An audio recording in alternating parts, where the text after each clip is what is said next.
You got me dancing and crying, rolling and flying. Love, don't let me go. You got me drowning in a river, cold burning fever. Love, don't let me go. Don't let me go.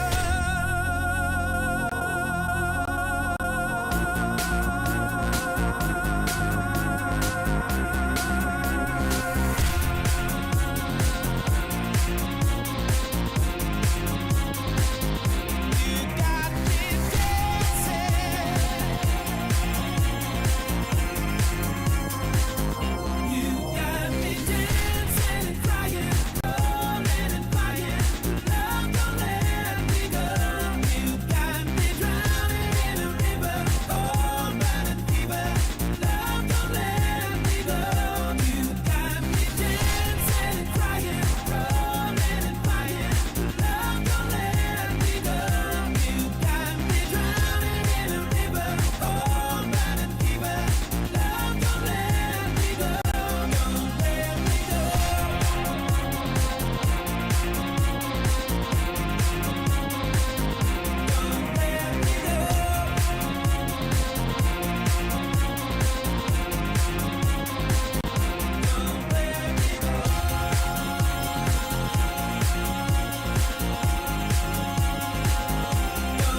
come around, cut me. And now my blood bleeds quicker than my heart beats. Trying to lose track of the sirens. Trying to make my way back to the silence. You got a one-track mind like a driving. I can hear the graveyard sing, now you got me flatline. Trying to make my way back to the silence. Suddenly, I've been sitting back wondering why you been coming round, cutting me. And now my blood bleeds quicker than my heart beats. Suddenly, I've been sitting back wondering why you been coming round, cutting me. And now my blood bleeds quicker than my heart beats.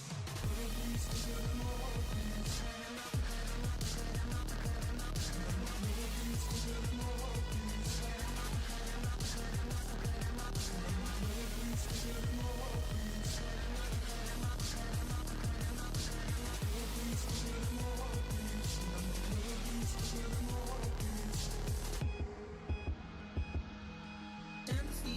But I'm far from grounded, losing my feet and I keep on drowning. On a one-way street, you got me surrounded. You got a one-track mind like a driving. I can hear the graveyard sing, now you got me flatline. Trying to make my way back to the silence. Suddenly, I've been sitting back wondering why you been coming round, cutting me. Blood bleeds quicker than my heart beats. Suddenly, I've been sitting back wondering why you been coming round, cutting me. And now my blood bleeds quicker than my heart beats. Blood bleeds quicker than my heart beats. Blood bleeds quicker than my heart beats. Blood bleeds quicker than my heart beats.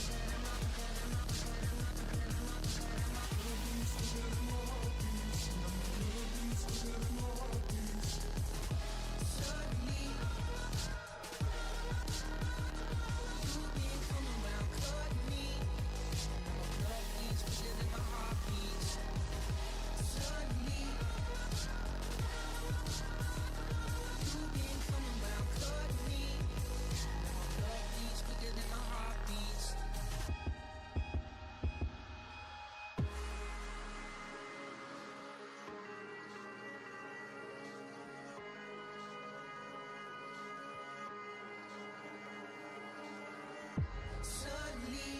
I've been sitting back wondering why you been coming round, cutting me. And now my blood bleeds quicker than my heart beats. Blood bleeds quicker than my heart beats. Blood bleeds quicker than my heart beats. Blood bleeds quicker than my heart beats. Blood bleeds quicker than my heart beats.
This stream contains fast-flashing images that may affect viewers who are susceptible to photosensitive epilepsy and other photosensitivities. Viewer discretion is advised.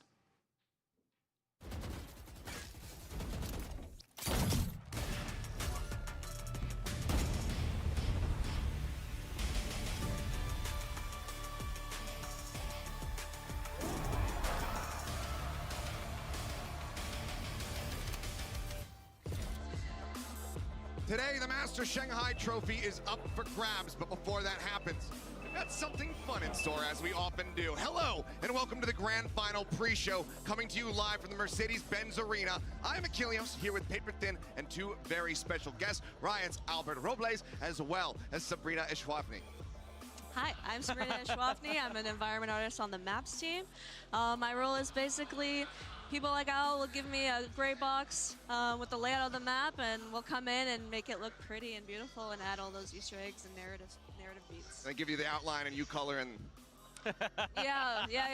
Exactly. That's what I tell my parents. Detail. That's what I tell my parents, at least. All right, how about you, Al? Yeah, so I'm Albert Robles. I'm the lead producer for the Maps team. I'm the captain of the team, so I work with all of our talented artists and designers, audio engineers, etc., to make sure that we can build these awesome, tight gameplay experiences for Valorant.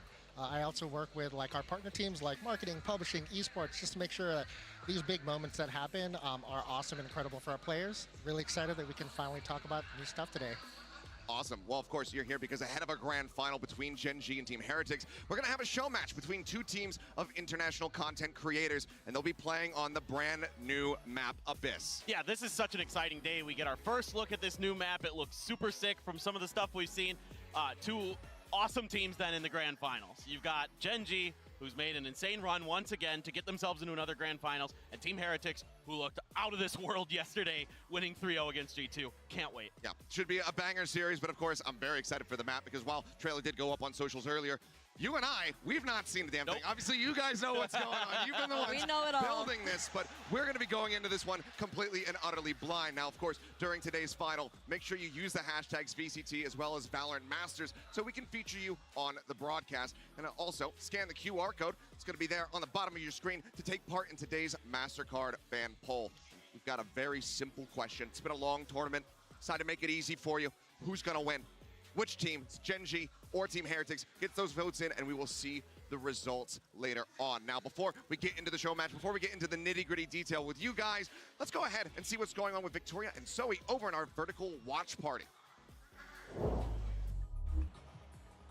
Hey, 大家好. Welcome to the Vertical Watch Party. I'm Victoria Cheng, aka Chubby Ninja, and with me, co-hosting with me, is the one and only Zoe. And we have the best seats in the house. We're going to be here all day. We're going to cover the, of course, show match, the grand finals, and through it all, we're going to have plenty of guests joining us for all the action. You guys have no idea what kind of guests we're going to have. We're going to have the guests from the show match. We got pro players turned streamers. We got content creators. We got the devs. They're going to be here with us exclusively, only here. So you got to go watch us here. Watch us here. Right. Sorry, Achilles. We want them over here with us. Yeah, we're getting vertical. We are, of course, your pocket friends. You can take us anywhere. That means also you can take Valorant everywhere. And you can chat with us. So make sure to join the conversation in the chat. You can catch us over on TikTok as well as YouTube Shorts. It is way more chill here, so get ready to get crazy.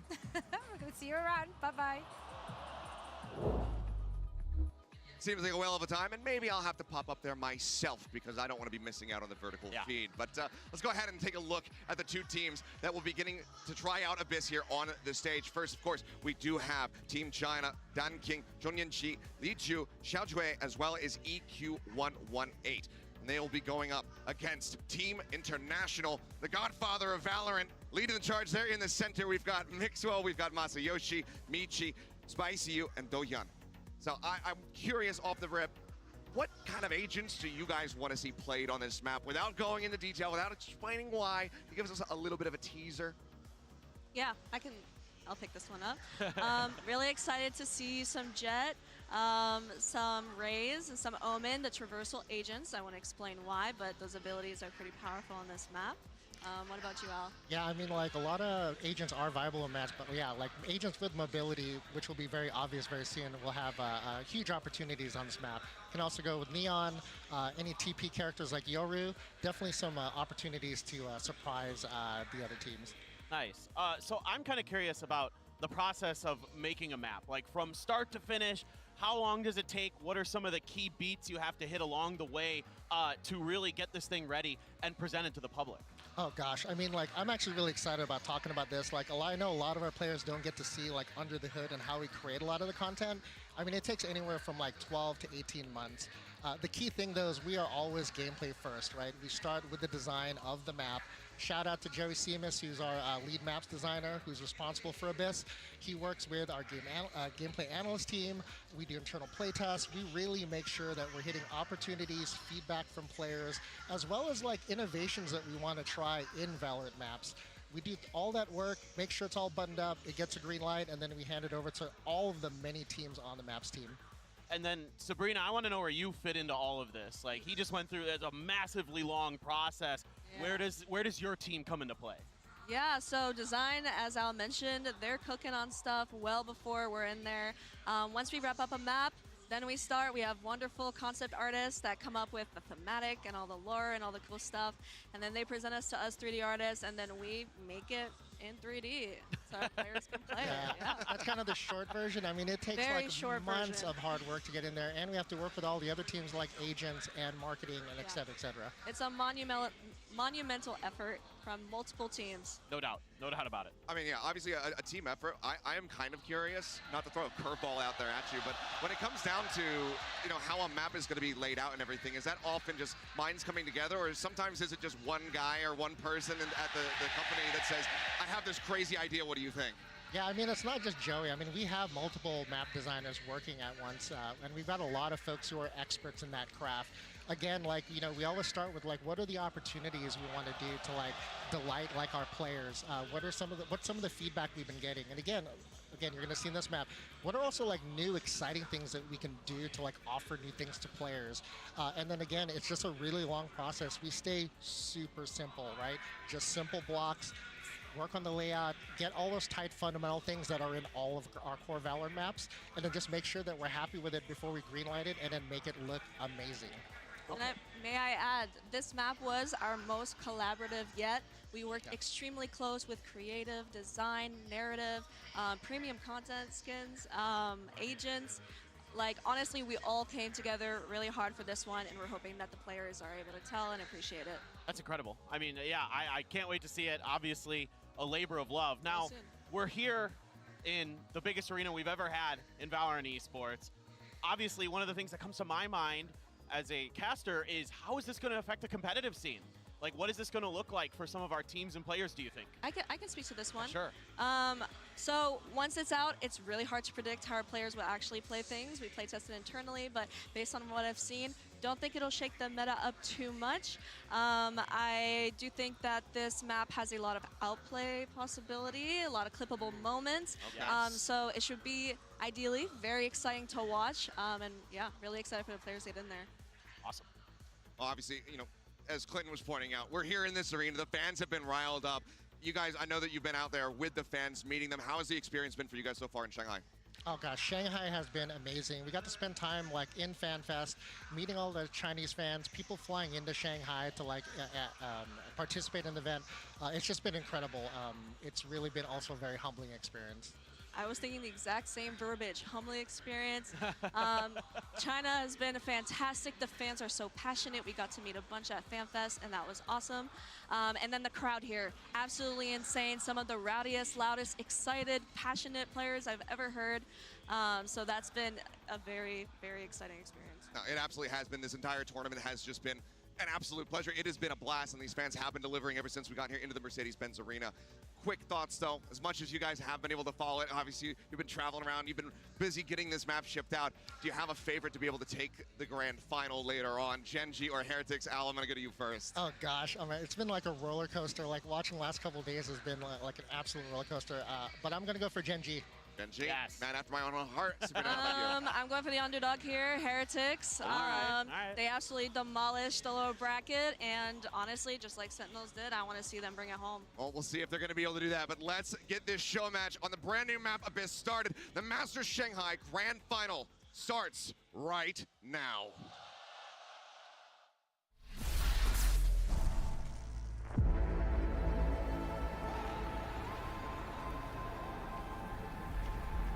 Omen, you need backup. I'm pulling you out. No, we need more answers. What secrets are they hiding here? Fine, but watch over our new recruit. You do know I'm immortal, right? Lucky shot. Team, stand tall and finish this. Quickly. Let's show them the meaning of fear.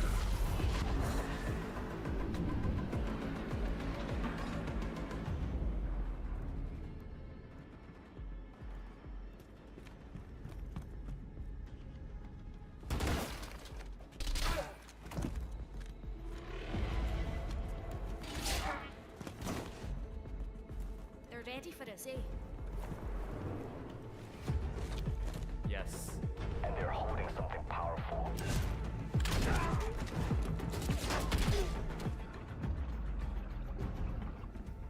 We secure this facility, we finally stand a chance at finding some real answers.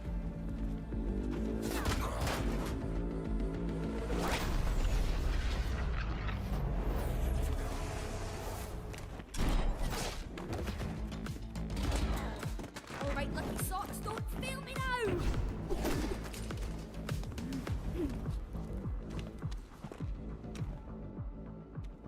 These texts are ancient. How long have they...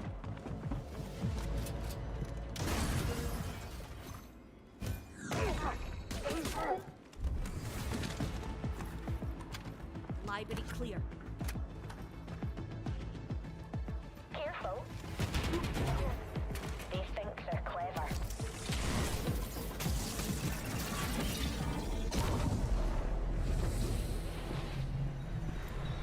They're good. We're better.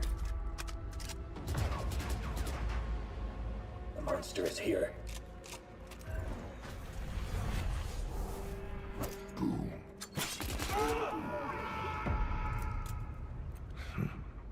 Monster. Coming to you.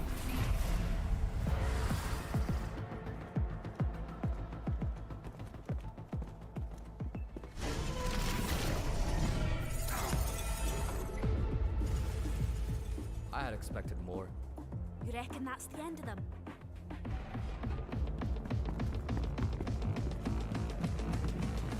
The beginning of the end. All right.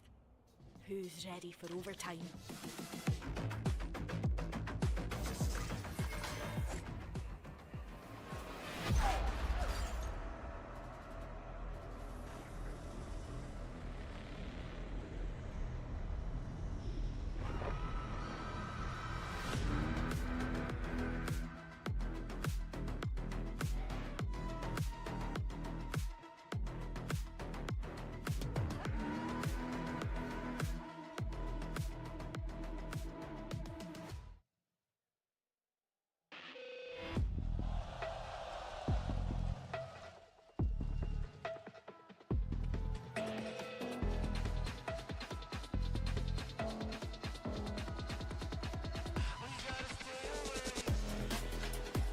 Team China.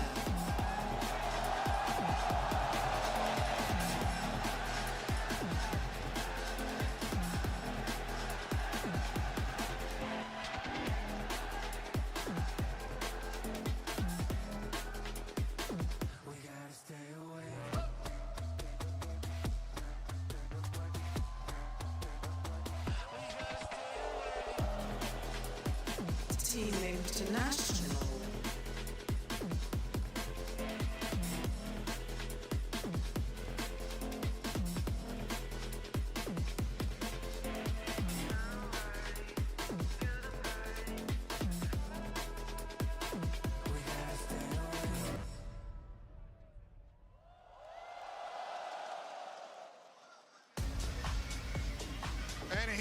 go, our first look at Abyss, but now, we just got through the cinematic.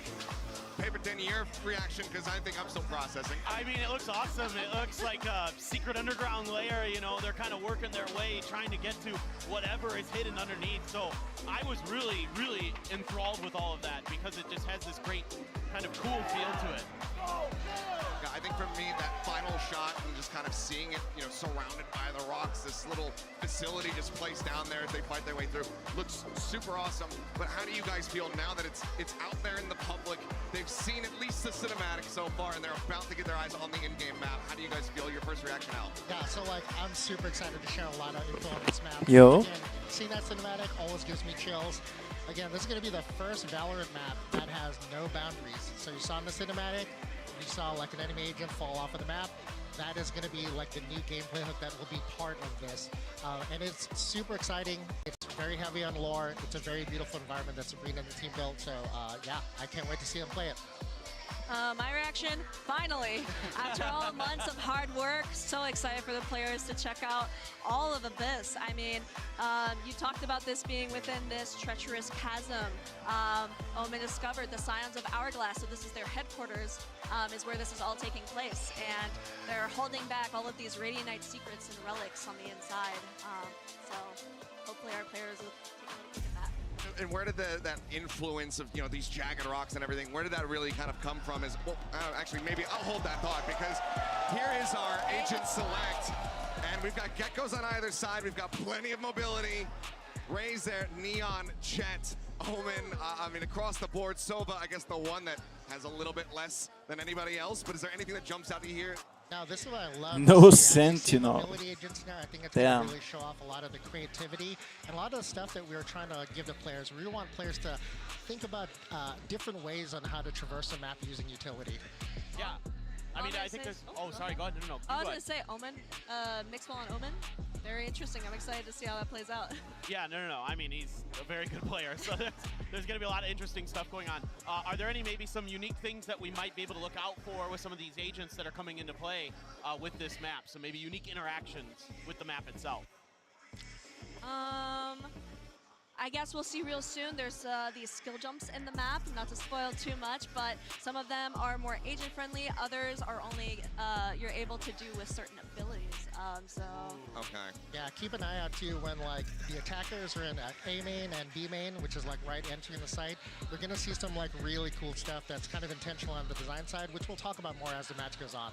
All right, well, excited to get into this one. Hopefully we're gonna be kicking this one off soon so we can get in and actually get a look at this map. And here we are, and my God.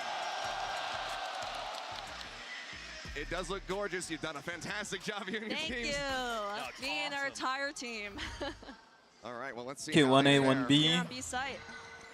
Yeah, taking a look at the minimap. I mean, it's going to be a full B push here, it would seem, from the attacker. Slide forward. Loving the aggression already. All right, well, Dizzy over the top. So some blinds, but, I mean, as the defenders here, still don't have a spike plan. Oh, you missed him. Little Wingman did the little jump across that skill jump you were talking about. Oh, he did? Planting the bomb backside. So Wingman can jump over the gaps. Yes, that is correct. Well, that is incredible. It is absolutely adorable. Now just 2 players left. How do you think this map fares so far? Does it seem fairly balanced in your play test as far as like attacking and defending side? Very good question. From what we've seen, it is ever so slightly defender-sided. Although in general, when we do launch a map, our maps always start out a little defender-sided. And as people learn how to attack, it kind of evens out over time. Yeah. So we saw some interesting things there with like the way that they're playing the post plant. Like they're waiting behind where the skill jumps are. That makes it pretty difficult for the defenders to try to get rid of where they're hanging out. They're like the attackers are. Yeah, yes. Yeah, I was going to say too, like B side, like we actually give 2 towers on both sides, so players on attacker and defender can actually watch 2 nests. That's a really critical part of the map to make sure that you can actually either execute or defend it correctly. Nice. Another B hit. Look at this. Spotted them. So one thing about this map, a lot of long-range fights. We'll see a lot more of them in mid, but B is pretty open. And like Al said, we have the 2 nests, Heaven, and then in B main, there's another nest, and it allows people to kind of fight over smoke. So that was one of the gameplay intentions from our designer, Joey Simas. He wanted to make sure that, you know, when the players see a smoke, they don't get stuck and stare at it. Right. You know what I mean? So we've given our players multiple opportunities to execute sight. Well, hopefully they'll go to the other side so we can get another, you know, a look at a different part of I'm this so map. excited for A side. Yeah, B's nice. Yeah, we might have to have the, if they don't do it, we'll have to have the admin step in and say, please just show us the Yeah, rest I'm a of the little map. biased. I worked on B side, so I'm like, keep going there. I like it.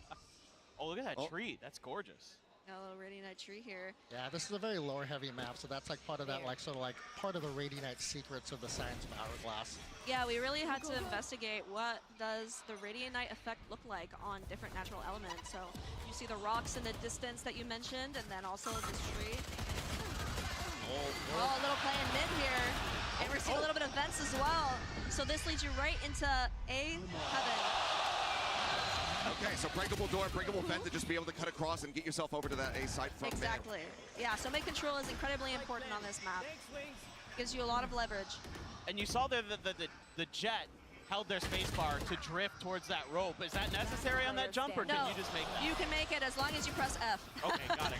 If you don't, it's GG. Wow, clean. Very clean.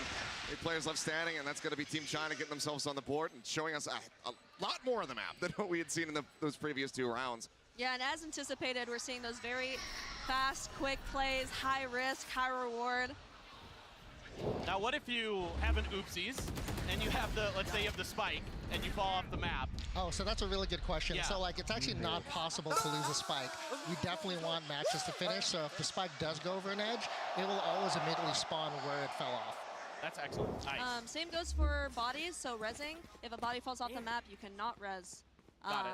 And then guns as well. So if you're trying to play that eco round, make sure you're not shooting someone on the edge and losing that vandal. Yeah, I'd be yeeting the op off the edge so Kilios can't have it. and then I wouldn't be able to carry you in Well, the games that okay, we play, come on so. now. Yeah, well, you play Raze with an op and you don't use your satchels, so.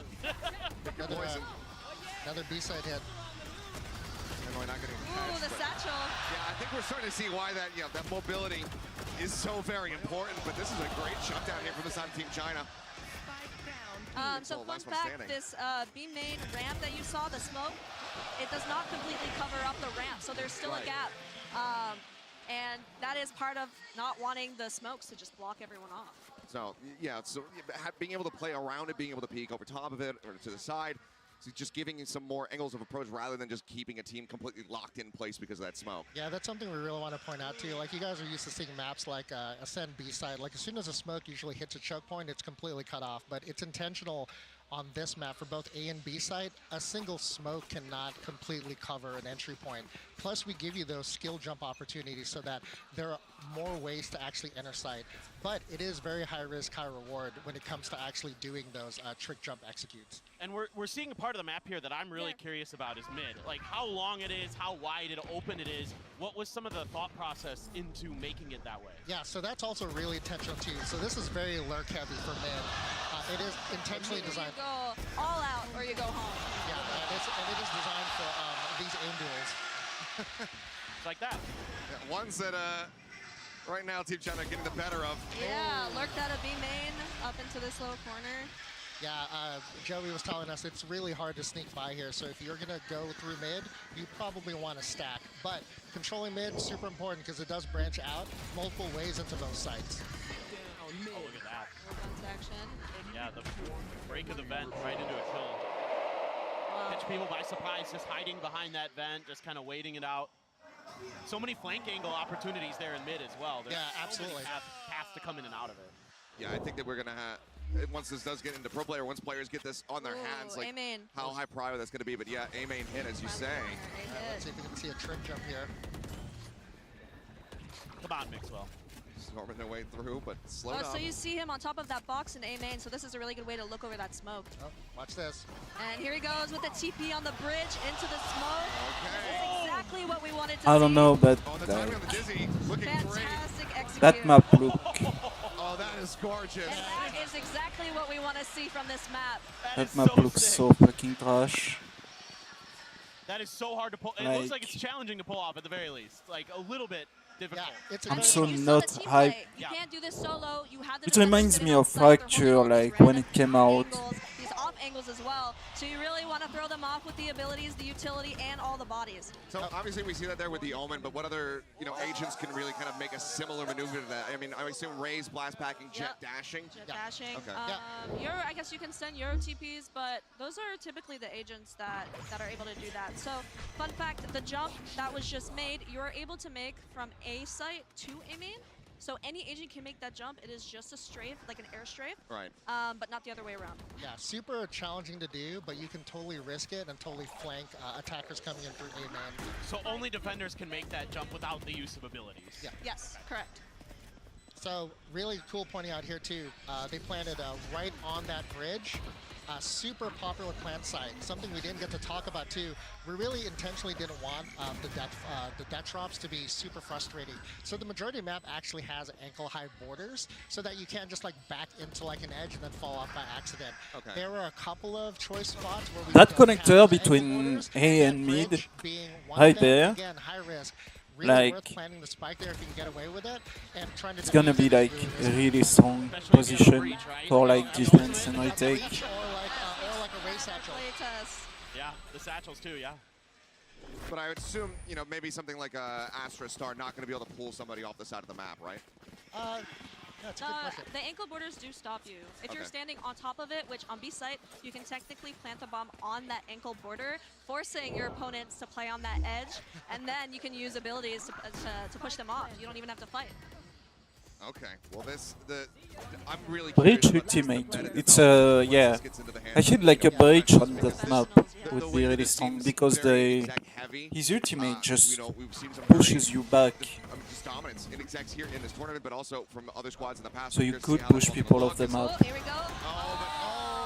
Respect for the play. Well, he pulled it off the opposite time. He sees it coming.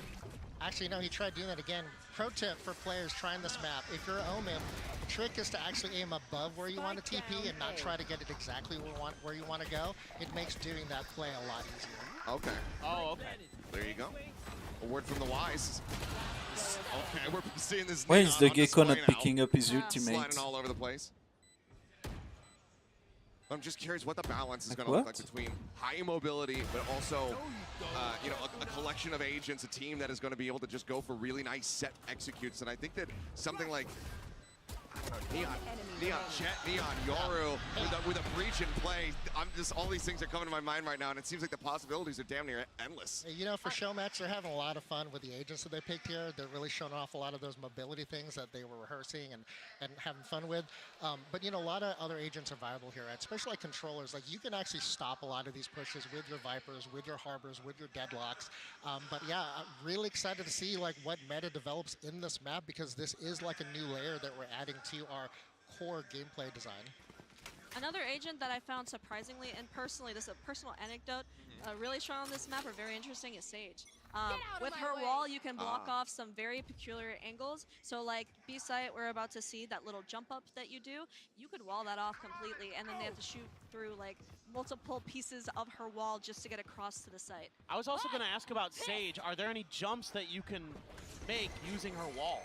Like, can you extend it out and basically use it as but a I know like her bridge? wall like breaks over certain ledges and things like that, but is there a way to like get past that? Honestly, I don't want to spoil it though, honestly. I actually am really interested to see like what our players come up with. Like, we test these maps for like thousands of hours, but I am really interested to see like how players are going to exploit sort of like this new kind of paradigm in our map. I don't even know what's going on. I'm just so enthralled with the map. Like, I don't know who's winning. You also have a lot of strong position for PJ ultimates and stuff like that. Now, of course, with the ability to just drop off the side of the map, because obviously we've seen pro players grab a gun, throw it off the ledge on Ascent, throw it off the side of Fracture, whatever. That's a strategic move to deny weapons over to your opponents, make sure they're not going to be recoverable as you're rotating to the opposite side of the map. But one of the other things that we have in Valorant as a strategy is, maybe losing the pistol round, having just classics. You lose 2 players and then you just sit back and you wait for the spike to detonate. Does it all play out exactly the same if you just go into one of the drops? Like a Killjoy ultimate right here for B retake, a Killjoy ultimate here or here for A retake, or in that spot. To keep it safe, and you get a lot of map neutral by doing that, so you're getting right into their spawns, into their areas that they're sitting in and catching them off guard. We're seeing a lot of snipers in general. So if you can pause. So there's a lot of opportunities to take an ego and kind of turn it around on your opponent. There's a lot of angles and things like that to utilize. Yeah, definitely. Yeah, it's also. I think team play is like really, really required for this because of all the long-range fights. Yeah, and I know it's really exciting. Like, you know, this is the first map that's going to have no boundaries. It has death drops, weapons cannot fall off. You know, Sage can't res bodies that fall off the pit. But, you know, it's really important to make sure players know that, like, the core design of the map is still very traditional. It's 3 lanes, it's got 2 sites, it's got that mid. A lot of the fundamentals that players practice day in and day out, still super important in this map. But again, we had that extra layer. Really excited to see how players are going to surprise us with some of their clutch plays. Now we said that the spike, if it falls off the side of the map, that just comes right back up. I'm assuming that I don't know. we do have geckos in play. I haven't The map noticed if it's happened definitely yet. gives You me would've like accidentally sent fractured Dizzy off mixed with over the side of the icebox map. kind Is of he just falling vibe. into the abyss? No, he's gonna. It's Yeah. It's gone. It's gone Okay. forever. So With Gecko the weird players gotta be sights a and little bit shit. more careful with your lineups. Gonna have to study quite a bit and make sure that you don't accidentally send something out in a panic, I suppose, because that is just you losing a major piece of utility. And that's what we mean when we mention, like, we want our players to think a little harder about how they're using these abilities. We're adding this extra dimension of gameplay, this extra consideration they have to make with every execute, every play. Uh-oh. Here he goes! Yes! We did it! We got it! We got the shot! We got it! Slicky in shambles! What a wingman driving! And honestly, this plant backside is pretty strong when you play in B main, forcing your opponents to jump across the skill jump here. Oh. It's a very easy way to catch them off guard. Wow. Well, next one not getting caught by the Thrash, but does get a nice headshot there from Gen.G, so let's see if they're going to be able to get this. 2v2 for the retake. Oh, they got the wingman. Yeah, he's on it. Oh, cleared off. Oh. Bold swing. Seems like International going to be getting themselves Like 7. I mentioned, Yeah. this B main hold is extremely powerful. All right. Incredible. So we're talking a lot about like things that can happen when you drop off, but there's a lot of ways to avoid it. We saw the Omen TP earlier. What are some Like other you could see a mechanics that Cypher players trip potentially before kind the of site use, here by to like faking block going off the wingmans map and or, shit. You know, trying Oh. Somebody fell. He forgot to jump. That happens. Yeah. We've all been there. But what are some other mechanics like Phoenix? You know, with maybe like the run it back or Yoru, obviously. Yeah, we kind of sort of touched on that too. Like, you know, Phoenix is actually one of the most viable reses on the map. He can do the run it back. Again, Yoru plays are also super popular in some of our internal play tests. You can totally fake out players with some of those teleport opportunities. And I want to emphasize too is it's not just about like the falling in a pit to die. Skill jump. Sorry to interrupt you, Al, but sure. we finally have someone playing in this powerful position, catching the rotates. This spot is a really good place to catch people off guard if you hit your shots, unfortunately. Well, they were able to exit. They were able to jump out this time, so not falling into the abyss. But again, a spike plant. Curious to see how this goes, because I mean, last round of the half, they have to just try to play this out, but it's not looking good here for Team China. Like International going to be able to get themselves at 8-4. Shadows traveling. Yeah, Omen is such a great agent to play on this map. He's got so much great opportunity. Yeah, it seems like he is very much not very much just staying. He is not going anywhere, it would seem.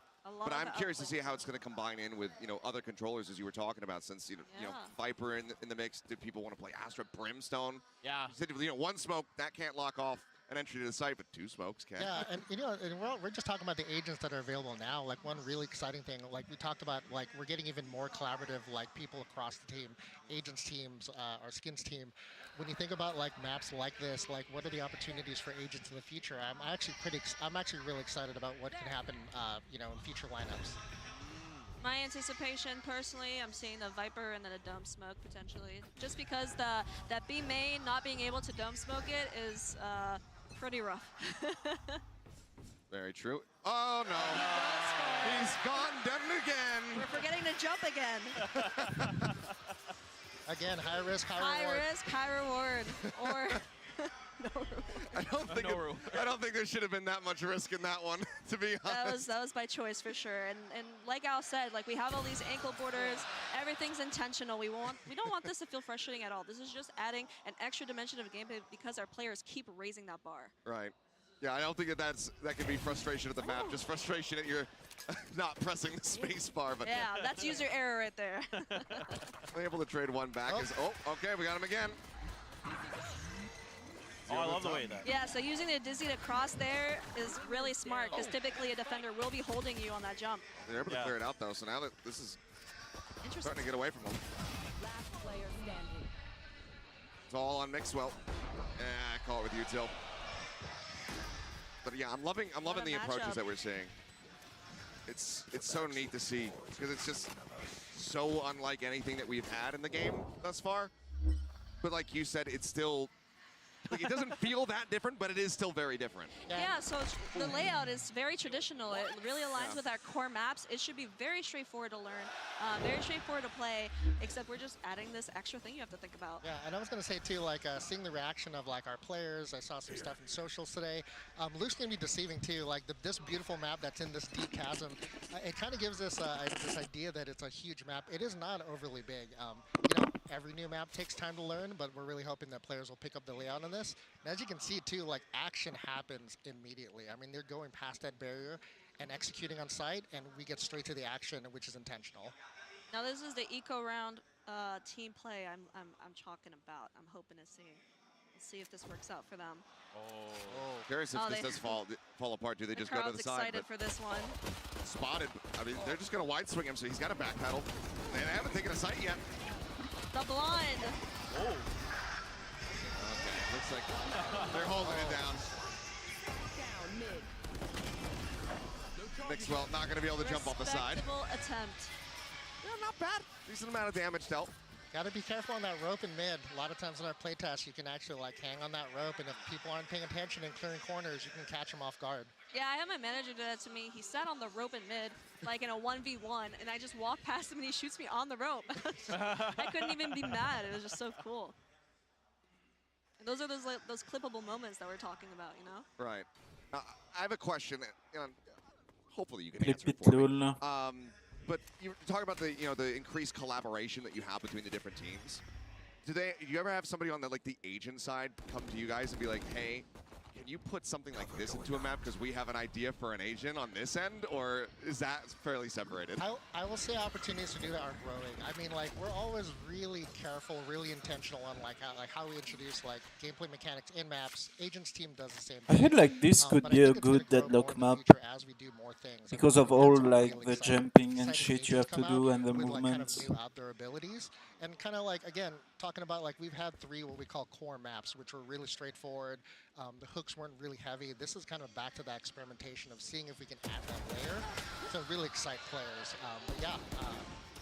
And see the future. We're trying to collaborate more, so we have a lot of Easter eggs on the maps of current stuff and future stuff. So keep your eyes peeled. I don't want to say any more than that. Yeah, I was gonna say we won't press you to point out anything here. I'm sure that people, as soon as they get their hands on this, are gonna be scouring it'll be quick. every nook and cranny. Yeah, wink, wink. Like they showed it in the cinematic, but like we see a lot of shots of like defenders holding the top of mid.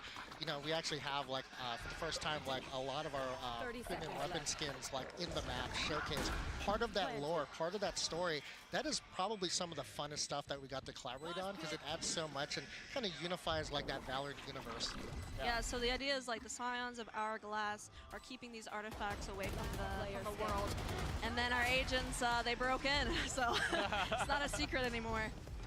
Yeah, so it is kind of like a secret underground base, or it's like a Bond villain or something. Yeah, so mid is like a library. It's like where they keep all of those secrets, and then B is more of this like botanical radianite research facility. They're like seeing the effects of radianite on different organic elements. And then A side is how would you phrase it? A side is what we call radianite lockup, where particular things are kept there and hidden. That sounded ominous. It is very ominous. I wonder if we'll find out more about that in a future event or something. But I again, played like, the 5th. Yeah, and like again, this is a really lore-heavy map. This was actually really fun, when we released Sunset last year. it was really heavily influenced by like Los Angeles. This one, we got to do a lot of stuff on our own. I don't think I've ever seen aggression like this into B main. I mean, you mentioned, talking about Sunset, yeah, that influence is there. I'm curious about the influence for this map. Was there anywhere regionally that came to mind when you were designing this? Yeah, actually, this was like a really big challenge. James Right? Like, we had to Bond intentionally base. make a map that it was very clear, like what is the gameplay and like where are the areas that you can't get to. And a lot of like the geographical sort of inspiration we got was from like a really remote island just north of Iceland. And it had a lot of the geographical features that we wanted to showcase in the map. And it also matches up with the lore. Like this is supposed to be a secret base for this secret faction of the Sign of Ironclad. Right. So it is in a really remote location. But again, what was really excited is that this whole base, the architecture is new stuff. It is new lore. It is very narrative driven. I'm actually kind of want to go on a different path a little bit here. Al, this is a kind of question for you. I'm super curious about like, how do you guys think about the layout? Here it is. Oh, are we gonna? Oh, they're hiding. They're hiding. Okay, hold on. He's rope lurking with a Bucky. The risk is with a Bucky is an interesting choice. Yeah, Moxie is just laughing. They're miles away. Oh, they're just like walking into B side. He's gonna have to just try to retake with it. I respect the gamble. Gotta try. Yeah, you said risk and reward, He's but sitting there. not being rewarded for it. Good shut down on the ult. Man. But okay, so when you think about you gotta build a new map. How do you start with like the layout? How do you think about like some of the things you're looking to put into the map in terms of like in this case we have like a really long mid, some of the vent, those kind of things. Like how do those form in your head and how do they come to fruition? Yeah, I mean, that's a really good question.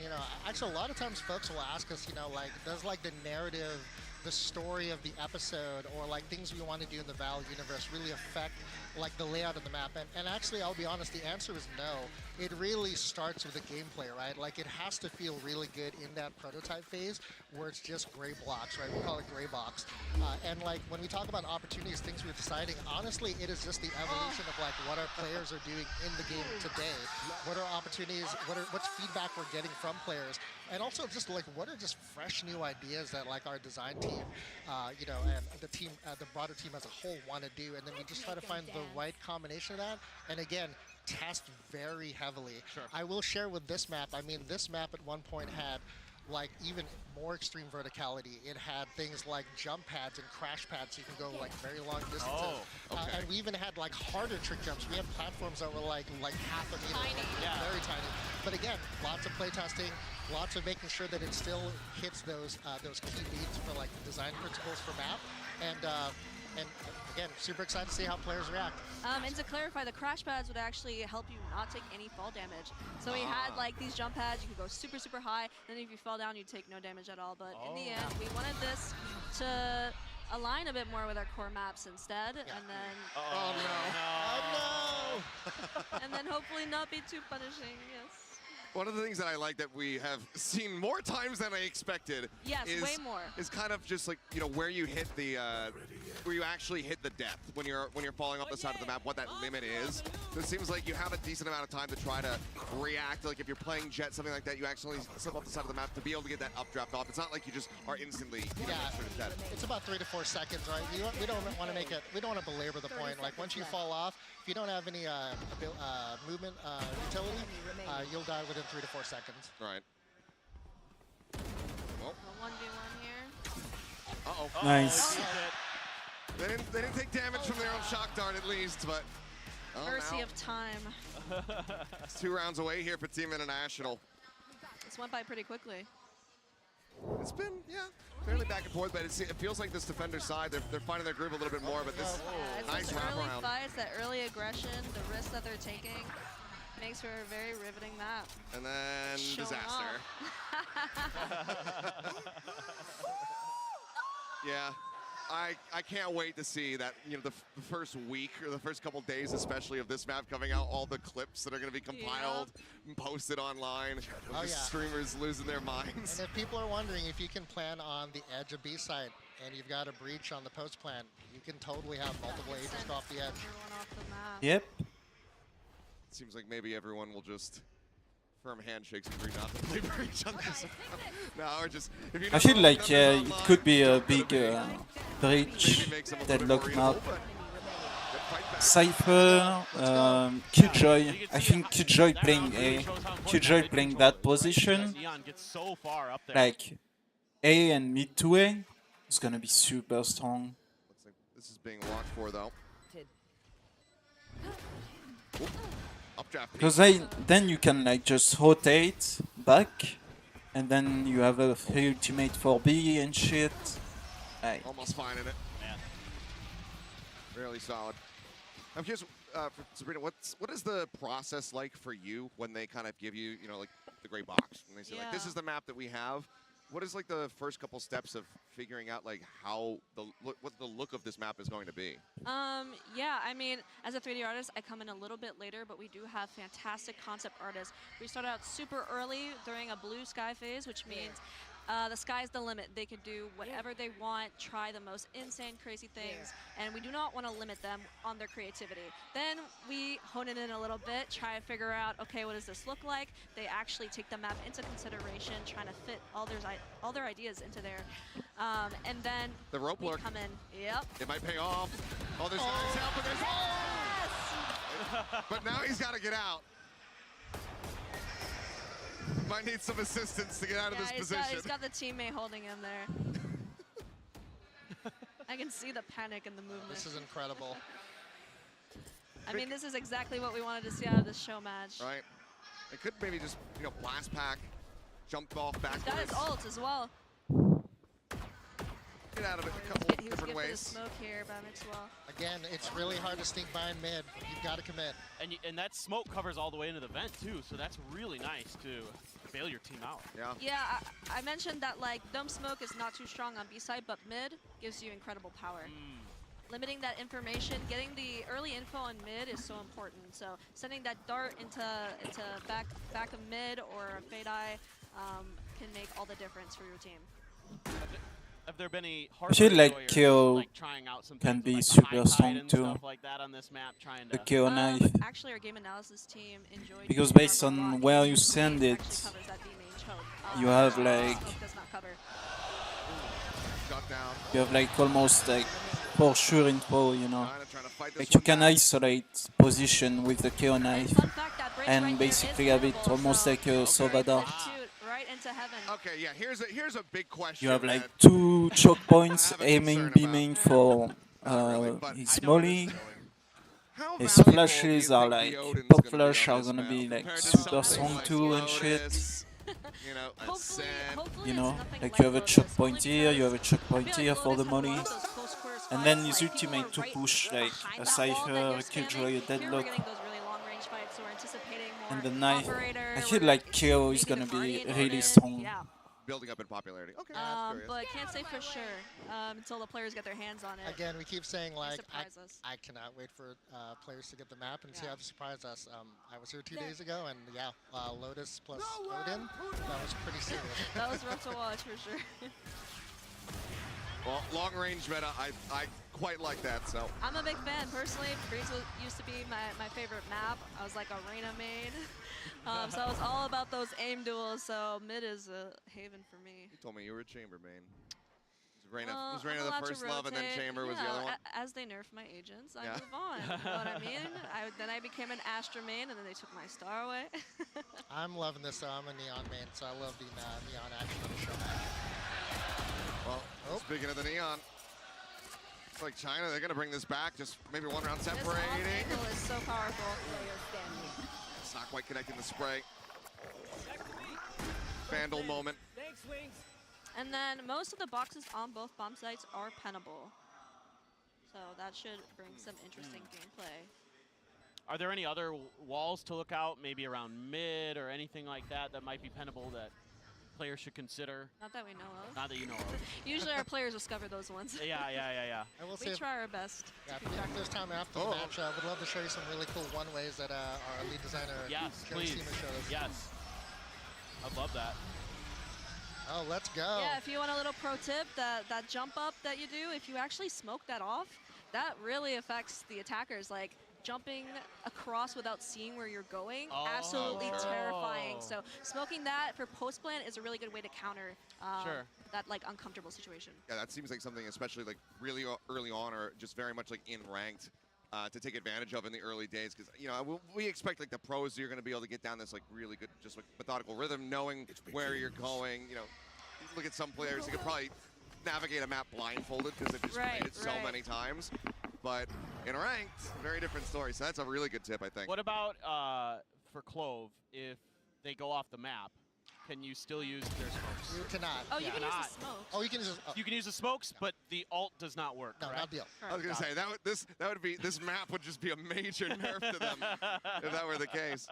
Yeah, and same thing for Sage too. Like you can res a body that's out of the gameplay space. Right. Right.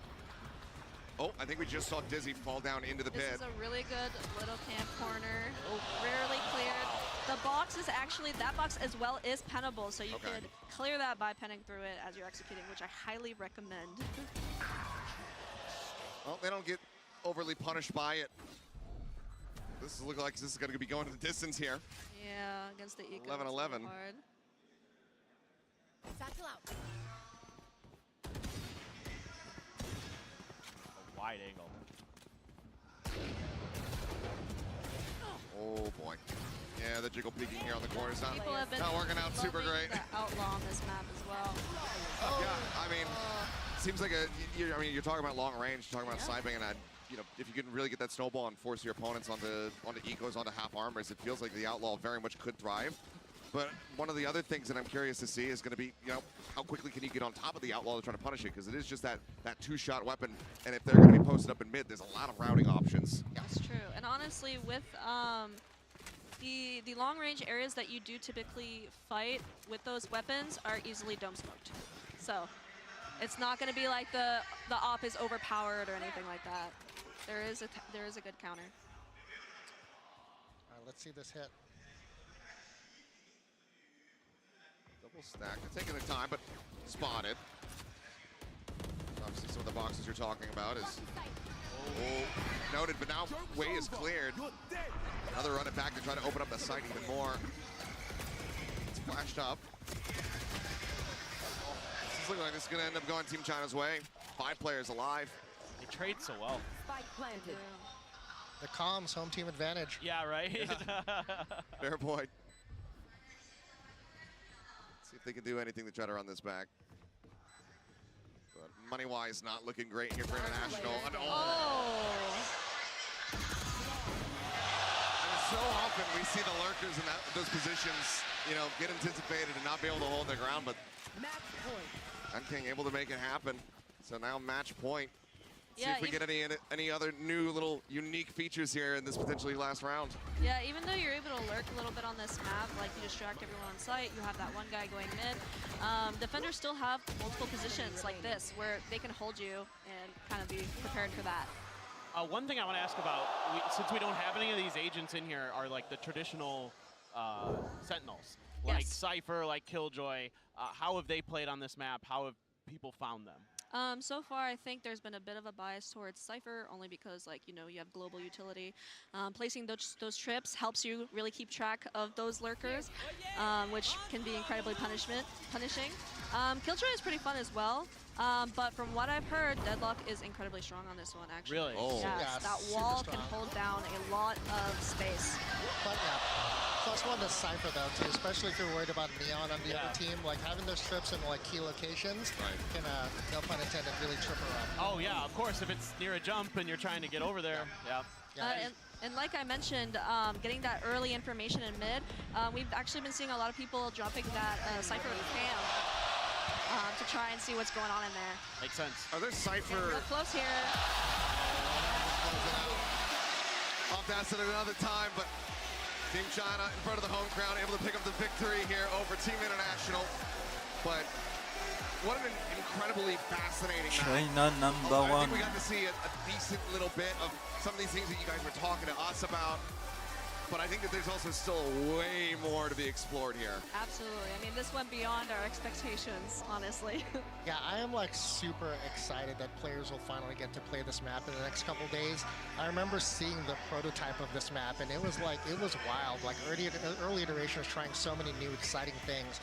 We've really tuned it up, made it look beautiful, and let's see what players think when it comes out. Yeah, it really feels like it's going to test the players' skill sets in a lot of different ways that really haven't been before. So that's like super exciting for me to get to see players and how they're able to adapt and create. Looking forward to the deep dives. You know, your average Jonases out there of the world like to go in and just start experimenting with things like lineups, come up with some crazy stuff all the way across the map. Our wonderful teams. Yeah, I saw that Omen play though early in the match. That was like perfection. That was so cool. I'm glad that you guys are hopping on top of those moments, letting us know, because like we said, we'd never seen this before. We didn't know what to expect. So thank you guys for holding our hands through this matchup. Oh my goodness, and it's our pointing out pleasure. all the great moments. It's been an absolute pleasure to have you guys on the desk to be able to pick your brains this whole way. But now that they've seen the cinematic, they've seen the map, I'll ask you once more, starting with you, Sabrina, how do you feel? It's out there, your baby's out there in the world. I am elated. I'm so excited and happy. I mean, like I said, this match was way better than I could have ever imagined. We saw so many different plays. We saw all of the skill jumps. We saw people fall. We saw Wingman plant. I mean, I couldn't have asked for a better matchup, so I'm really happy about this and excited for the players to get to experience this as well. Yeah, +1 to that too. Again, it's a super innovative, super new, fresh type of map. And honestly, it's perfect timing too. Like, this is part of the initial pool on console. So like all of the new players for Valorant and all of our existing players will get to take a crack at it in the next few days. It's incredible. I mean, you guys have done a great job with it. It looks amazing. The game was fun as heck to watch, so I can't wait to see more of this. I can't wait for the pros to get their hands on this. That's going to be interesting. Really interesting to see what they devise. Excited to see those PureX comms, see what they cook up. Yes, yes. I feel like this kind of map is perfect for them. I agree. I was trying not to go too heavy into some of the teams that have, Apologies. didn't make just it, be biased. got eliminated. But yeah, PaperX, DRX, I've been so excited to see how those teams are going to be playing on this because it does look like the execution is going to be fantastic. Let's go ahead and set it down to the stage for our Verizon post-match interview. That was our Abyss show match, and we are now on stage with our two IGLs. We have Gen.G and we have Mixwell. And of course, we have Luna here to help with some translation as well. Gen.G, can we ask you, what are your first impressions of Abyss? 我们首先肯定想先请问一下Dan，K， 你对于这张地图的初印象、第一印象是什么呢？这张图让我想起了我曾经吧，因为它可以跳下去。It kind of make me remind the me in the past because you can jump and you could be fell down. And Mixwell, what about you? What do you think fans will enjoy the most about this map? 那想问一下 Mixwell， 觉得大家会对于这张地图最喜欢、最享受的一部分是什么呢？ I think people will have a lot of fun because you will see your friends dying, jumping off the cliff, so you will laugh all the time, and people will have to practice movement. 我觉得非常有趣的一点呢，是你可能会看着你的队友掉下去，这种非常有趣的场景。我觉得大家可能绝对要为了这一个新的这样的一种创新来练一下自己的操作了。So I want to get both of your opinions on what agents you think will be the best for this map. We'll start with you, Gen.G. 觉得最适配这张地图的英雄是谁呢？我觉得杰特吧，因为我玩杰特玩比较多嘛，然后我感觉杰特这英雄在所有地图里面都是百搭的。I think it will be Jet because kind of like it's suitable for every map. What about you, Maxwell? I think Jet as well. I think Omen is really good because you can one-way a lot of places and you can do the jump TP like I did in the game. And I also think that you need maybe Harbor or Viper because the bomb sites are really wide and one smoke doesn't cover everything, so you might have to use one of those. 首先我觉得可能会是杰锋，那其次我觉得幽门它的 TP 也非常的适用，然后我觉得可能海神和蝰蛇他们的烟也可以达到非常好的效果。And finally, we have our grand finals coming up. So I just want to know which team you think is taking home that trophy. Is it going to be Gen.G or Team Heretics? Dan-King, we'll start with you. 那对于我们的总决赛，你觉得 Gen.G 和 TH 谁将获得我们的冠军呢？TH. TH, the Team Heretics. And Mixwell? Of course, Team Heretics. Let's go, Wood. Let's go. Team Heretics. Chongma Wood. Mixwell, Dan-King, thank you so much for your time. Seriously, that was our Abyss show match. And we are off to a quick break, but when we come back, it's going to be the grand finals of Masters Shanghai, Gen.G versus Team Heretics. You don't want to miss this. Thank you.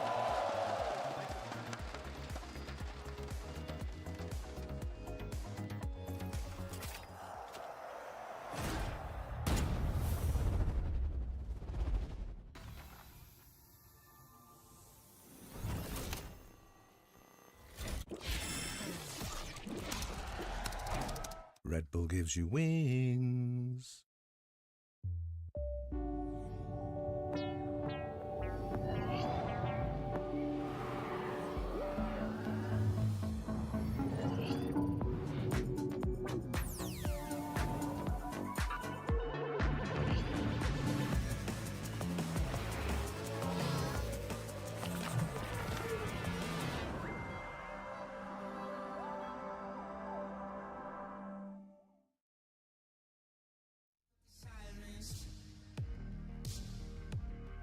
Trying to make my way back to the silence. You got a one-track mind like a driving. I can hear the graveyard sing. Now you got me flatline. Trying to make my way back to the silence. Suddenly, I've been sitting back wondering why you've been coming round, cutting me. And now my blood bleeds quicker than my heart beats. Suddenly, I've been sitting back wondering why you've been coming round, cutting me. And now my blood bleeds quicker than my heart beats. Blood bleeds quicker than my heart beats. Blood bleeds quicker than my heart beats. Blood bleeds quicker than my heart beats. Blood bleeds quicker than my heart beats. Blood bleeds quicker than my heart beats. 10 feet deep, but I'm far from grounded. Losing my feet and I keep on drowning. On a one-way street, you got me surrounded. You got a one-track mind like a driving. I can hear the graveyard sing. Now you got me flatline. Trying to make my way back to the silence. Suddenly, I've been sitting back wondering why you've been coming round, cutting me. And now my blood bleeds quicker than my heart beats. Suddenly, I've been sitting back wondering why you've been coming round, cutting me. And now my blood bleeds quicker than my heart beats. Blood bleeds quicker than my heart beats. Blood bleeds quicker than my heart beats. Blood bleeds quicker than my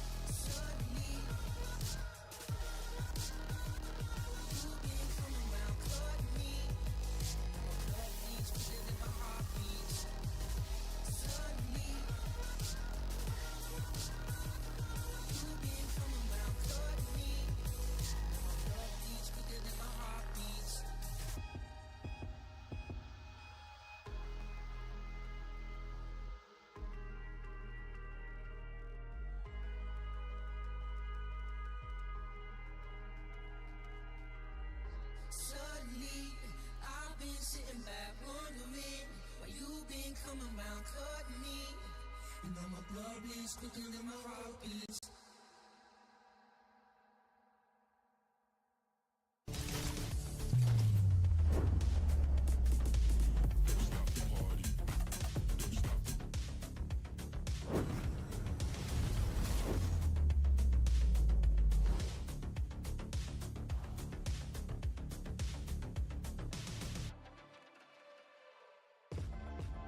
Hello everyone and welcome back to the grand finals of Masters Shanghai. I am your host Yingsu, and joining me on the desk today is Mimi, Kakuka, and a very special guest. Please give a warm welcome to Josh RT, the head coach of G2. How are you doing, Josh? I'm great, despite the loss yesterday, but I'm happy to be here. We're happy to have you here as well. Yeah, exactly. I mean, it's going to be a very, very exciting match if we think about the history of these two teams that we have today. Yeah, we also just saw an incredible new map there. The energy in here is excellent. Josh, we were talking ahead of time about it. This crowd is just ridiculous. It must have been very special to walk out in front of them. Oh, it was electric.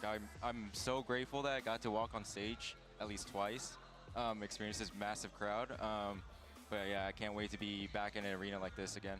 Yeah, and speaking of the new map as well, what did you guys think, and how do you feel about potential, Asian picks on this new map? Well, definitely Omen. Omen's ability to traverse like those new routes. The defense is gonna have a problem, I think. Like with those new routes they have on the side, you can just pinch backside. So probably need a Sova. You probably need a Sentinel somewhere. I don't know. I think that this might be the return of Chamber. We were talking about it, and especially with the angles, like you need to check exactly the TP and everything and how everything is going to be changing. But also with the changes that we've seen to some of the agents and how strong Gecko is in this meta, I'd say those are two of the potentials. Yeah, it also almost reminds me a little bit of Fracture, where like the barriers are super close to each other. So I think you're going to see a lot of like really early fighting. Defenders are, I feel like, going to have to be a little bit more proactive, especially in mid. So it should be a really explosive map, and I'm so excited to see what our teams cook up. Yeah, we were to see the bloopers. Yeah, we're not going to see that map for you know, a few more weeks, I think, in the map pool. But let's talk about what we are going to see today. Of course, a grand final between Gen.G and Team Heretics, and they've been having a lot of fun. I've seen them stream together. They tweet at each other all the time, and I know, Josh, are you guys close to them in terms of the location of your prac rooms or anything? Do you hear them? Yeah, I mean, interesting tidbit. We're all next to each other at the prac room. It's Heretics, Gen.G, and then us. So we're always hearing Texture stream at night. It's kind of funny. Yeah. So not surprised there's like a chemistry there. Just being close to each other for about a month. Yeah, I mean, both these teams have been like streaming on their own. You hear them yelling back and forth between the rooms. There's a relationship there, but also a very clear one within both these squads. I think we've seen kind of this history repeated of the best squads that can go on runs are the ones with really good synergy, that are just legitimately friends out of game and have players who can bring up the vibe. And I think that's going to be so important in a long best of 5 like this. It's only going to make today's matchup more important for them. I think that they're going to enjoy it a lot, and especially what we've seen throughout the tournament, that is going to be the most important part. Yeah, I can't wait to see what we're going to see on stage. But let's start talking about Team Heretics here. We've seen them here in the Mercedes-Benz Arena at their 5-0. They've had a hell of a journey, Kakuka, to even make it here. At some point, you got to start believing. You got to start believing that they can complete this run, that they can be the victors for today, especially with the year that they've had, not managing to win in kickoff, not also managing to close things out on stage 1 in that very long best of 5. But yesterday, 3-0 now internationally on this stage. The way that Wood is performing, it gives us a lot of hope for what they can achieve today. And the history for this squad is incredible, right? From being that team that showed up to Madrid, went out early, to then losing a reverse sweep in the finals regionally, to now with a sub finding this performance. This team is so incredibly unique thus far. They have played the most Valorant of anyone else in the tournament thus far. And Josh, what's impressed me so much is how much they've grown through the event, how many new ideas they've brought out with these really short turnaround times. Yeah, I mean, they had an interesting challenge to bring in Patatek, and they had a limited map pool in the beginning, but as the tournament developed, they start changing comps, made certain weak maps their strong maps, and it's going to be really challenging for Gen.G, who historically has a 7 map pool. Even though they have the man advantage, like, I think the advantages are nullified a little bit.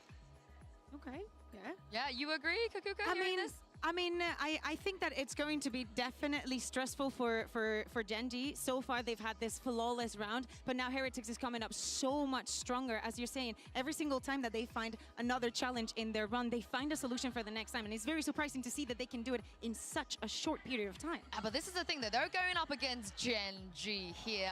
At least for me, I feel like one of the, if not the most consistent team we've had in the world right now, back-to-back finals. Josh, why do you think they've been able to keep up this consistency in a year where it feels like no one else is being able to do what they are doing right now? I think they have a really simple but very highly optimized approach where they can get their fights that they want. And in a tournament setting like this, if you can't beat them, you can't match them individually, they will make deep runs.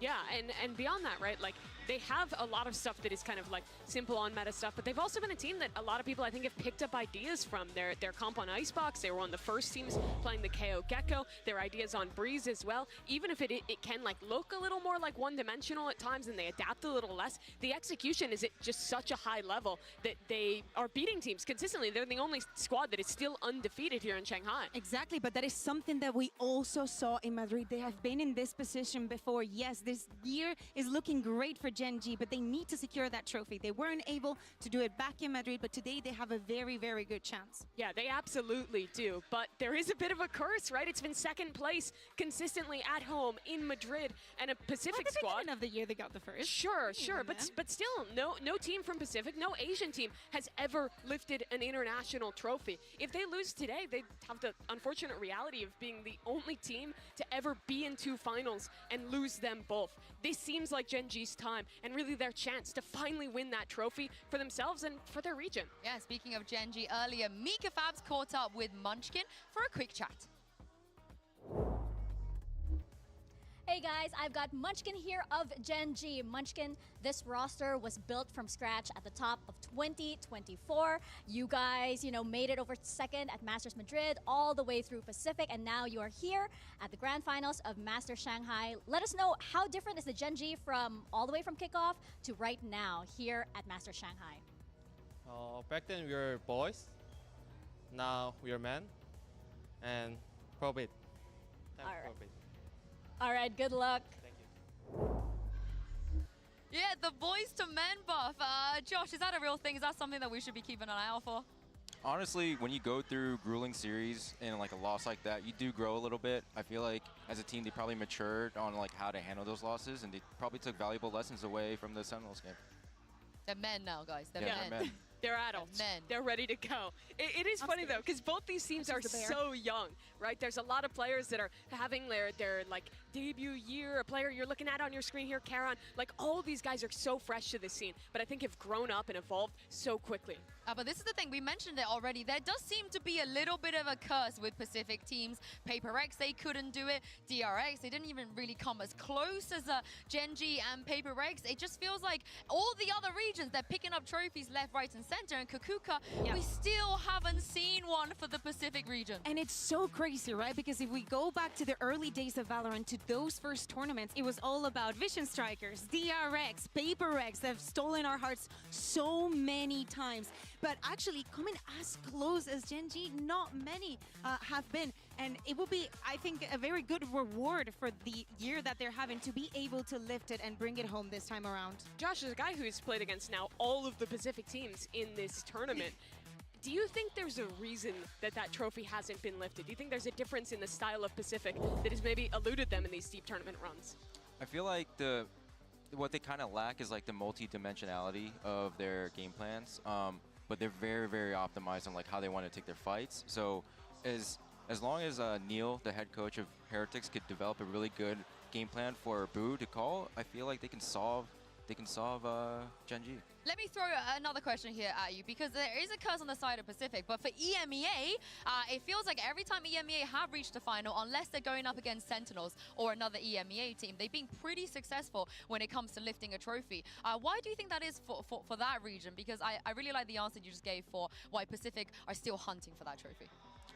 I think it comes down to the game plans and like expectations of like how you want to approach the game. And like I feel like Heretics is a team that can switch and adapt on the fly quickly, and that's enough to like at least secure a few rounds here. So to me the question is that can Heretics absorb the punch that they'll get from Gen.G? Okay, yeah, I mean, it's definitely interesting, right? Because when we talk about that growth, I feel like Gen.G has had too much time to study every single kind of solution that Heretics have been bringing, but they still keep bringing surprises. Yesterday even, they changed the composition on Lotus, and you can only think, like, when is this going to end? Yeah, I mean, you talk about absorbing punches. I feel like the biggest punch that Heretics will be throwing out is in the shape of a Turkish duelist. His name is V. And at this point, Mimi, if they manage to bring home this trophy, surely he will be the tournament MVP. I mean, he is absolutely in that conversation. He has been absolutely ridiculous thus far. For those that weren't familiar with his full run, he wasn't a duelist player for his team coming into this event. They have to pick up a sub. Their duelist can't play at the event. He steps up to that plate and has been putting on performances like this. He has over 100 first kills in the tournament, which isn't adjusted for matches, sure, but that's already more than any other duelist player has gotten at a global event. He is so aggressive, his team sets him up so well, and his mechanics are absolutely sublime. We knew this, you know, back in EMEA, Wood was one of the names that everybody was mentioning. Everybody was very excited. He only started playing with Heretics halfway through that first stage. So seeing him now in the international doing every single thing, and he's also one of the main parts that they have adapted, because moving into this tournament, knowing that Miniboo as a duelist is so flexible with the Neon, with the Euro, but on the side of Wood, he's been more comfortable in the Jet, the Race, more like simple style, and everything has come to fruition with all the plans that they've changed. And we can see it here on the rankings. He's first on almost every single thing. I'm so sorry to bring this back to you, Josh. Like, I know you had suffered enough yesterday, but now you faced against Voot, what, 3 times now? How good is he? Oh, he's phenomenal. I mean, like, the way he catches, like, these multi-kill rounds and he just opens up the site for them so well. But I can't understate, like, how important their support line is. Reigns and Patatek. And my personal MVP for this tournament for Heretics is Patatek. Oh, I like it. I feel like without, like, his support and, like, the ability to clutch out those rounds, and he secured so many clutches against us, they wouldn't have had this, like, run. Yeah, he's getting the opening kill in over a quarter of rounds, and that's absolutely not possible if you don't have as good of supportive players as this team does. I think the synergy between their 2 initiators, how they're using their utility in conjunction, and especially once they get that second cooldown, how much value they're getting out of that second stage of util, setting up really good plans every time. It honestly makes his life easy for a guy who's already so damn good. Yeah, on the other side of this, though, if Gen.G were to bring this home, then Kakuka, for me, it has to be Texture MVP. I mean, I'm not surprised that you say that. I think that Texture beginning of the tournament and Texture during playoffs to me has been 2 different stages. Yes, he does have a lot of his team just supporting him and setting him up, but the way that him individually has felt within the server to me has been much better. This flick, by the way, he's done it at least 2 or 3 times. It's just very disgusting to see time and time again how he can make this place happen consistently. So of course, when we talk about being comfortable, having that experience, having the server time to playing as a duelist and being in the same role, Texture has to be number 1. I mean, you threw Patatek's name out there for Heretics. Do you feel like Texture will be the guy for you for Gen.G? Yeah, I think so. I think his op is so scary to play against. We got punished by it multiple times. That flick shot he had against us on, oh, there it is. Oh no. That was crazy. This is just that was torture. crazy. Yeah. But if you had to take your pick, you know, somebody you feel like would make more of an impact, would it be Texture or would it be Voot? I think Texture for Gen.G. Texture for Gen.G. I almost lean Woot just because this is his first tournament playing the role and because he's kind of stepped into it so last second. But both these guys are absolutely pivotal, excuse me. And I think for Texture as well, his like individual impact is almost more important for me because I think a lot of Gen.G's game plans are really relying on like kind of like a simple like flash dash setup like that. And if he's not getting those opening kills, he's not finding those opportunities. I think this team's like mid-rounding is a little bit worse off than a squad like Heretics. Yeah, exactly. I think that's the point. If you see a good round from Gen.G, you're going to be looking at Texture. From the side of Heretics, anybody can step up. Well, I'm glad you guys mentioned Voot because he's standing by with Mika Fabs. I've got Woot here from Team Heretics. Woot, you have been the talk of the town lately. Can you take us back to when you first found out you were going over to Master Shanghai? What was the pressure like and what does it feel like knowing that you delivered? We came here for fun, but now we are going to grand final. Like, it's amazing feelings. I can't describe it. Like, you need to live for like understand that. So I'm very excited to play. We will see. I can feel the excitement from you. Good luck. Thank you. I mean, he's excited to play, but the crowd is very excited to see him as well. As we've spoken about in the past, a lot of the fan favorites were knocked out before they even got to this arena. And at this point, honestly, Heretics, they might even be the new fan favorite. Oh yeah, and I think that everybody can understand why. Time after time, any of these players are a freaking highlight reel, and in so many rounds, things just look ridiculous. The way the crowd has gotten behind them is wild to see. They beat every one of the CN teams, knocked all of them out of this tournament, or at least down into the lowers. And you would think that, you know, that you think that would vilify them, but instead, all the fans here have gotten on board because they're just a team that is so easy to like when you watch these players play on stage. The vibes, Benji getting up and screaming, the energy. It really feels like that momentum is building to try and get a trophy here. I think it really helps that Benji and Voot have been streaming on Bilibili, and their streams are absolutely hilarious. They were queuing with Texture as well. I feel like this is one of the dream finals. I don't see a world where this kind of atmosphere and this kind of story happens again. But speaking of this story, Josh, you wanted to talk about this man, Patatek. Let's do it. I've been waiting a long time to talk about him. We heard it from his interview last night. He even said, I've had to grind for so long to get here because other people didn't want to play with me. Other people didn't want to pick me up. I let some opportunities go in the past, and now he's in a grand final. How poetic is that? It's crazy. It's crazy, and well deserved, honestly. Like from our second match to the third match, like the level of improvement he had, and like how much mastery he showed right away. Even like having a KO molly for our Killjoy on Icebox, those little things all matter. And like the amount of impact frags that turned the tide and delivered a 3-0 result for them, like, man, you're torturing me. You're torturing me. I'm sorry to make you relive it. I'm sorry.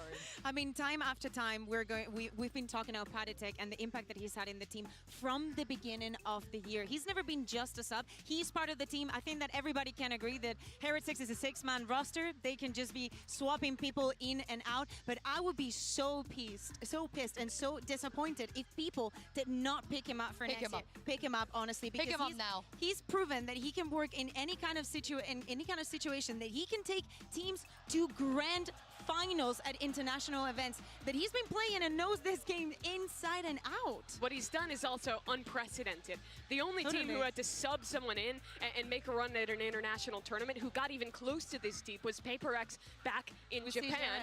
They were in the lower finals, but now Patatek is in the finals with this Team Heretic squad, and I think has a very real chance to lift a trophy as a player that wasn't even supposed to play.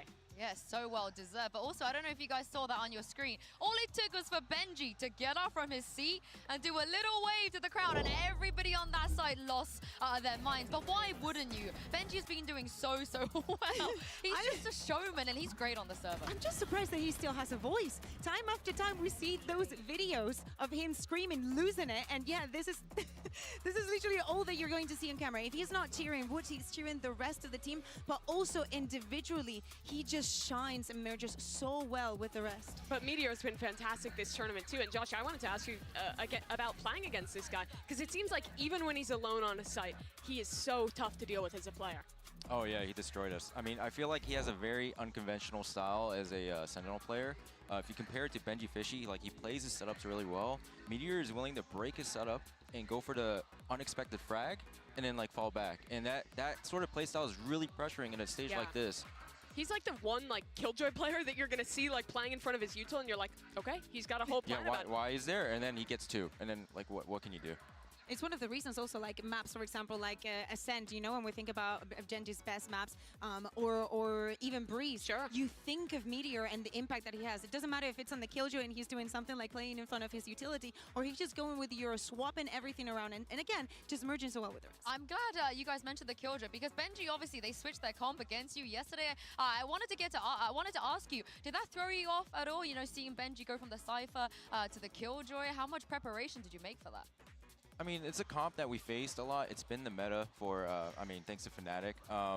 So, like, we're familiar, like, how to play against that. So, like, it didn't really throw us off that much. But we did expect, like, a Cypher.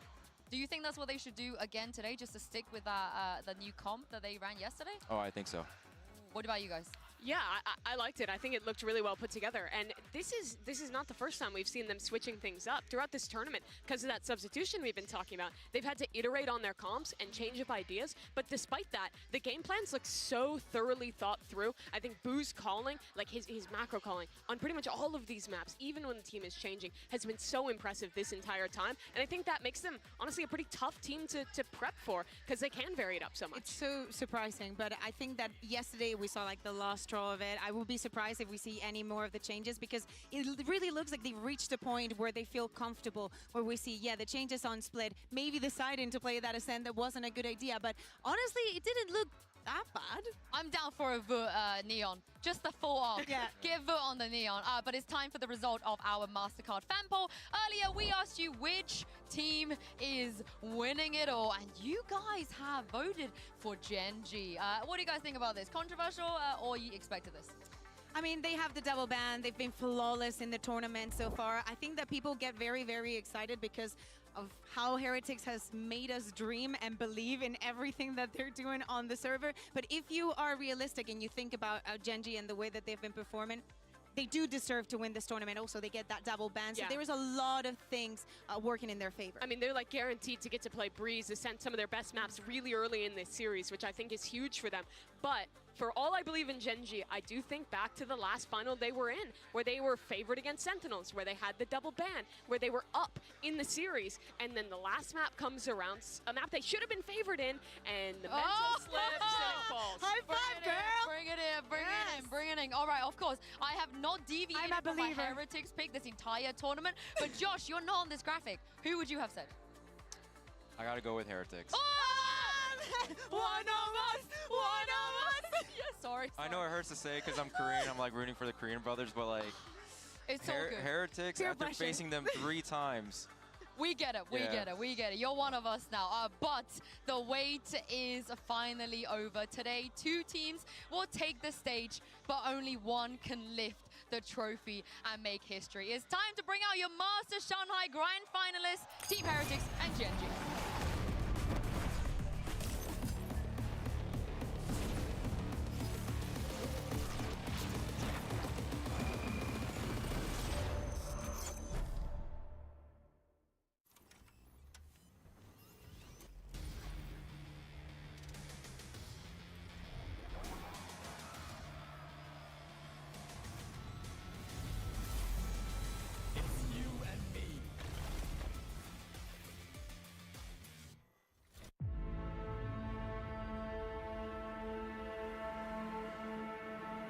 일단 제가 1티어 리그에 올 수 있을지도 사실 잘 생각을 하지 않고 있었고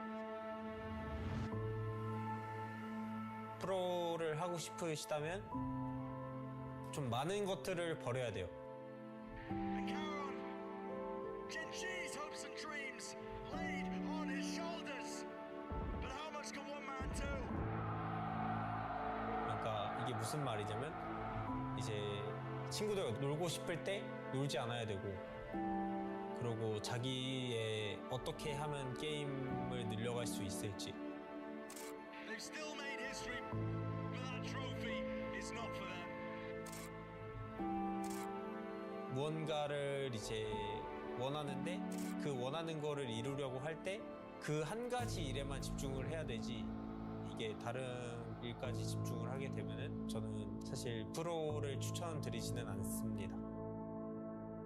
Trent gets the play, but now he's in a 1v3. The lockdown in play, and the hopes and dreams of G2 have come to an end. We weren't coming to this tournament thinking we were going to win. The journey we've gone through in Shanghai, it's like a movie.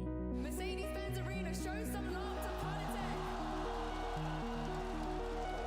How does that feel, Politics? That's amazing. That's the best thing in my life. The last 4 years were really rough for me. I was struggling like mentally. I was thinking that I'm gonna retire. I think I learned a lot from that, and in my opinion, people need to go through bad times to appreciate when the good times are happening. What a moment for Team Heretics, a 3-0 to make their way to their first global finals. I always dreamed of people cheering for me. I always take a deep breath, and I appreciate where I am right now. For Heretics, the journey, the story, it is not yet over. Finishing touches on this. Gen.G pick up right where they left off. 사실 마드리드 때랑은 조금 다른 분위기의 저희였기 때문에 What an exclamation point on an incredible match. 13-10 Gen.G. 저희가 마드리드 때 실력이지만 이제 멘탈이 조금 문제라고 생각을 했었거든요.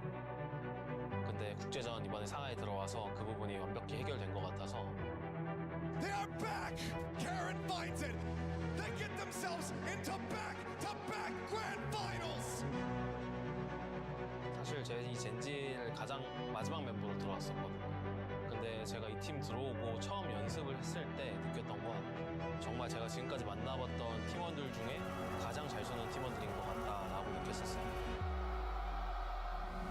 For Gen.G, they've always seemed like a different beast here in 2024.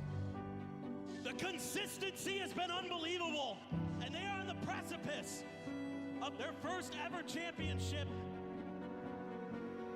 역시 챔피언이라는 소리를 들으면 페이커 선수가 제일 먼저 생각이 나는 것 같아요. 저희 한국 e스포츠계의 전설이자 제 발로란트계 페이커도 좋지만 발로란트의 라키아로 그런 좋은 사람으로 남고 싶습니다.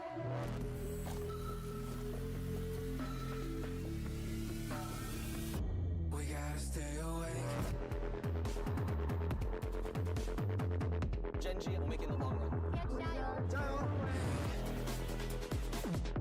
Gen.G, you guys had an easy run for the tournament, but that run ends now.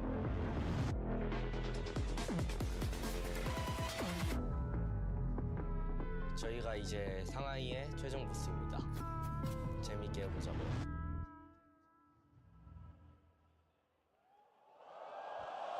欢迎来到无畏契约上海大师赛决赛的现场。Gen.G TX 历经层层考验和挑战，从瑞士轮一路过关斩将，闯进了总决赛的舞台。今晚战意觉醒，他们将向最终的冠军奖杯发起最后的冲击。接下来，就让我们有请进入到决赛的两支战队登场。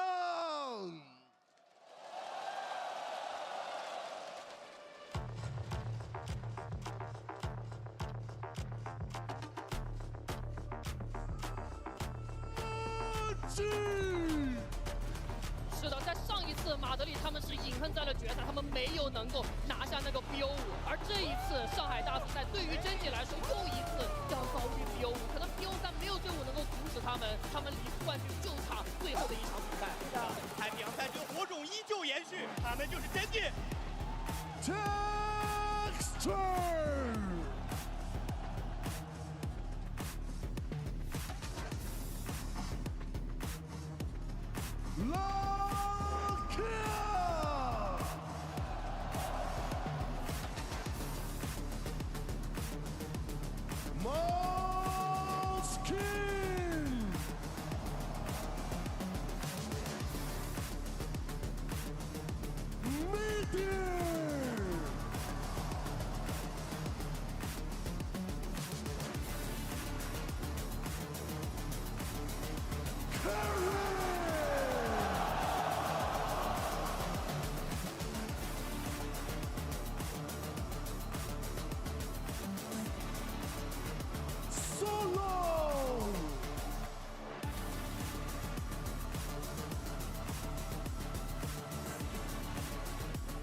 Team Heretics 要怎么样的结局才能够配得上这样的开局，这样流光溢彩，这样的高歌猛进？双续终将逝去，而青春才是所有。让我们把最热烈的掌声给到这一场的胜者，来自于 EMEA 的 Team Heretics Party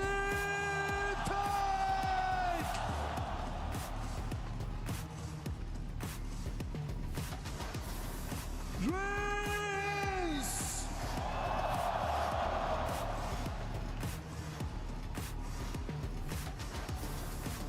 Boom!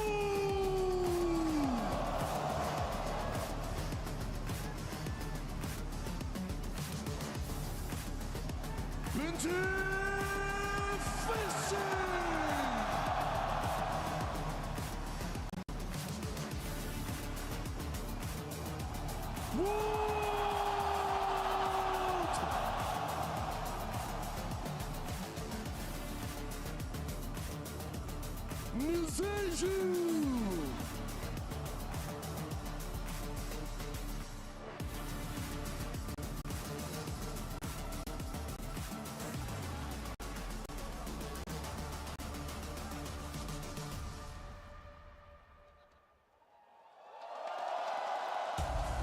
It's the second time this year Gen.G will have an opportunity to lift a Masters trophy. They let it slip in Madrid, but this time around, all they need to do is to get past Team Heretics, the only team that's to ever make a grand final with a sub.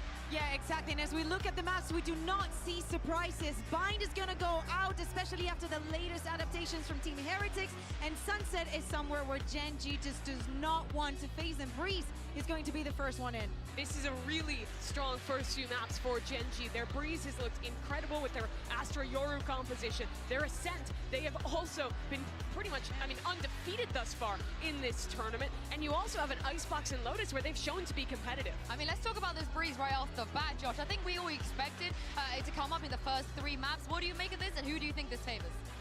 I think Gen.G has a strong Breeze, but I feel like Heretics will come out with a really strong game plan to play against a no Sentinel Breeze. So look for them to abuse those gaps and see if they can pressure around the map to have those openings. Yeah, it's very interesting because Gen.G has decided to take Heretics to a map where Minibu played the Yoru. They have not played it yet in the tournament, and that adaptation cannot come from one day to another because this is the last day. They have to come in with a new plan, but they knew they were going to be in this exact situation. They knew the Breeze was going to be coming up on today's matchup rather sooner than later. Gen.G was prepared. I want to know what Heretics has cooked for this one, though. And there's a lot of options right now on what to play on Breeze. You can still play the default KO Sova comps that have been around forever. You can play the variations with this solo Yoru, or you can go ahead and steal something like the Gen.G comp. There's a lot of options, and I think if they have a strong game plan, especially like you're mentioning, against that no Sentinel, no Cypher comp, there's a lot of potential here for them to get an upset early in the series. And what people have to remember is, of course, Wu had to move to the duelist. It's not something he's ever played before. He has. And looking at the other players, Paditek was an infamous duelist back on G2. He was great in that role. Reyes can play the duelist as well. In fact, I think they all can except for It's Boo. just a very flexible team. Most of these guys have played a ton of different roles throughout their career. I don't expect Boo to fill in that role. I think is the only person I wouldn't. But Josh, if this was your team, and you knew that you had to play Breeze, would you want to stick to the same comp and just move somebody onto that Yoru, or do something completely different? I feel like I would just put Woot on Jet. And just go with a single? Yeah. I feel like the rest of the playbook could be kind of similar. Of course, you don't have the cross-map TPs, but, the playmaking on Woot just covers that gap. Woot in the lower finals was absolutely incredible. The amount of first kills, the amount of early engagements he was saying, the pure confidence that the kid plays with is ridiculous. If he can even bring an iota of that into today. Oh my goodness. There's a chance, because he's locking that Jet. It's a Sky as well. I thought that we were going to see another debut coming from Wood just playing on the Yoru. As you're saying, he's sticking to the Jet. Paditek is on the Sky, knowing also how comfortable he is with the KO, how much experience he has with the agent. Are you surprised that he goes with the Sky? I think the approach is that they want to use these little drones and dogs to try to scout out as much info as possible and try to find a way to crack into Gen.G's defense. Yeah, well, I can't wait to see how they're going to play this Breeze and send it to the first map of this grand final best of 5. Show some love to your casters for today. It is Doug and Baby Bay. 2 teams remain, and there's only room for one. Legends will be born on this stage behind us, and a sold-out Mercedes-Benz Arena will bear witness. A best of 5, Dre, to decide who's the best in the world. It does not get any better than this. Gen.G have been given a glimpse of greatness before, and they fell short. Today, they play up against the contenders in the arena with a Woot who has been redefining, reshaping what it means to be a prodigy in the world of Valorant. All that remains is for the game to start. Blades brandish, shields will shatter as we kick things off on Breeze. Heretics on the attacking side. An opportunity to completely eradicate memories of Madrid. Such a disappointing finish. But now they've gone so far. But the hardest step is yet to come. Benji Fishy trying to pave the way, following the dog, making their way out A. Tagged up by the walls, you see the spam coming through. First bit of blood goes the way of Gen.G, and the last of it does too. Incredible pistol round from the start for Gen.G already. Looking poised, looking controlled. Yeah, they gave up all of that A space, but they were not afraid to fight that backside area as a team, as a unit. Lakia just lining up the shots right here. A job well done for the side of Gen.G to start things off. Those are big moments that you want to get on the board early on. You know, we often talk about this, Dre. It's a marathon. It's not a sprint. These are things where your mental will get tested. The depth of your strategy book can potentially get exposed. Texture's the one who's getting tested right now. Plucking Woot out of the sky. And of course, tipping in for a second, perhaps a third. But wisely decides to take a step back. He was an imminent threat already. Not landing every shot he's taking, but just the pressure alone, making Heretics have to slow the round down. It's enough of a threat. We saw Texture with the Marshall. You see a Guardian for Meteor and Charon as well. Silent creep up all around the mid area of the map. Once contact gets made in this mid door, that's going to be the key for Boo to creep on up. Take them out. And creep into his death. Really no space to be found. There's not many options right now for the side of Heretics. Not at all. Yeah, they have all the mid space. So at least they'll have some info of how Gen.G like to play some of these default setups, 3-2s for future anti-ecos. As I say that, a rain of fire. Hang on now, these classics are not supposed to be winning these gunfights, not at this distance, not against 30 seconds left. Guardian on the other side. Can Heretics convert on this? Can they already make a mess of the situation? There's a flank. Player standing. Spike Rian's down. getting caught, the spike not gonna go down. Patek's classic, the only thing standing between Gen.G and a second round win. It's a big ask early on. And there's just no way for Patek to get to this. He's not even gonna be able to get to the spike in time. He's just looking for anything that he can find, daring, wanting a fight, wanting to die. It wasn't the way he wanted to go, but he will go down. So Gen.G get their second. Salvation for Gen.G. That was a nice round from Heretics to do a lot of damage, but even at the end there, the little things that are going to take us the distance, Doug. They give the kill to Lakia there.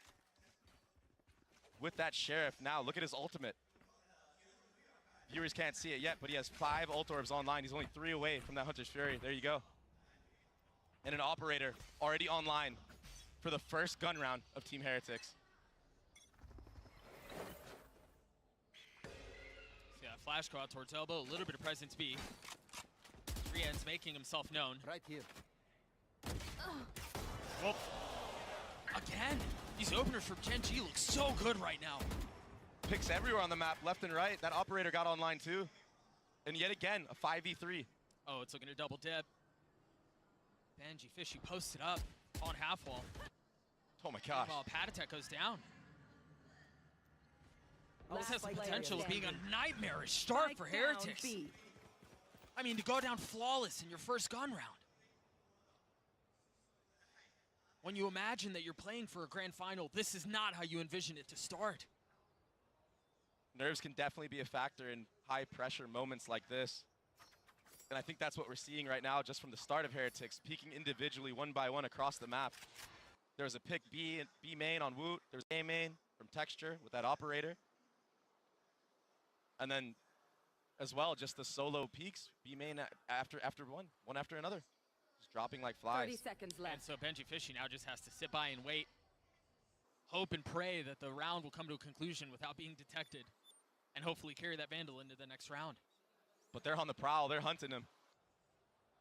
And it's because their economy is going to be flourishing no matter what. Why not? Here comes first contact. Bloodhounds with nose to the ground trying to hunt him down. Benji Fishy feeling all the pressure. He will get cleaned up. The blood will be drawn. A flawless round as Gen.G get their third.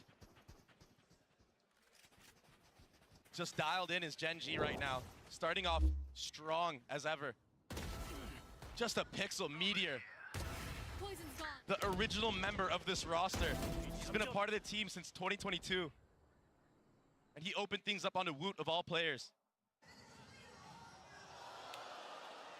Yeah, to think about how influential Woot has been in getting this team to this point. Oftentimes putting together plays that almost don't look real. They almost look like they're defying the way the game is played. Challenging convention. You expect for if Heretics are going to have a really good shot at this, he's got to be online. Of course, he is the first out onto the site, finding cover in the smoke, and now striking onto Munchkin. But Texture and Meteor again. He's not able to control the spray, though. Benji Fishy lit up. He's the last one standing and will meet a similar fate. And it was actually a beautiful exec from Team Heretics onto the site. But what was that shot from Texture? He meant to flick Wood, I believe, on the site, ended up taking out somebody else instead. I think it was Rians with a wall bang. You take what you can get, right? I mean, 100%. Gonna take a look at that play one more time. Look at this. This was ridiculous. Oh my. Oh, count your lucky stars. Just obliterated the opposition in Meteor as well. 7-2 right now. It's an excellent start. A timeout called by Heretics. Down 4 early in this best of 5. Again, a dreadful start to the situation. And Gen.G, they had a hard time in the beginning of this tournament. Coming off to strong starts. Seemed like they would always drop the first map every now and then. Yeah, slow starts every time. But they just went full steam ahead with no signs of stopping. They found out what the problem was. They fixed it. And they're vibing right now. For the side of Heretics, I imagine their coach is just telling them, yo, guys, slow and steady wins the race. Take a deep breath, it's not over. Get your bearings. You got Rian's one away from his ult. Benji Fishy also close by, along with Pad Attack. So Heretics with help on the way through their ults, but I mean, it's been a dreadful start so far. We'll see how things look on the other side of this timeout. Jet, fly safe. Will be the second gun round for Heretics. And they need this one bad, Doug. They need this one really bad. Meteor's getting active already, taking so much space. And then TPing away, feeling a lot of the pressure that's heading B. When you hear the drone come out, you know there's help that's needed. And of course, Meteor arrives on the scene at just the right time. Just some spam through the smoke, seeing some of the chasers on the other end. But Munchkin, he gets plucked out by that Sova dart. Where do they go off of this, though? They don't really have space anywhere on the map. Meanwhile, you look at the mini-map, Texture's already taken caves. He's just gonna dial in on this angle, get any type of early info here. You imagine a jump spot coming through from the side of Heretics. Or they just swing into it. If they swing in, surely they'll get taken out. We're about to find out right now. Meteor used his ult on the other side of the map. Meanwhile, Pad Attack, there's the jump spot. A little leg shown. And now they think twice about it. This is a brutal spot for Heretics. They know that the Yoru just ulted on B. They've already gotten picked off on the other side. You know there's an op towards A. Much like we saw in the pistol round, Dre, there's not a lot of safe space here. 30 seconds left. They are picking the right site, though, Doug, and it's going to be a little faint with the Skydog into A site, but it's not getting the value required, I don't think. There's 3 players of Gen here. Lakia with an opportunity to make a massive play. Meanwhile, Texture on the other side, he was overwhelmed, but Meteor again delivers. Woot's left in a 1v2 with 10 seconds left. He's got the spike in hand. He's got to commit to getting it down low. And with 5 HP, nothing but a sliver, nothing but a little bit of spray will take you down. But Woot looking to find some success for Heretics, and he just can't either. A ferocious start for Gen.G. A beautiful round for Gen.G. Meteor opening up the entry once more on that B site, just getting a spam kill this time through that Viper orb. And then what do? I mean, you're just stuck. You want to run into Texture's operator. He's going to take you out too. I mean, look at that. It's just the tracers onto Benji Fishy. And that's not the first time we see him do that either. Those little spams through the orb, A main have just been so clean for Meteor. I mean, he's 10-3 right now. Yeah, he's dominating the server right now. And we expect Texture to be the guy, right? We talk so much about Texture and how he's going to be the answer to Wood and who's going to be able to challenge this kid, and it's Meteor who's just taking the show. Blades online, op shot rattles off. Doesn't connect, but can Wood find any success with his ult? Saw how deadly he could be in that last series. That icebox clip is one for the books. I don't think Gen.G are interested in reading it, though. Look at Munchkin again getting active, and again, it's Meteor who capitalizes. More than halfway to his ult again. It's an unbelievable performance so far from the guy. He just had it in the previous round, too. And another disadvantage for Heretics. They're down 2 members once more, Doug. Yeah, and they need to find a way to get some sort of success going, get some confidence going. Maybe it's in the hands of Woot, but something to kind of get yourself out of these stumbling blocks that you've slammed into every single round so far. Maybe it's Rian's, but now Texture showing that he can do a bit of his own. The blades come online, and Woot falls. It's just Boo now, and a classic at that distance, excuse me, a Sheriff. Maybe can deal a little bit of damage, but not even that. A 6-0 lead for Gen.G. Heretics have already called a timeout. And knife for knife, Texture, best Woot in that Jet anime duel. It wasn't too crazy. Texture had the updraft still. Woot didn't have his. But still, moments like that, they sink into your head. Beautiful. Nice control, nice poise from Texture in that backside A. And he's been an absolute menace on A main. Just now, we're seeing him flip the map. He's gonna up in B main, get info there. He's now enabled. They're scared of Meteor. The duo in tandem just switching sites, switching positions. I'd be scared of him too. Especially with this little off angle he's holding, waiting for anybody to creep on up, walk right into the crosshair. Benji Fishy doesn't want none of that. Woot just shot an op into halls to clear the drone, so now they know, at least they have a better understanding of what's on the other side. Woot wasn't able to find anything going with the blades. Maybe the op will tell a different story. God, Meteor's just walked all the way down mid as we were talking about all that. So aggressive, the reposition in the mid round. He's liked to play around this map. Remember a couple of rounds ago, he took this space and then TP'd back B. Now he's got the TP towards A.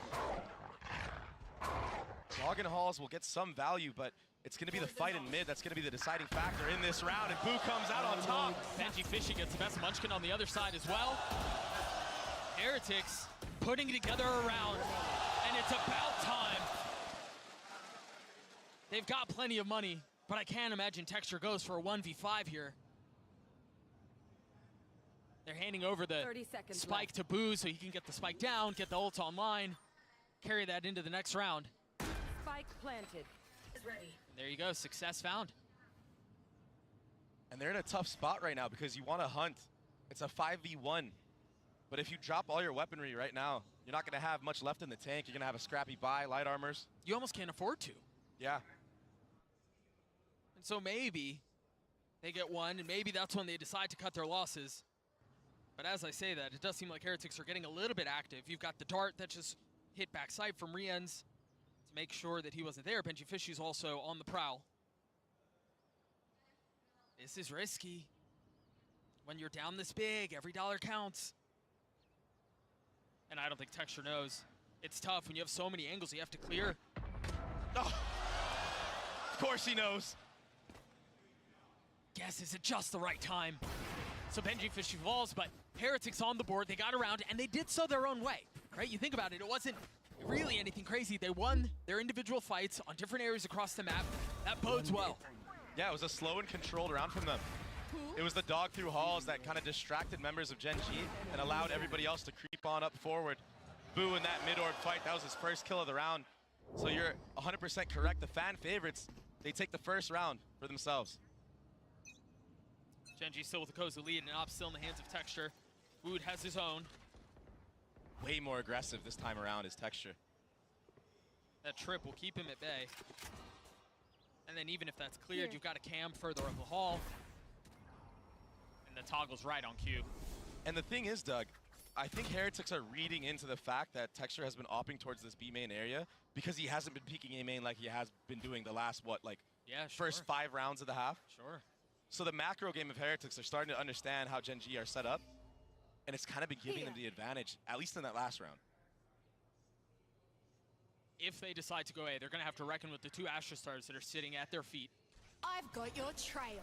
But the Seekers invested, the wall goes up, and they've decided this is where they want to dance. This is where they want to try to find some success. Lock in with the Hunter's Fury out. It's going to be traded in kind by Rien's, but they're starting to get the kills they need. They've gotten 2. Karen's still trying to dance around the site. Keep a close eye on the minimap. Benji Fishy has gotten all the way up, and he might be able to cause problems. Now going through the door, Texture stuck on the outside, still lands a shot onto Boo. And now a 2v2 as the spike goes down. That flash is so good. Munchkin has to wait for Texture to join the party. He's so weak, 30 HP, no armor. And Heretics in a really nice spot here, digging their heels into the site. But with such little health, what can Gen.G do? Munchkin falls, that's the weak one that's left. Does anyone swing the op? Yes, it does, and it doesn't matter. Patatek puts a bullet between his eyes as Heretics get their second. 2 rounds in a row now for Team Heretics. And the deciding factor was the layered utility. Seekers, Dog, Dart comes out. Even the late drone that they still had from Marians at the end there. Yeah, and the solo too. Yep. So much follow-up utility to just smother everybody playing on the actual A site. And then the confidence coming back into the hands of Patatek, swinging into the Oppa Texture, who has been an absolute freak this map so far. Signs of life for Heretics. And now they're reading the map really well. Boo is doing a good job of IGLing. Once more, not hitting the site where the operator is at. Yeah, I mean, it's almost like they can see through the walls. As soon as the op switches back over to A, Heretics a step ahead of it. Decide that they want to take a different look, a different approach. I think a lot of people out there, myself included, get so blinded by the fact that Heretics have these shooters, have these stars, that Turkish aim and whatnot. But they don't understand the level of macro these guys play at. They actually read the map really well. Their coaching staff does a really good job of prep. Find some cover texture. They're looking for you. And that's info gathered that the op is confirmed at A main. He's not pushed off of that line though. Oh, and he gets dropped by Rians. I'd love to see that one back. Yeah.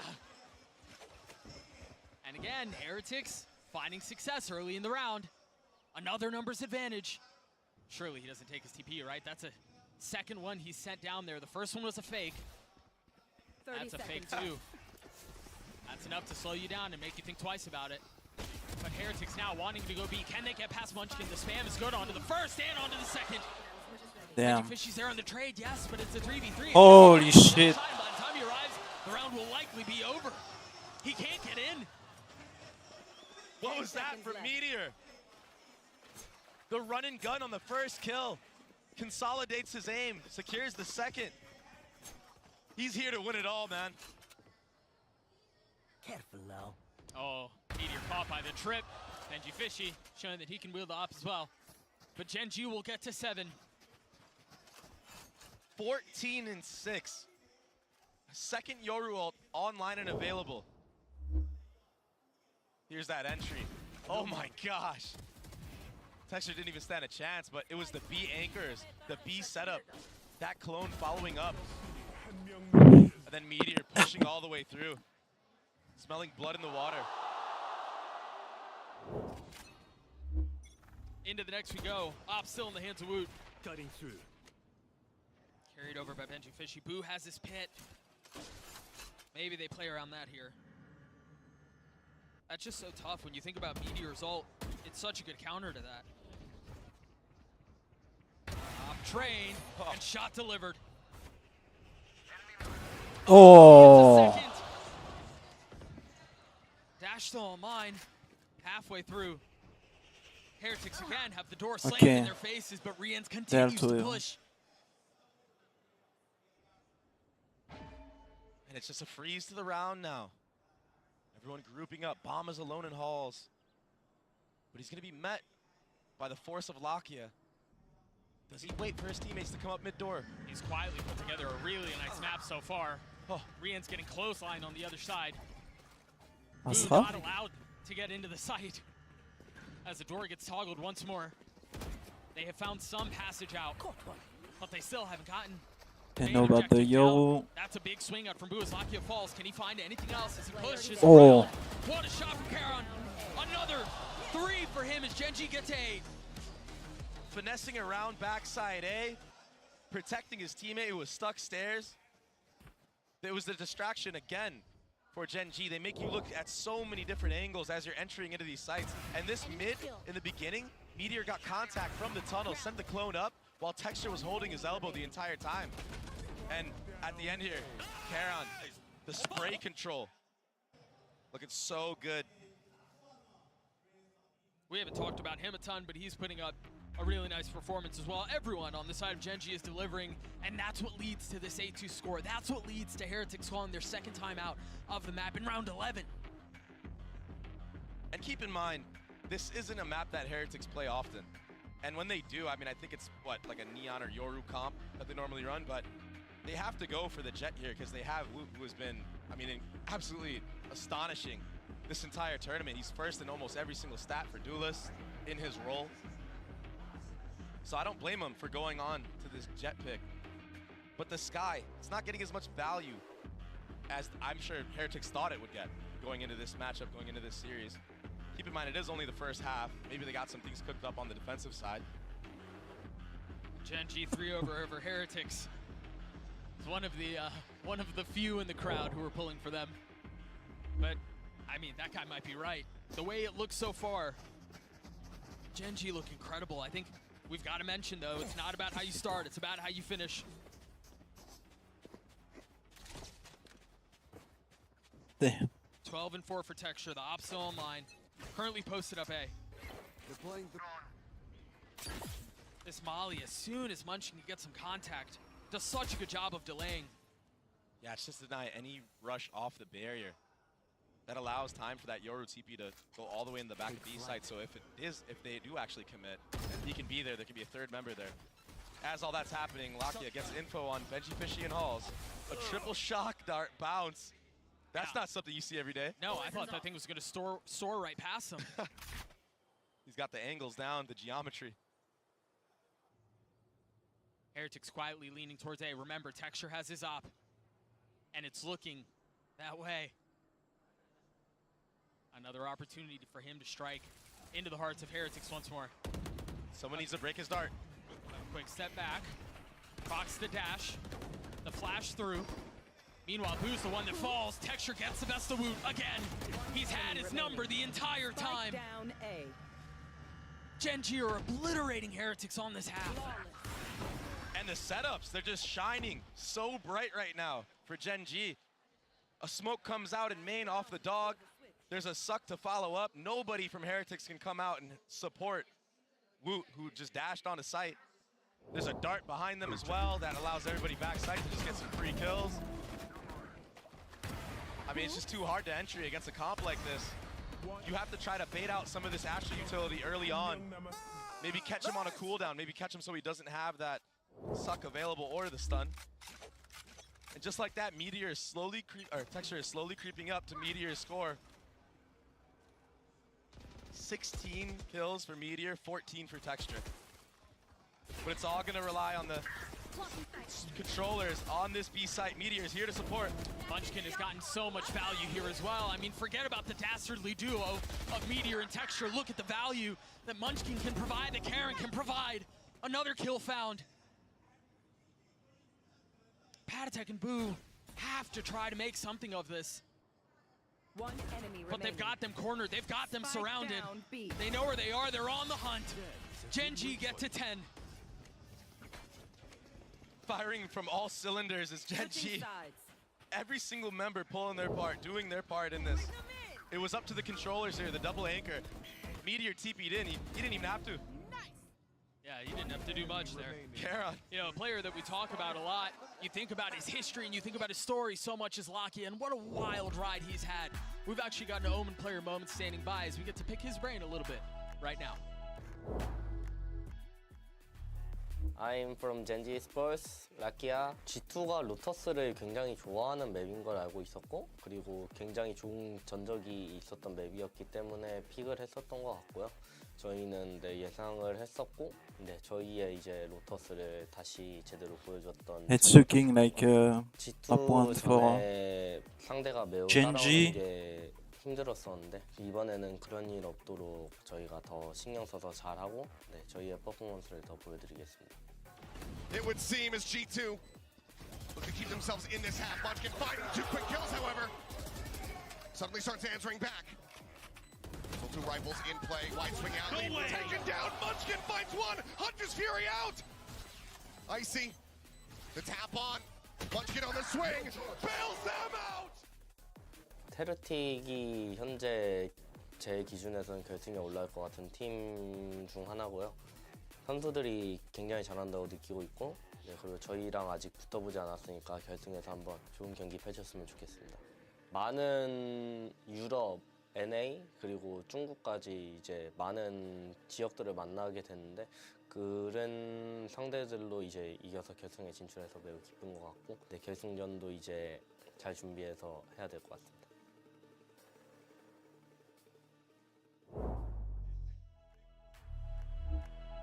What a tumultuous journey he's been on. And again, we mentioned it in the first half, Dre. He's quietly putting together a very impressive game. He mentioned in the interview there, he just wants to have a good game in the finals. And Lakia, my brother, you're good. So far, a 10-2 half for Gen.G. What a start. Yeah, the toughness of Gen.G throughout this entire tournament, throughout even the stage that they had. I mean, it was tough getting in. They started off, I think, the season like with only one win. They were 1-3. They brought it back. Time to jump.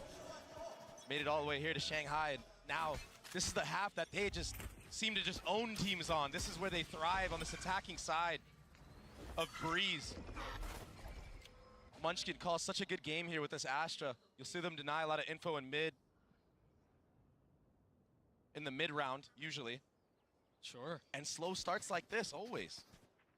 This is the bread and butter for them. Yeah, Patatek invested the dog at the beginning of the round, spotted where Karen was. And it seems like Gen.G want to lean back into it anyway, knowing that they've been spotted on some of the presence. I love this call. You make the Viper wall go up A. It suggests a split going through double doors. He might even put his body on the line to sell the damn thing. Benji Fishy falls, but look at where the spike is. Look at where the rest of Gen.G are. All attention turning towards B. They're going to waltz in, and Munchkin might win the round by himself on the other side. 3 kills found. He's a man on a mission. No one can connect on him. He's like Neo. Here. And now he just holds bottom mid by himself. I mean, you're right. He 100% won the round by himself, but either way, the macro game went in favor of Gen.G this entire round. What can Boo and Rians do to consolidate, do anything? But Munchkin with 4, the IGL. Not able to deliver on the ace. What a gift that would have been, but Lakia cleans it up. Gen.G get to 11. Heretics not finding really anything else on the second half either. The slowest of starts for Team Heretics. I mean, their aim isn't even there right now. They need to just start getting any type of rounds they can. Any type of gun duels. I mean, Munchkin, he should be dying here for sure. But good on him with the movement that he had. The little left and rights with the Sheriff. It could be so powerful. I mean, 2 body shots. He gets a headshot there through the wall. But either way, Munchkin set that round up perfectly. He really did. The call was exceptional. The execution was somehow even sweeter. You gotta go back to the tail of the tape as we put together this beautiful story of Texture up against Wood, and what a clash that would be. Wood is currently sitting at 4-12 or something like that. Meanwhile, Texture and Meteor, we've sung their praises so many times. The song has got to be like a leaky faucet in the minds of Heretics. But they might be able to close this thing, at least this round. They've got a pretty big numbers advantage. Lucky and Meteor, the only 2 alive. They've dealt with 1 of this 2-headed beast in Texture, but Meteor still healthy. Now taking some damage, feeling a lot of the pressure. He will get cleaned up by Woot, leaving Lakia alone. A Guardian, but 20 HP. That's way too big of an ask. And a Thrifty for Team Heretics. Gen.G, they did a good job early on using the drone, getting the info on a site. But Rians, he opened it up for his team. That Sheriff headshot right off the rip. That allows Woot to come in with that Marshall, just get a bunch of tags on players, make it actually a fair fight for players that are using the Sheriff. All of a sudden, all you need to do is get a body shot. Shot down. Hit a couple there. Yeah. That was a nice one. It's big for Woot. That's big for Heretics. We actually got this. The vibes are still good, so if you're a Heretics fan out there, which I'm sure there are many and plenty, it's not too dim, not too gloom. Maybe they can yet sing a song. It's the same dog we saw from the previous round. This time a little bit of a jump spot. Has to be really careful about trying to get out now. You know he's gonna have to do that 2-3 times and then still not really feeling safe about it. To jump. as all this is happening, there's been a complete walk down through middle. They're all here. Munchkin can't settle the shots with the Sheriff. Decent damage done. So a little worse for wear. It's 3-2 on an elbow. Doesn't get much info. Gen.G just missing the timing. Maybe for good reason. But Meteor's giving a good reason for Gen.G to potentially steal this round away. Patek on the exchange though. Oh, he's tagged him. I wonder if he can hit the spam. No. Camera spotting 2, spotting 3. Utility cleared, but space gained from Gen.G. Spike planted. And these are the scary moments when Gen.G gets onto this B site and Texture has this Guardian. He can really activate. They're down in numbers, they're down in weapons, but this is winnable. It's gonna be big on Heretics to execute. Ooh. Another one traded back as Boo falls. Oh, this is big. A flash in the face. Texture can't respond back. Lakia with the ghost spots the second, but can't deliver the shots. So Heretics will find their fourth. They're continuing to stick around. Yeah, making it costly for Team Heretics. And Gen.G, they're very comfortable doing these anti-eco slow rounds where they like to feel out the map, and it's all because it paints a better picture for Munchkin later on in the half. You're gonna see him pull out all the stops in a match like this. This is it, this is the final. They wanna take this first map win. Get the momentum in their favor completely. And the best way to do that is completely decimating your opponent on your map pick. You saw Woot get a little bit active, get online. This last couple of rounds, a couple nice shots with the Marshall. Now with the op. Here. Now trained A. Here. And of course, that's where Gen.G's headed. A 4-1 approach, it looks like. That flash through. They normally invest a dart with this. Next. Yoruwalt. It's better than any dart you could possibly ask for, because who can find a timing? As he saw through. Oh, has to dash away. I thought he was going to try to land the shots. Almost gets punished for the high ground. He tries taking. Meteor so far up here. What can Riens do? Spike planted. Playing close by as Patek has fallen. You've got Boo has joined. But they've gotten the spike down, and as you mentioned in the previous round, this is where Gen.G are successful. This is where they're at their best. Spam through the smoke. Boo falls as well. Gen.G, Fishy, and Woot have to force back to try to get this 2v5. But again, an impossible situation. So many things to consider, so many targets to find. Just too many. Gen.G map point. Meteor is an absolute animal right now, Doug. Running and gunning, taking every timing he knows he can take. Off of the drone here. Didn't even need to see him. He heard the audio cue. The sidestep takes his time on it all. 3 on the round, and honestly, Karon, he was the one that opened up that entire round. He killed the rotated Patek in mid. While all that commotion was going on at A main, that Yoruwalt getting all this info. Karon cut off the rotations. No cavalry could be arrived. Lakia has this ult. Munchkin's close to his. Those two alone, I mean, those two can secure the map. Yeah. This drone will get the info onto Woot as well to secure that orb. If they want, they're a little wary though, for good reason. They know they have good advantage into this round. They know Heretics have to force up whatever they can, and these close range fights, that's where the main problem could lead. So a drone was used from the side of Riens into mid.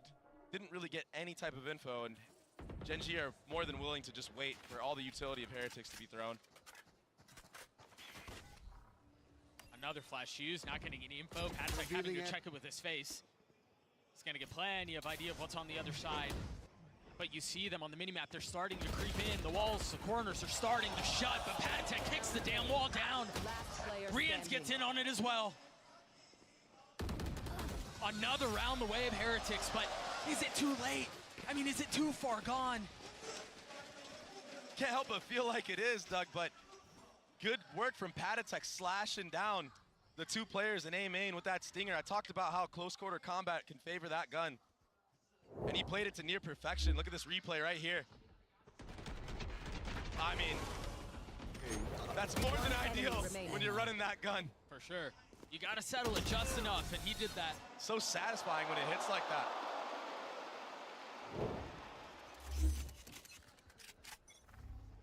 Patatek close to his ult. It's a big one too, as you think about how Gen.G like to play at the beginning of these rounds. Any info that you can gather is valuable. Decoy. It's a faster approach from Gen.G. They've been sitting back for quite a bit of rounds. Meteor, I mean, he's so disrespectful right now, and I don't blame him. Look at Woot.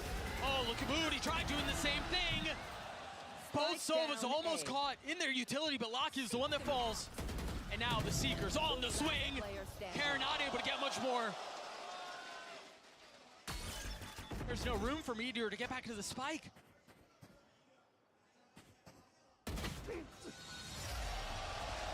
That's it. Aggression from both ends, but Heretics come out on top. Patatek the deciding factor. Yeah, he team flashed Woot right there.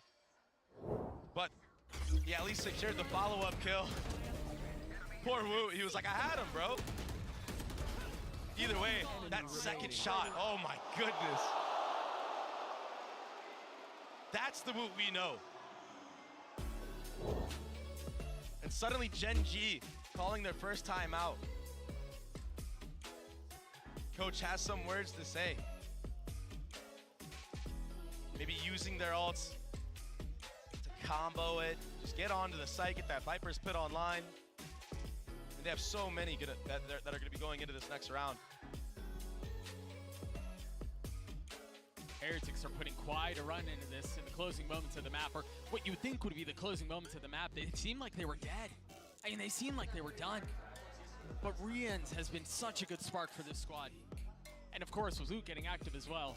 Yeah. With Woot coming online, there's always calls for hope. And when you win the eco round like that, I mean, it's a round that you have no business winning. And you steal it away, it gives you the confidence to now build up your own economy. All of a sudden, Gen.G has scrappy buys every other round because it's just disaster when you invest so many guns into the round like that and you lose it. So although we were on a timeout, it's going to be a little bit of a scrappy buy. I imagine the main strat for that timeout is going to be going into the following gun round. But a hero rifle buy this round for Texture because he has the knives available next round. Amalgam of a buy. Patatek flash the dart over the top. They've been caught once more. Oh, but it seems like they're happy to take that fight, happy to get caught with them. Now the drone over the top from Lakia. Patatek still trying to hold the line with Rians over his shoulder. Now you're going to have to deal with that again. An opportunistic swing up from Patatek, and he pays for it with his life. Now the Hunter's Fury. Rians will fall too. Boo and Benji Fishy left alive to try to convert this, and Boo's making a run at it. They've invested the neural theft. They've gotten info. They've gotten the pit out, and they're going to rotate away. And just Munchkin staying right here. Heretics have to keep one player there. That's why you see Boo just stuck. Like he's in mud. And now a late lurk that can be a thorn in the side of Heretics. Benji Fishy, he's wrapping around himself. He might catch a timing here. All of his utility is still up, but it seems like they've managed to navigate the landmines and get to the other side. So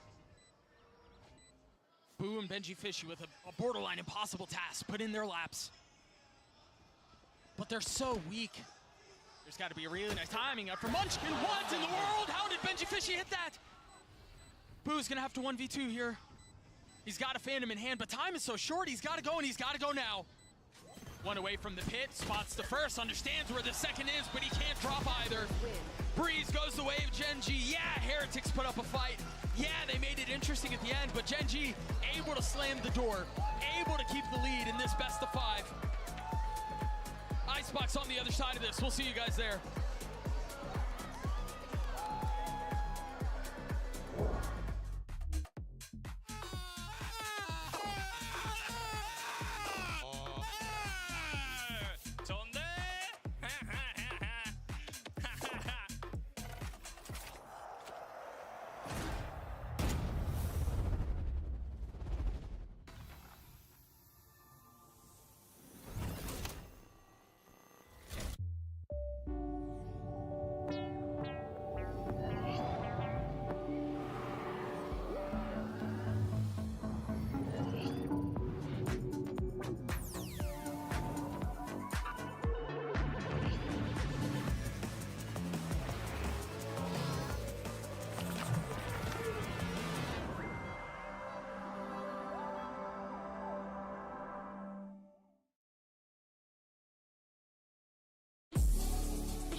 Very convincing first map from Gen.G. And Bind and Sunset are out for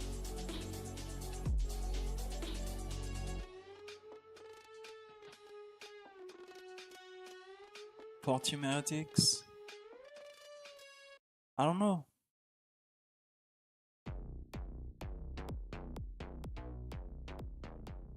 Not sure what sensitivity you perform best with? Are you constantly changing your sensitivity because you're missing? Introducing the Universal Sensitivity Finder in AIM Labs. Get real-time sensitivity recommendations. Keep track of the sensitivities you perform best It could with, be a 3 and bring it into your for next ranked game and Gen.G. dominate. Like, Now available in AIM Labs. with Icebox and Ascent coming up, Heretics really needs to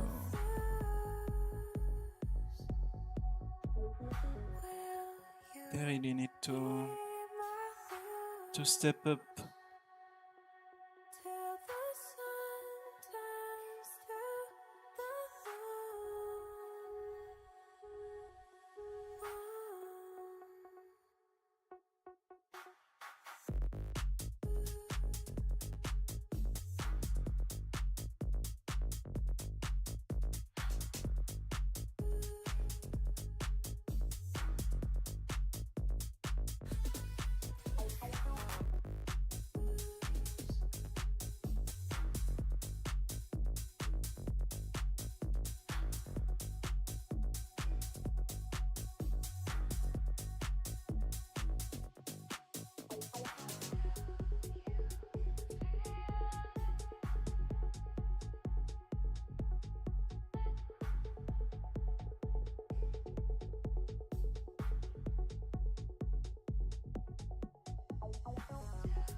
Solo of Gen.G and Jen to help with some translation. Solo, congratulations on that first map. Now, I wanted to know, there's a lot of talk about the mental preparation of Gen.G coming into this grand finals. How has the mentality of the team changed? 감독님, 이번 대회 때 특히나 멘탈적인 부분을 많이 강조하셨는데 감독님 보시기에 선수들의 멘탈적인 부분이 훨씬 더 강해진 것 같나요? 사실 저희가 그 부분에 있어서 얘기를 많이 하다 보니까 얘기를 많이 하다 보니까 확실히 좀 더 생각 나는 것 같고 더 강해지게 된 것 같아요. 네. It's something that we constantly talk about and put a lot of time into. We're very conscious about having a strong mentality, being able to reset our mentality. So because of that, I think we're very aware of the mental state that we're in and also have a strong mentality. Thank you very much for your time. Let's see if Gen.G can manage to close out Icebox this time.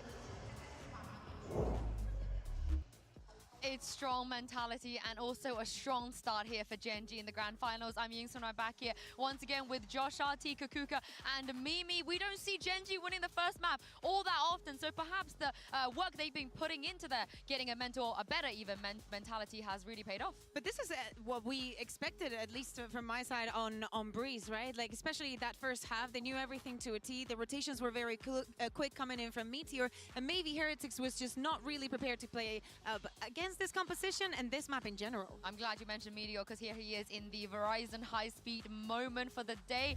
Mimi, he was getting so many first kills as well. Yeah, Meteor has always been pretty incredible on the defensive side on this map, and in others when he's playing the Killjoy too. I was super impressed with how Gen.G was playing around these constant B execs that Team Heretics was pulling out. I think they do a great job of finding that gap in the execute and even going for like really surprising forward plays like Meteor does in this round to get an advantage even when that B side is the weaker side, which I feel like makes them pretty tough to play against, Josh.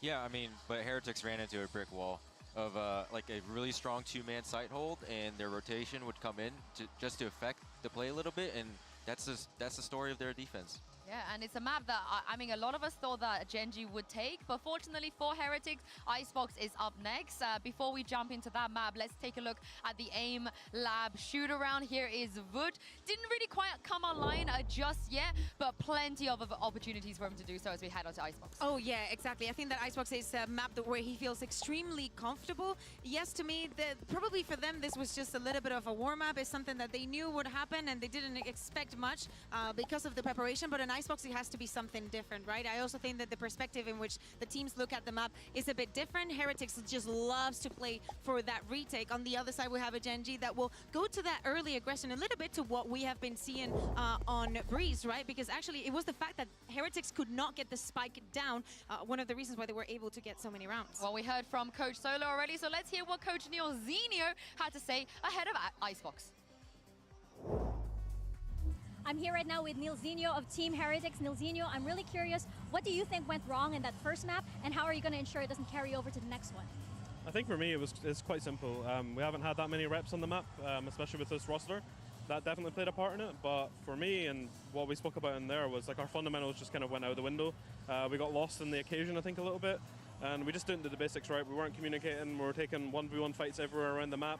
And I think in the end, we started waking up a little bit, but it was just too little too late. So we just calmed down, we reset, and now it's our map. So this is it, like it's make or break. We need to get back into the game, and that's what the boys are gonna do. All right, excited to see it. Let's see if Team Heretics can make a comeback.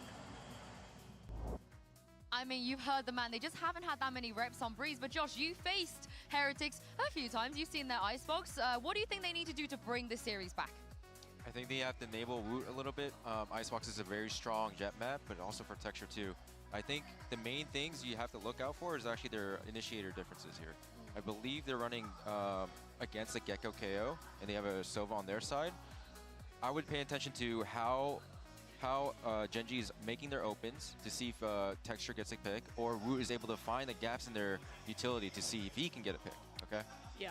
I think also for Gen.G, when they're starting on this defensive side, something that they do really well is kind of proactive defense, setting texture up for a lot of these forward fights, especially towards A and B main. They'll wait for that first cycle of ult, say that Sova drone to come out and find these really good timings to re-clear with that double flash combo and texture going forward. Team Heretics is going to have to be ready for that. My eyes go directly into Lakia. He had a brilliant Icebox last time that we saw them play it, but we know that Heretics, this is a map that they've been very, very comfortable, played it throughout the tournament 4 times. They've won every single one of them, even though some of them even went to overtime. I think Gen.G's style is like very much a flood defense, but also like I said, they'll find those double flash moments to try to catch you off guard.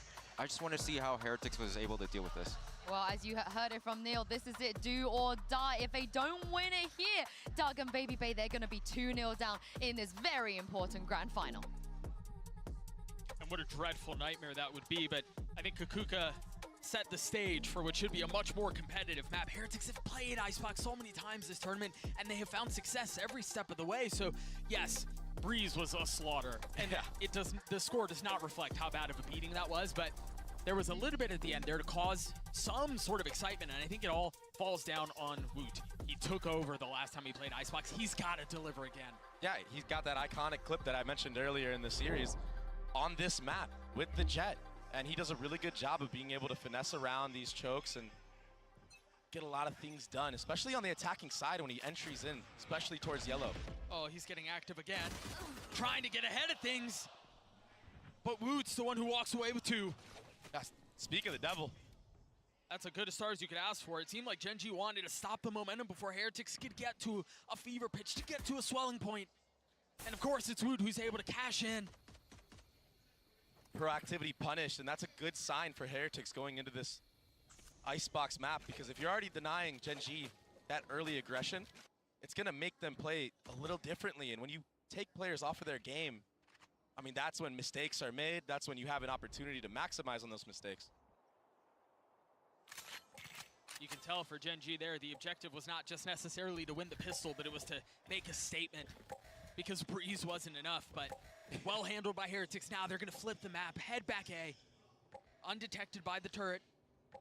They've got one of their own. Benji Fishy's posted his up, but Karen's on the prowl. Is he going to smoke it off? I don't think he has a smoke available to do so. Yeah. But that knife landing, that opens up the window of opportunity for the flank.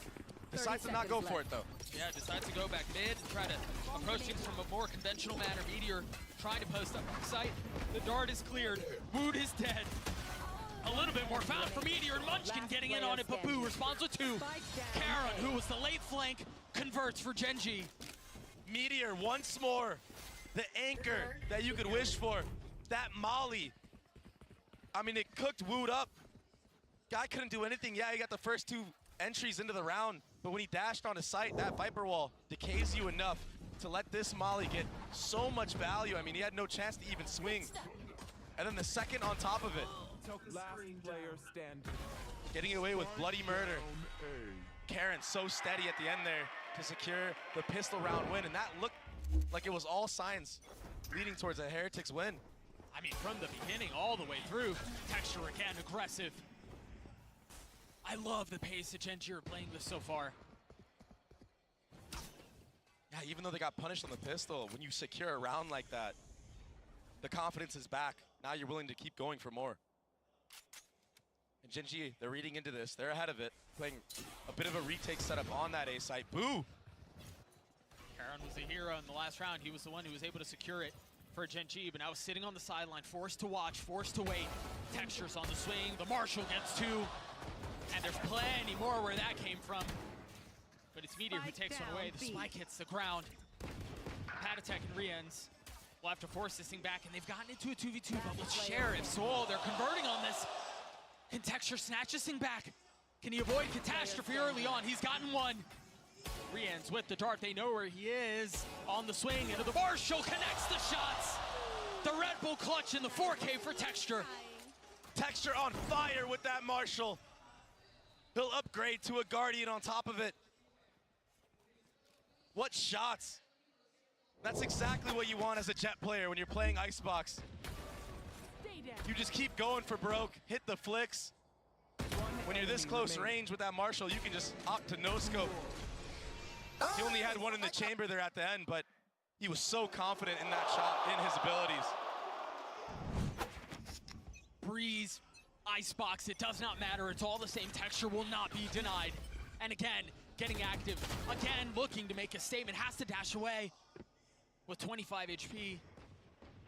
Thinks twice about the reaggress. I think part of the play was getting him involved there. Munchkin getting spotted by the drone. Has to give the space back, and Texture on the swing. I mean, he's a madman. He's 25 HP doing that. He's stuck around for so long to support his teammate in Nest. And all of a sudden, a rifle swap. Now Munchkin, he has full HP. He's able to have that M4. Phantom. These pugnacious protocols from Gen.G at the beginning of the round have been so smothering for Heretics. But yes, They're down in numbers. They have such a strong weapon advantage here, though. It's just the Phantom. It's just the Guardian on the side of the defense, like you were saying. No way, right, Doug? No way. No way. You're absolutely right. But Lakia filling in on the space behind it. Surely you're not expecting a second there. Crispy from Karan. Revealing. Lakia might be able to cause a lot more problems if the timing is right. We've got a little bit of utility, but it does not look like it will go checked. It does not look like it will go detected as Rians falls. Committing to the plan now. Last player standing. It's all on Boo. Yeah, he hit another. Turns away the flash. He's getting spammed. Getting peppered. There's no way for Boo to go. Another round stolen away by Gen.G. Doug, we are seeing a Gen.G that is so online and ready for this. They want it so bad. Karan there, getting the trade in market. And oh, this was that first kill. Oh my gosh. Look at this. Insta. The follow-up, Meteor, protecting the back and forth, and then One enemy remaining. Just no chance for Patatek there.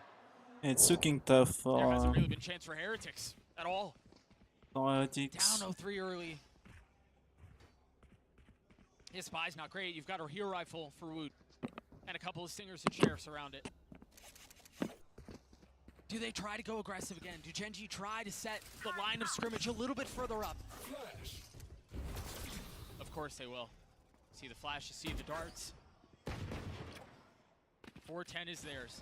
They're just staying here. They do not care whatsoever. He's expecting the swing, procs the dash. And meanwhile, Karan over the top, getting the best of Woot. That was the hero rifle.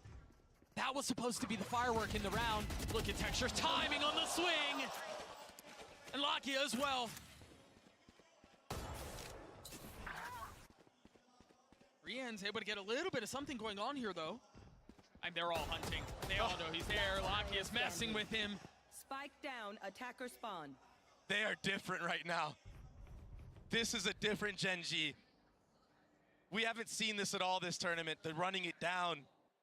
Lakia jump swinging for his entire team.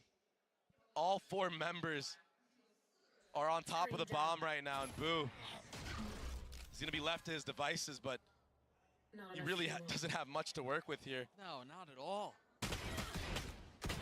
Still deals a little bit of damage onto Munchkin, but it's traded back. That Phantom is just getting the best of him. They didn't have the weaponry there. They didn't have the positioning. And honestly, given how Gen.G have played this, given how Texture just continues to answer the call for Gen.G, I don't know that the weapons would have necessarily mattered.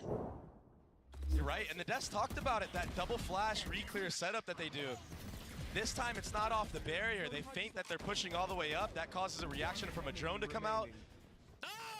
The knife gets a couple tags. Now we double flash. And it's just so hard to deal with because you can't turn. I mean, if you turn the KO flash, the Gecko flash is hitting you and vice versa. So it's just, it can be so difficult if you're caught in the open like that. And more aggression. Texture is so aggressive this series. Oh, wow. 12 HP left, but Boo was able to stand strong. That was so close. A little bit of the aggression punished. The question is, how do Gen.G respond on that? Where do they play elsewhere on the map? Meteor's gonna fall B, so they have now found success on both sides. Lakia, the one close by, you hear the orb was picked up. And now utility out. The flash over the top, the dart is there. Lakia able to stay covered behind the wall. You're not able to hide from that. You're not able to run from it. How much more can they do? They've gotten the spike down, but Munchkin and Karan are so outnumbered right now. Spam not connecting. Munchkin manages to get away. And yeah, they're just gonna go back, try to save that operator that got taken down early on for Texture in the next round. Yeah. Their economy is good though, so maybe you'll see Munchkin try to go for a couple exits. Get closer to that ult orb, but then if you look at the ult economy on the other side, I mean, he might not want to die at all because you might be feeding a KO ult, you might be feeding a Sova ult. Yeah, you don't want to give those away. Oh, he missed the jump for the up. Unlucky. I think he should be able to snag that one. I don't know that you gotta hurry. Don't miss. Oh, he makes it. Second time's a charm. He's able to grab the op. Tell you what, he can't be doing that on the new map, Doug. Might fall to his death. Take a look at that play one more time. Again, the aggression from Texture has caused so many problems for Heretics, but Boo, a really nice spot to respond there. Yeah, a good round for Heretics. Spam through the smoke from Boo. Kinda just secured it. No retake being able to be made for Gen.G. Nothing to worry about if you're Gen.G though. Your economy's still flourishing. And the aggression continues to come. So bold, so disrespectful. Refusing to let Heretics find any traction. And you don't expect the same peak twice. I mean, he got punished the last round. Why is he going for it again? That's what Heretics are thinking. Because it's Texture. Munchkin getting overwhelmed there. A little over-eager on that one. Yeah, that aggression starting to punch them a little bit. Targets destroyed. And I think if there's going to be a way back into this map for Heretics, it has to be off of those things. They have to find a way to punch back. Yeah, you have to punish. Things slow down here for Heretics. They've lost Woot, they've lost their star, they've lost their go. A counter on the Thrash, and a counter on the Boo again. Benji Fishy getting involved.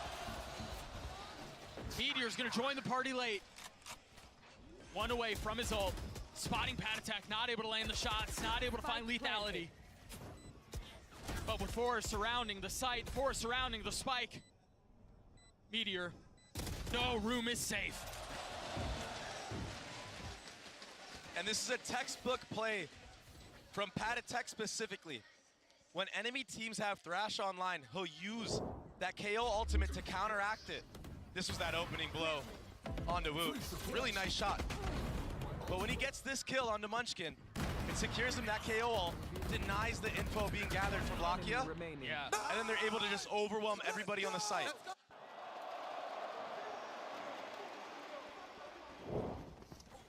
Again, Heretics finding a little bit of success, and it's much earlier in the schedule compared to what we saw on Breeze. It's a little while before there was any cause for hope. But now Heretics injecting a little bit of space into the situation. Starting to bully and starting to invest utility to keep that aggression back from Texture, who's sitting on the opposite side of the map right now. The lockdown used. Heretics now have a question they have to answer, and they don't have a ton of time to answer. Do you choose to fight? Do you try to clear it, or do you take a step back? And if you go the other way, which Gen.G, that's what they want you to do, you're gonna run into Texture, but the double back from Heretics, it's a smart play so far from them. KO Dagger back and online. Munchkin will get the info. Tag on to 3 members of Heretics. The time is running down a little bit low here, Doug. With 50 seconds left, I think a couple of options they can consider. Do they stay here? Do they try to flip? Yeah, there's a good chance there's an op on the other side, but the persistence might be a factor. He's invested in, and Lakia has a meal of it, but Heretics is there to respond. The lockdown will go off. Texture will show up, but he will be late. With op in hand and blades, in case he decides to invest, in case he decides to go for a play. They just don't have the same financial luxury they did before. Yeah, and Heretics in these post-plant scenarios, they play it very disciplined. That's how they've been winning a lot of the matches they've done. Part of the fundamentals, part of that macro gameplay that I was talking about. And that's why you see Texture not even going for it. Had Heretics maybe pushed up a little bit and he got a kill, maybe that could be a window of opportunity, pop those knives, go in. But they're not giving him anything. Yeah, that 1v2 feels much easier to try to navigate. Yeah. And it's a big contrast from the start of this match so far, Doug. Heretics, they were getting punished by that aggression from Gen.G. Now, they've slowed it down, they figured it out. Weathered the storm of all the utility and the swings on A site. And all of a sudden like that, we're within 1 round. I think a lot of it has been them fighting fire with fire. I mean, Lakia could have. He had such a good opportunity there to honestly secure the round. Yep. But sometimes the bullets, they just don't go the right way.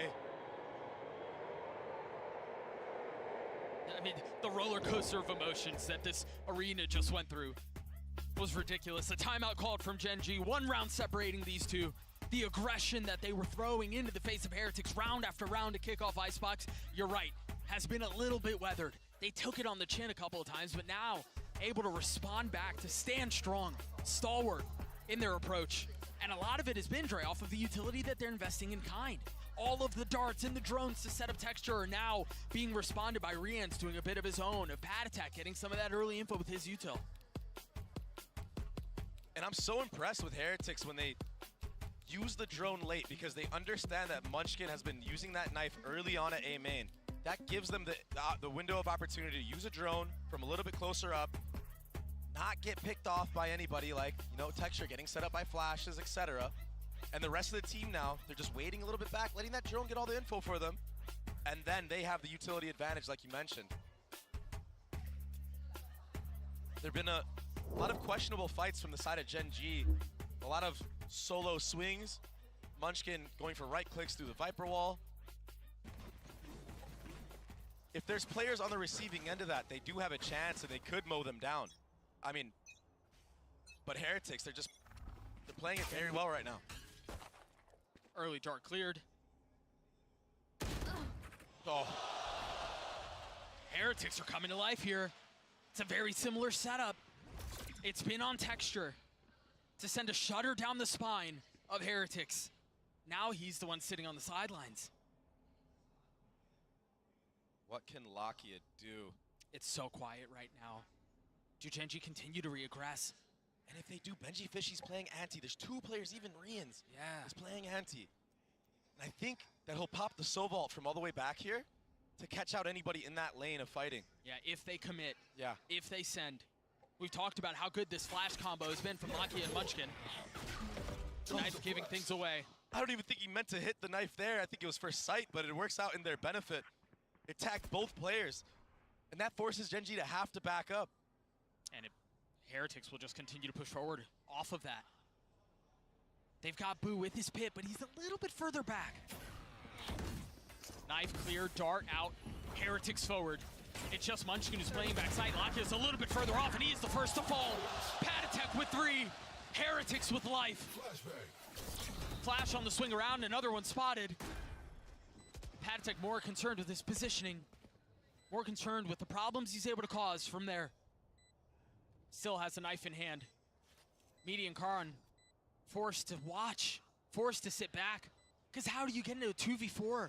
And this is where the positioning was so good, but Karan's able to decapitate him. A 1-for-1 though, and now the Viper's the only one who stands. Tries to get away and can't. We're tied at 4. Pad Attack's brilliance is shining through in this half. First the entry onto texture, then the follow-up, breaking the dagger. That's the cue to just run it down on sight.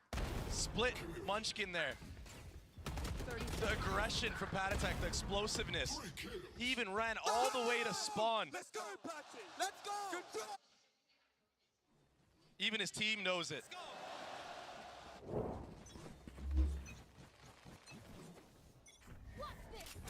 Aggression again, texture up high, blades online, looking for a scalp and we'll find one. And again, the double dip. Can he take over the round? He's done so all series. He's found 2, and look at Lakia's position. He's got behind them. Boo never saw him, Boo never had a shot. But now position given away, and Lakia gladly takes the fight. Again, the aggression. Again, the offense. Rians. A miserable spot to be in. Out of charges. A 1v4, and yeah, it's pistols. But what a round win for Gen.G. In the face of the momentum that was swelling the way of the attack. I mean, Gen.G force you to take fights that if you lose them, the round is just over. How many times have they pushed up and fought A? I mean, it feels like every round. Almost every single round at some point. Maybe different timings. This time with the knives.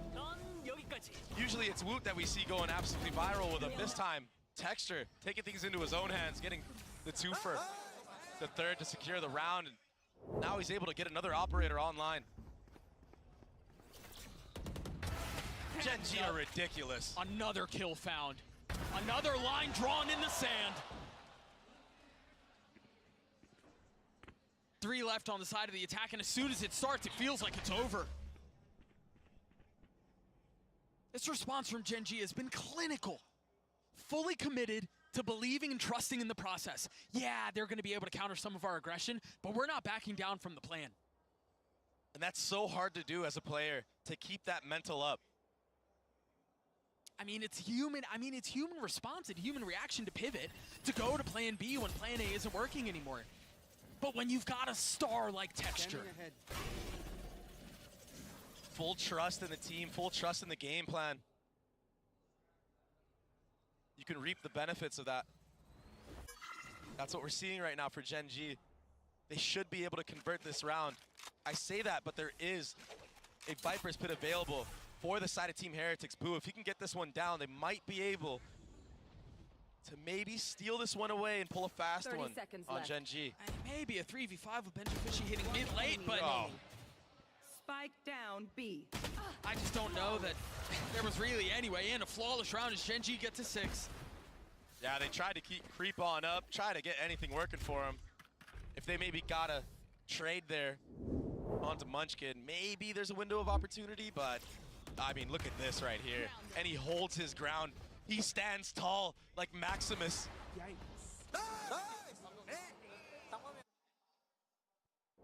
So hard to play against a player that's disrespecting like that. It's usually Woot who we see doing things like that against other teams. But Woot right now, sitting at 3-9. Texture sitting at 13-5. That's a brutal matchup. Woot had taken this tournament by storm. I mean, the amount of clips he's been able to put together, the value he's been able to provide his team was ridiculous. Well, there were questions coming into this tournament, right? There were questions coming into this match, excuse me, about who's the MVP, right? Is it Texture or is it Woot? Yeah, Woot arguably has had more clips because they've played more, but this doesn't look like a fair fight right now, Dre. Yeah, Texture has been phenomenal. I mean, all tournament long, this team, they fought adversity. They buckled through. And they didn't drop a single series. So yeah, the dream, the mirage of Heretics and this crazy, crazy run that they had, I mean, they could still make it. But right now, it just feels like Gen.G are just in full control. Yeah, the clock is ticking and the possibility of a fairy tale ending just continues to get smaller and smaller. Swarm grenade. Into round 11 we go, 2 rounds separating them. 3 ults on the side of Heretics. 4, excuse me, and they're big ones too. Gen.G, again, with aggression, it's a little bit different. The flavor's different, but the outcome's the same. There's nowhere that Heretics can find safety. There's nowhere that they can find room to breathe. They've been squelched, they've been suffocated, they've been stymied. They're so willing to just leave Texture on an island by himself. He's been popping off all game long. It allows you to have a 4-man setup on A early on and allows Texture to just enable in the mid round. Heretics tries to switch position on the maps. And again, the op you mentioned on the other side punishes, but they found a little bit of space here. But again, as soon as they find space, Dre, you're staring up a ridiculous mountain. Yeah, you got your one. Yeah, you got some space. It's still a 2v4. It's still a 3v5. Let alone a Thrash invested on top of it. I mean, what can you do? 30 seconds left. Boo with so many angles to cover, so many targets to find, so many things to consider. Paranoid tries to do what he can to fill the void, and there's the swing through the wall. Meteor, perhaps a little overambitious, perhaps a little aggressive, but it's still a song of success for Gen.G. Playing together, peeking off one another. The synergy, the communication, it's all on point right now for Gen.G. You can tell by the gameplay. Catching players off guard, this little drop right here, no follow-up, no punish. But Karon, he's holding it the whole time. So yeah, Peditech tries, the swing was a little late. One enemy remaining. Just too much to ask for.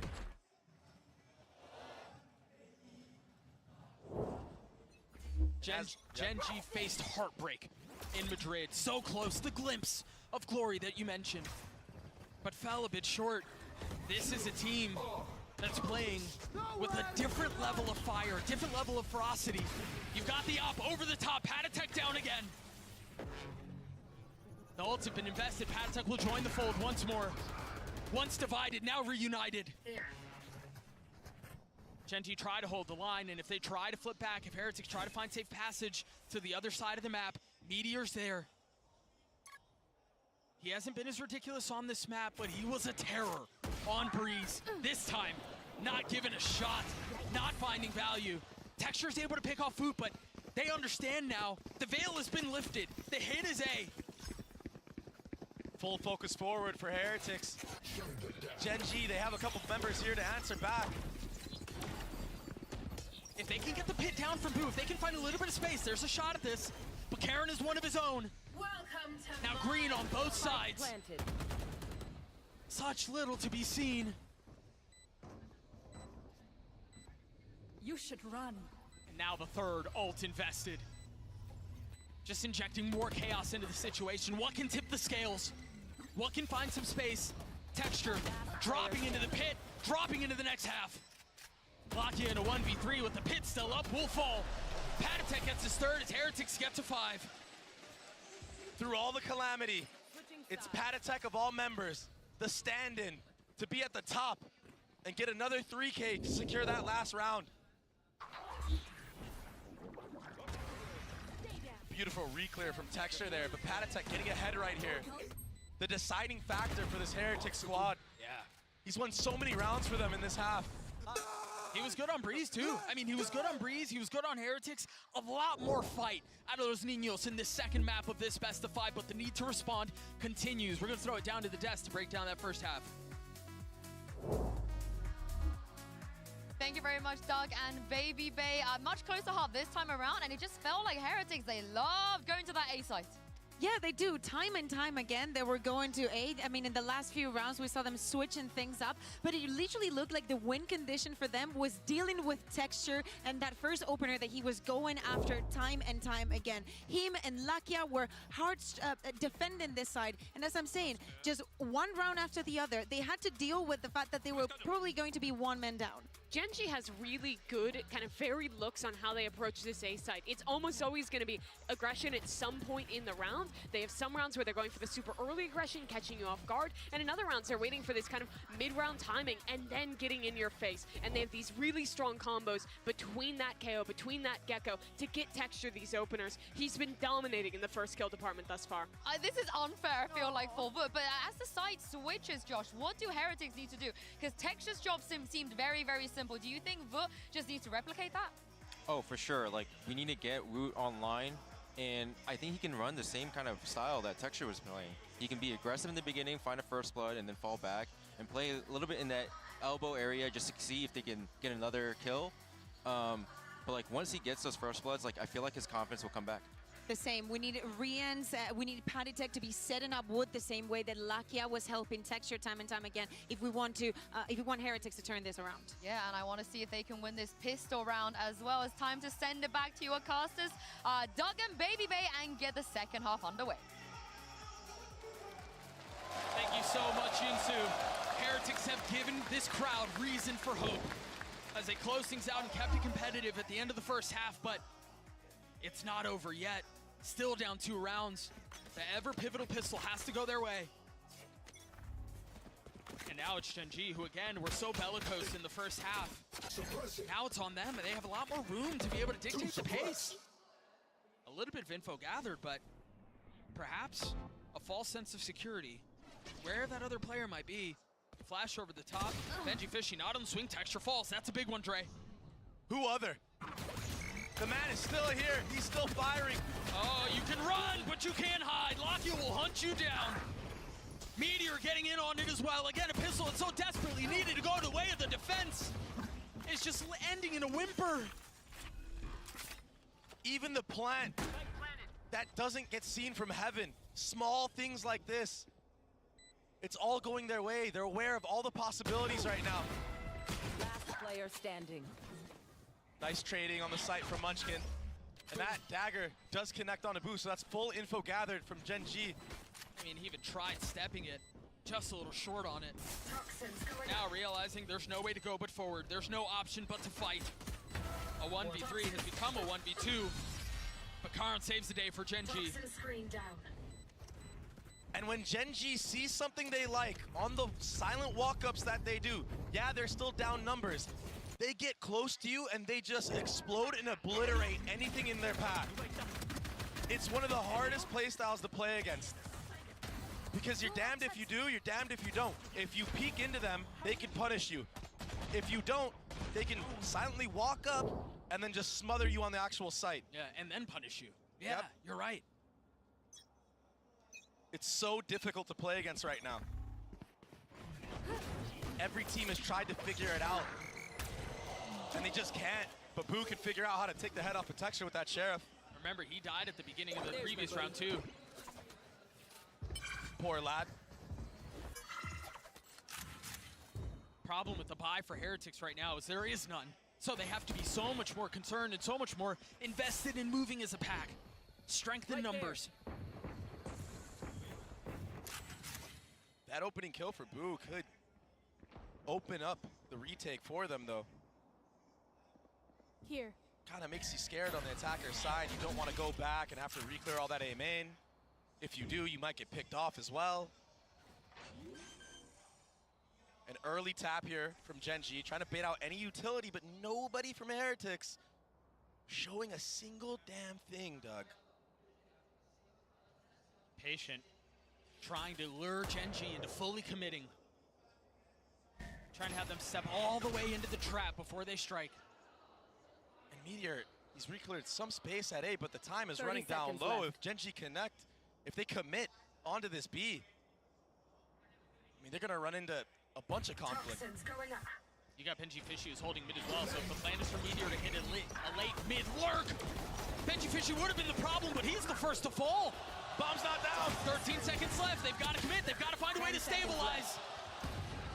Cauterize the bleed and capitalize on the situation. They're so weak, Dre. Balaki on the swing. 21 HP, no bullets left. They've gotten the spike down. Rienz is there. Munchkin, 1 HP. Can he be the architect to save the round? Can he put the pieces together? Can he build another clutch moment? Rienz and Wu with crosshairs trained will drop him. What a round for Team Heretics. Thrifty. The poise to just sit there and not get baited by the first tap. Patatek had that molly the entire time. Once the actual bomb gets planted, that's when the molly activates. And the time just runs too damn low. Take a look at the MasterCard Thrifty one more time. It was all the way of Sheriffs. Enemy remaining. What a beautiful hold. We talked about how they were trying to bait them in, slowly lure them in, tantalizing them in. And as soon as they take one step too far, it's over. So now 2 rounds separating the two. Now it's on Gen.G to try to replicate some of the magic that Heretics just hit him with. Just pistols. A good dink with the pistols onto Woot. He's gonna be forced back now, so that's some space gathered at B. He's still been quiet.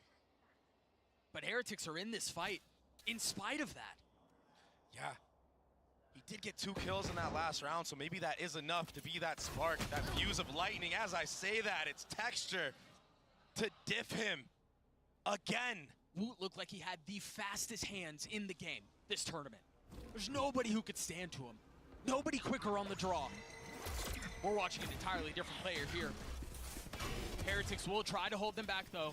A lot on the shoulders of Patatek. Rienz around the corner.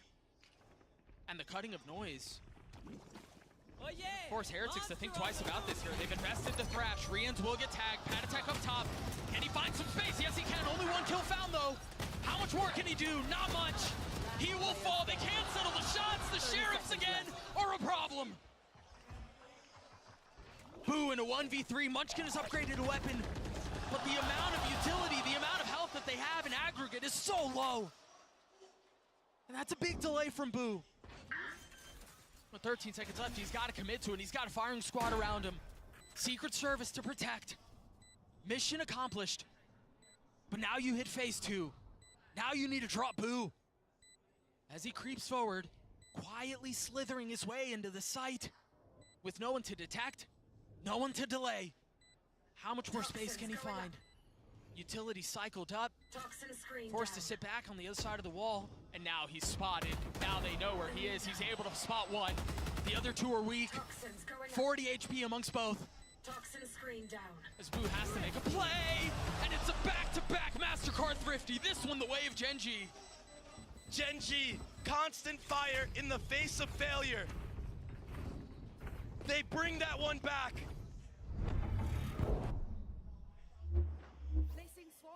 Texture with the opener. A beautiful peek. And the trading on site. Patatek, he was looking so good in Nest. No utility hitting him the entire round. Not like this, man. That's exactly how it happened, brother. And so again, now 3 rounds separating these two. 2 rifles in the hand of Heretics. But Woot with no armor. Boo's already dead. The hopes of the round rest on porcelain prospects for Heretics. The dash through, the flash over the top, the swing from Texture is too damn clinical. And now they can turn their attention on getting the spike down. Now they can turn their attention on assuming their post-plant positions. Just when it seems like Heretics have a spark, just when it seems like they found some footing, the rug is pulled out of under them. But Rian's with that Vandal, light armor, making a run at this. He's gotten his one, already tagged up though. On the swing, Patatek getting in on it. We're gonna have it again, aren't we? A 2v2. Karen spotted. Rian's has to go though. Trying to turn the flash. A great shot from Rian's again. Can Munchkin clutch it out? He's got the shots onto him, but it's another. Rian's with 4. The defuse comes through. Make that 3. Back to back to back. This map just keeps delivering. We gotta run that one back. A 5v3, it looks so promising for Gen.G. Enemy remaining. What a spark that kid has been. Rian's has been, yeah. I mean, Rian's has been quiet sometimes throughout this tournament, but what a cornerstone. Ooh, getting tagged by some of the utility, not able to take the aggressive line that we saw Texture strike from. But does he try once more? Not able to land the shots. Texture's blades. So accurate, so deadly. Now they've invested the Hunter's Fury as well. Lakia falls. Spike down. Texture dancing around it, staying alive. Now a little bit of cover, a little bit of time, and a little bit of space. That doesn't feel good. Spike planted. Not enough to find a kill. How do Heretics attempt this retake approach? Beautiful dagger. Who has an op? Oh, it's Rian's again! Bomb grenade out. Meteor creeping forward. You see them starting to take a quick step back. Carol probably has a lineup. Woot's got the shot. Meteor's dead, but so is Woot. Last player standing. It's a 1v3 now. Whoa! Is able to get his one, but Benji Fishy stabilizes. Rian's the backbone of this roster. He's so clean on the Sova, especially on Icebox. No, you don't deserve. He's doing it again, Doug. This man is an absolute phenom on this map. The instincts, the intuition, all there. One enemy remaining. Someone who we haven't seen activate or be online quite yet has been Benji Fishy, but getting 2 in that last round. That secures him that Killjoy lockdown. And then to the defuse at the end, you're right. Rian's handed it over to him. Now they have that tool in their arsenal to play around. Who also one away from his pit. Knives traded and information gathered. Patatek was tagged by that. Woot's trying to be aggressive. He's trying to take a page out of Texture's book. What a shot. Almost got punished. 10 HP. You can't pen that your way. Not with what Texture could do. He continues to push forward, but Riens and Benji Fishy hold the line. They stand strong. He's gone backside though. The spike is out of reach, and now they've got the lockdown they have to reckon with. Easy does it, easy does it. Gen.G will have to take a step back, wait this thing out. Now they go. 4 up on the side of Heretics, but Boo's playing elsewhere. Concerned about the late flank. He needs to be careful here, Doug. He's playing a little too aggressive with this HP that he has, but he's living for long enough. Playing to win. Not playing not to lose. Playing on the knife's edge. Benji Fishy and Riens keep him back. Munchkin a 1v3. The situation was dire before, and it's somehow gotten worse. Heretics knocking on the door of tying us at 9. And he's gonna have to save here. They have no money going into this next round. And while we have the time, I don't think Heretics are gonna go for this hunt. 10 seconds left. Gen.G had full control this round. They were surely about to convert it, but Munchkin hit a team flash on 2 of the members that ran through that Viper wall. And that was the deciding factor to buy enough time for Riens to get out, for Benji Fishy to come back in. We'll see if we can take a look at it again, because if that's how it went down, that's heartbreak. A micro mistake. It connected on Riens, but also connected on that flash right there. That flash blinded Lakia and Texture. They had him dead to rights. And then the kills on the other side, the punishment through. Now a cause for conversation. And that cause is that we're tied at 9 apiece. 3 rounds in a row, the way of Heretics. We went a little tit for tat at the beginning of the half, but Heretics have shown they traveled the world and they came to claim the throne. They didn't come this far just to come this far. And it really felt like Gen.G were in the complete driver's seat this entire map. Well, and that's why we talked about it earlier. It's not about how you start, man. It's how you finish. This marathon has fooled and broken the hearts of so many around the world. People who think they've accomplished what they set out to do, just falling a bit short at the end. And I mean, Heretics, yes, it's not the very end, but they're showing they have plenty of fight in them. And to a team who came into this tournament for fun. That's what they called it. We're just going. We're just showing up to show up. But when you make it this far, all of a sudden, oh, we can actually win this damn thing. The goalposts change. They move. It's a different type of energy. Remember, Gen.G has made it this far in the tournament undefeated. Yeah, they've dropped a couple of maps, but they've looked unbeatable. At what point do Nightmares of Madrid creep up? Gotta wonder if it's happening now. Benji Fishy falls. Meteor's been so good. He's only got 5 HP to his name now. And he's stuck. He's got nowhere to go. The orb goes up as he tries to cross, but he plays this time perfectly. They thought he'd try to get away. They thought he was stuck. But in fact, the trap was his. Now a flash forward. Patatek on the turn. That was ridiculous. Not able to steady the shot sub. Spike down A. This match is insane. If Meteor's able to buy his time, he could be the one to secure the round. With the 5 HP that he's had for what feels like an eternity. Wait, Riens is actually dialed in on this. He's watching, he knows, he's ready. Meteor's dead. But still a 2v2. Sova Dart available. Munchkin 5 HP. There's the dart. Revealing area. Found them. What value can it find? Holy smokes. There was nothing to clear it. And so Munchkin pays for it with his life. Lakia with a Bulldog. In a 1v2. He gets his one, but Riens trades. On the other side of the timeout, Heretics still continue to win. Riens is on fire. Riens has been on fire, man.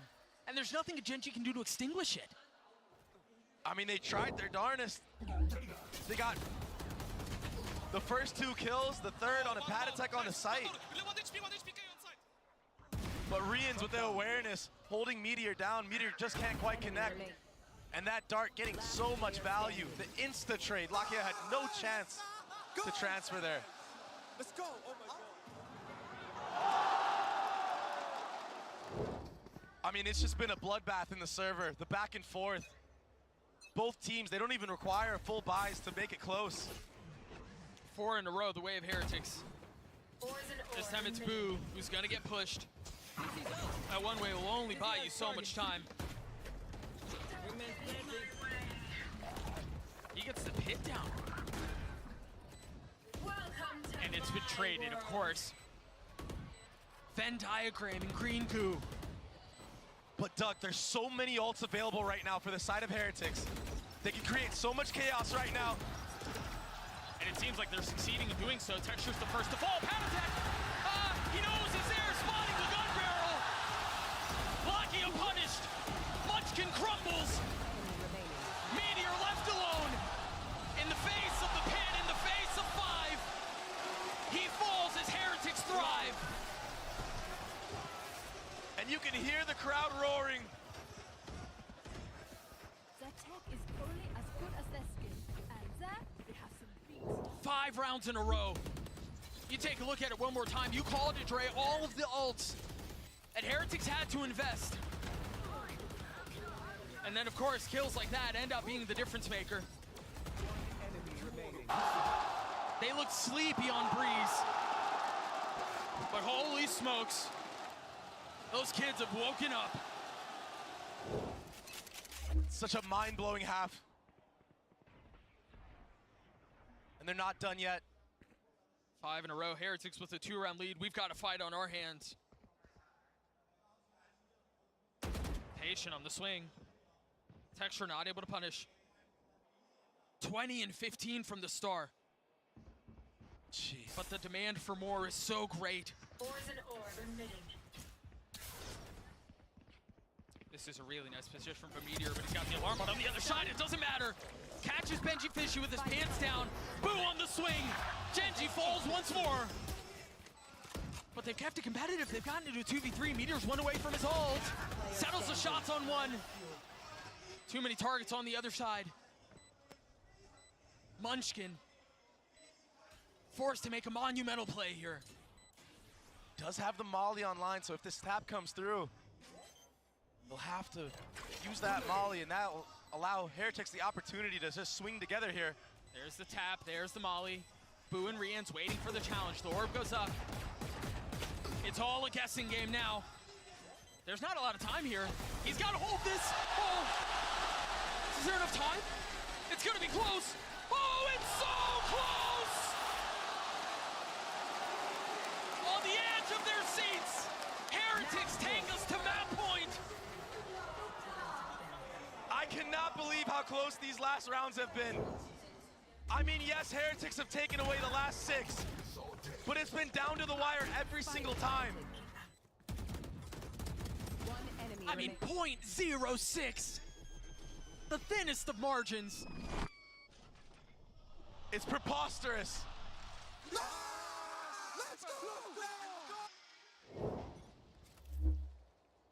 An op in the hands of Woot.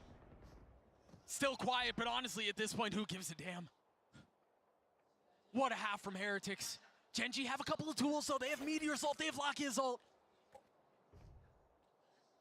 But if you're Heretics right now, you might read into this. They've gone B the last, 3 rounds in a row.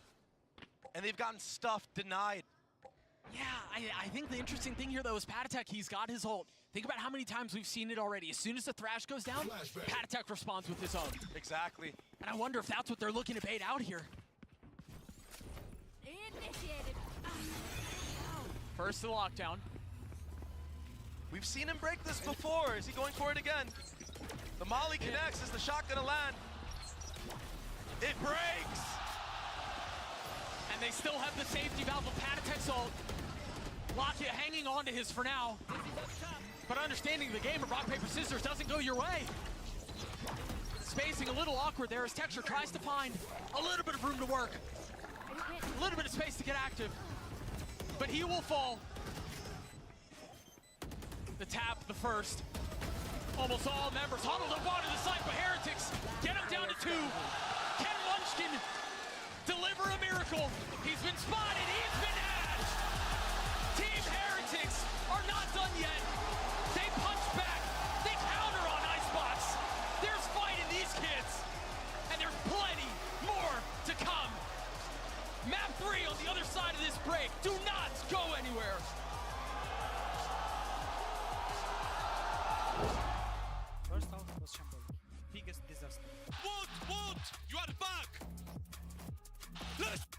go!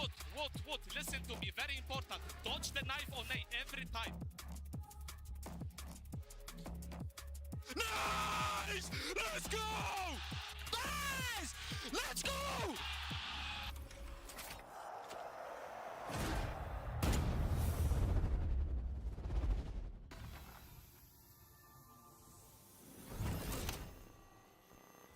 Every time I needed a new phone, I had to switch carriers. I told him, at Verizon, everyone can get the best deals. Like that iPhone 15 on them. Switching all the time, it wasn't easy. 35. You're gonna be here forever. And Here's your wireless contract. do I need a lawyer for this? Those were hard days. Representative, switch! Now that I got a huge storage and battery upgrade, I'm officially done switching. New and existing customers get iPhone 15 on us when they trade in any iPhone, any condition, guaranteed. I really wish you told me sooner. I did.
What's up, everybody? I'm standing here right now with two very special guests. We have none other than Anna Donlet and Leo Faria. How are you guys? We're doing great. We're all tied up. I know.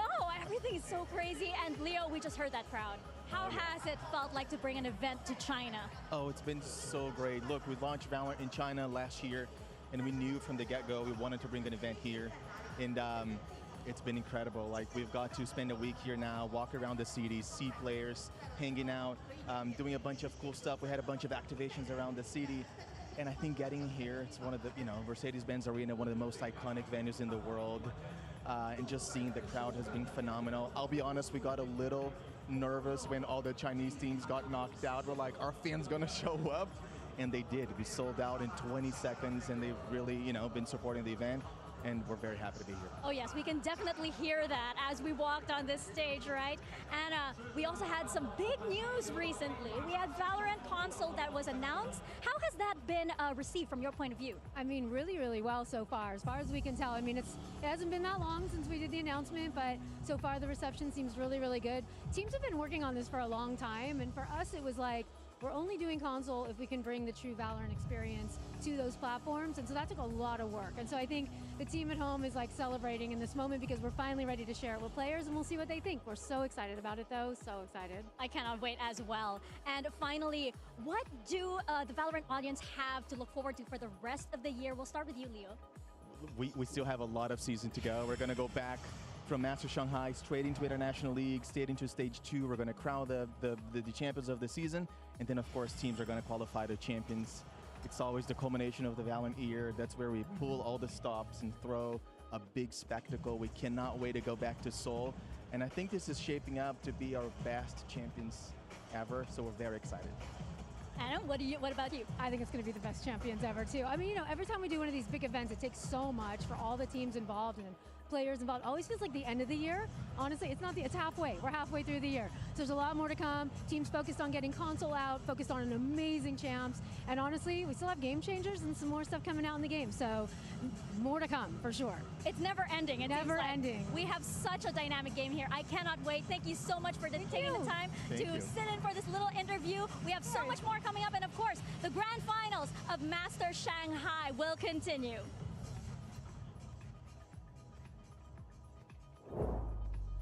It will indeed, and it will continue just that much longer because Team Heretics, they managed to secure a map here in a best of 5. I've got Josh RT, Kakuka, and Mimi with me once again. For a second, it felt like maybe we're gonna a 2-0 here for Gen.G, but no, Kakuka Heretics, they hit back pretty hard. Time and time again, them and their retakes, yes, some of those rounds became a little bit too close for comfort, but they managed to close it up in a map of their choice.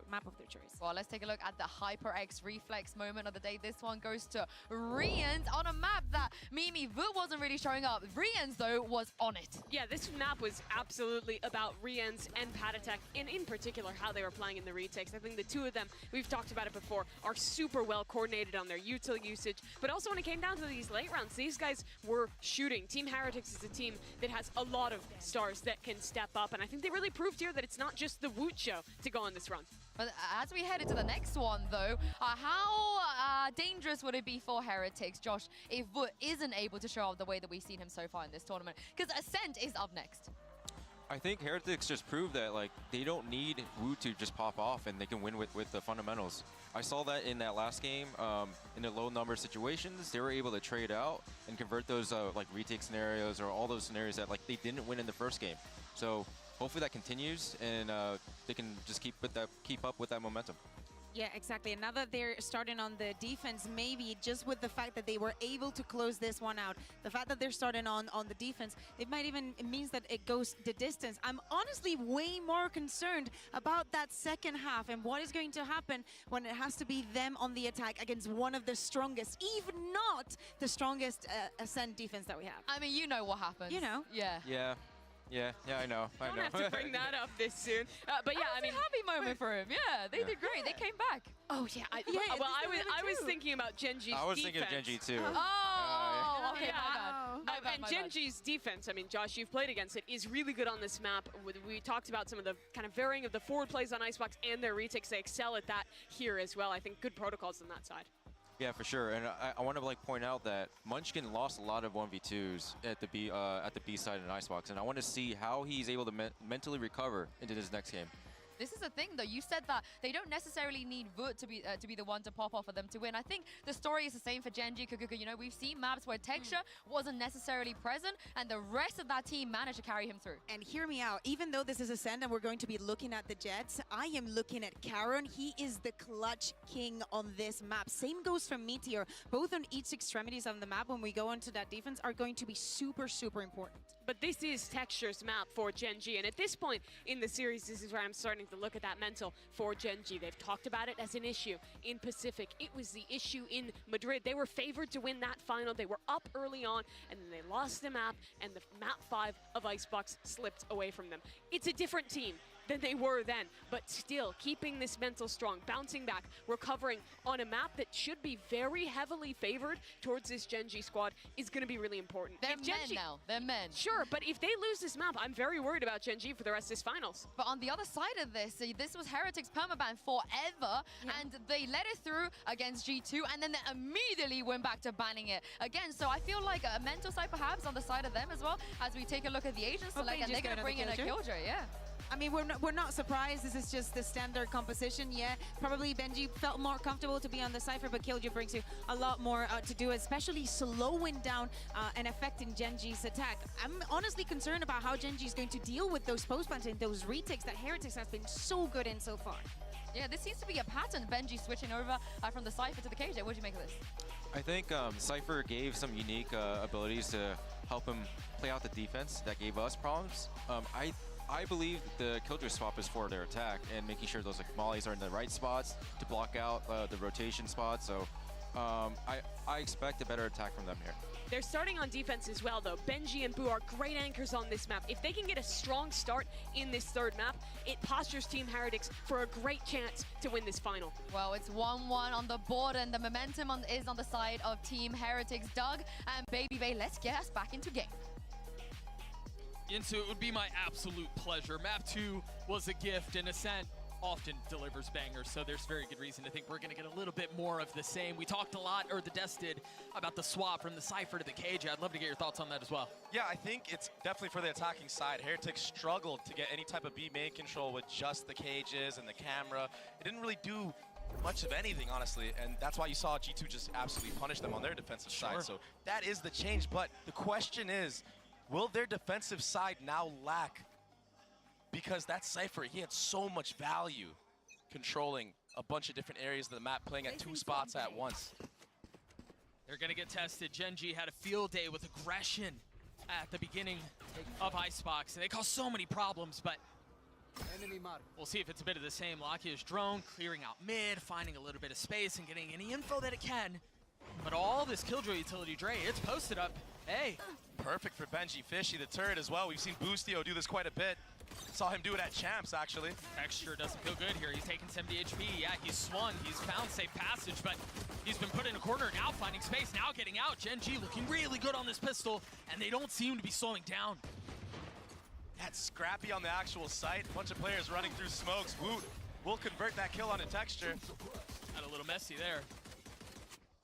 Woot deciding that he wants to take a different approach, and Lakia is a step ahead of it. Meanwhile, I'm not really sure how that happened. Pen that through the wall. He's got to hit the shot, dashing to his left, trying to fire to his right, and a little bit more spam.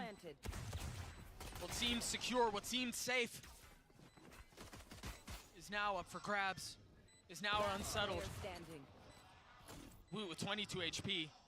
He's gonna have to clutch this out, but again, they've got him surrounded, they've got him. Drop, Gen.G, get the pistol. I mean, a flurry of bullets everywhere for Woot, getting a bunch of tags, getting a spam kill. And he's kind of online now, finally. I feel like Heretics have been waiting for him. Maybe now that he realizes that his team can do it without him. Allows him the space to breathe and actually just commit on some of these nice shots that we know he can hit. That being said, yeah, that was insane. That being said, Gen.G, they did a really good job of not falling early to those mollies of Benji Fishy. Yeah. And wrapping the site, going in and out of the smokes. That little bit of finesse, it goes the extra mile for them. Texture played that so well. Yeah, he lived for so long. He's got a Guardian in hand now. That knife on the other side of the map by Tatatek, not going to tag anything. And Gen.G, it was the anti-eco that didn't go their way in the last map that kind of gave life to Team Heretics. So you have to believe that they want to convert this. They need to convert this. Give them an inch, and they'll take the whole damn map. Yeah, and on a map like this, where you really need to salvage as many rounds as you can on the attacking side, I mean, it's going to be even more crucial than ever. Good utility being used so far to delay any flood from heaven. Booz was in a really nice spot, but he cannot stand in the face of the Vandal. So knife will be invested out. Still just pistols for Heretics. Not really able to do much else. We got Woot with the Sheriff. Spike planted. Little nice bit of HP. No spam kills this time around. No. Now Rians is going exploring a little bit. Much to his dismay, he'll be met with an alarm bot on the other side. Yeah. At some point, he's just going to go for the exits. Lakia picking up kills, Texture picking up kills. Woot still going strong. Whoa! Yes, he is. He's gotten 2. But he's going to have to close out in an ace fashion if he wants to win this. Time is short, too. He's gotten 3. But Karen stops him. Gen.G get their second. Nicely done from Gen.G from the beginning of that exec. All the utility was really good. Setting Texture up to get that kill onto Jenny with that dagger. But Woot, he's 6-2. He already has knives online. You know, viewers can't see it quite yet. We talked so much about Woot needing to come online, Woot needing to be the spark, and Heretics showed us on Icebox that they can win in spite of their star struggling. The problem right now is he's the only one performing. He's the only one with kills on their side, and yes, it's early, so you can't imagine that will remain the case for much longer. Boo had a shot at it there. Yeah, one-way disrespected from Karon there. It's the Gen.G way. Oh, this silent walk-up. Perfect dagger. But they all dodge it. And Patatek gets dropped. And now they can go forward. With free mobility and free utility, Texture falls. There was no follow-up from his teammates there. He was the only one able to get out, you're right. Yeah, there's a disconnect right now, maybe in the communication or what was being said in the comms. Something not going the way, and all of a sudden, Heretics, I mean, it looked dire for them in that round. Had that kill gotten converted or even traded, that would have been a free A site. Now they're forced to walk into the blender of the Killjoy utility. See if they're aware of the Molly's lane with that alarm bot. If they're not, I mean, this could be disaster. Turret cleared. More to come. Benji Fishy not getting tagged by the knife, so his utility is still in play. Tries to clear the drone. The flash goes up. Meteor is behind him, and he has no idea. And even if he knew at that point, he was so blind, he was so deafened, he never had a shot. Now they can turn their attention over to B. Not concerned, not worried about the utility. It's easier now. Woot's playing on the other side of the smoke, dashing forward, but Meteor's there to greet, Meteor's there to wait, Meteor's there to punish. Woot falls, Rians does too. Meteor gifted. And now Boo in a 1v3. He's got the rifle, but the rest of his team doesn't have the finances. They don't have the funds. And so he has to take a step back. I'm here. And it's brutal. Getting bonused by the attacking side. All of a sudden, you know, Gen.G have a chance to get to that 4-round mark. And for a lot of teams on this map, that's a W in itself. They have a bit of buffer to play around with, play around the map. Munchkin, that was a great setup for Meteor there, going all the way up mid. It wasn't too pretty. The shots didn't quite connect at first. But the follow-up utility, I mean, he secured it, and then that built him the confidence to close out the round. I mean, that kill from Texture at the very beginning was... Yeah, that was cold. I mean, dodged the knife. They're able to drop Patty down from up there. It was perfect. Yeah, not even just him. All 3 members dodged the knife. And they all swung together. That was beautiful. They knew what the plan was. They knew what their approach was. And they executed it to perfection. Heretics broken by. And they're setting up an updraft play here with the knives. Maybe off of an Omen flash. Does he go for it? Dart Omen flash to combo with it. He's getting Here we go. And there's the high ground. There's the flash. But Munchkin swats him out of the sky. Yeah, they're able to get their one. Now pushing forward. The spike getting planted. And again, Gen.G with control. With room to work and Boo dead. No thrifties this time. Gen.G in firm control. Oh, that's all right. Nobody saw that. A little bit of an awkward dance there. 3 remain for Heretics. 2 of them coming in through spawn, and all 3 of them crumble. 4-0 the way of Gen.G, as you mentioned, on attack. Yeah. One of the best starts you can have on a map like Ascent.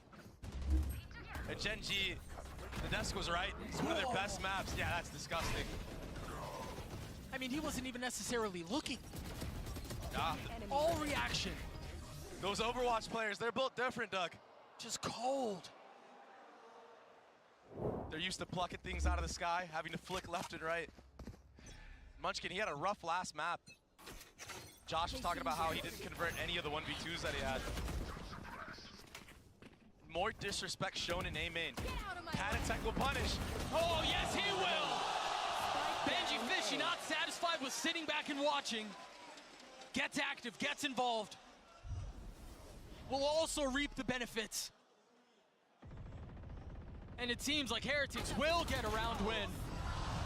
In flawless fashion, Panatek with 4 as Heretics are on the board. Yeah, an absolute crisis was just avoided with winning that round and winning it cleanly. Now they have an opportunity to build up the economy. Panatek, man, I mean, I feel like he was one of the deciding factors in the win on the last map. I would agree. He started off so strong on that attacking side.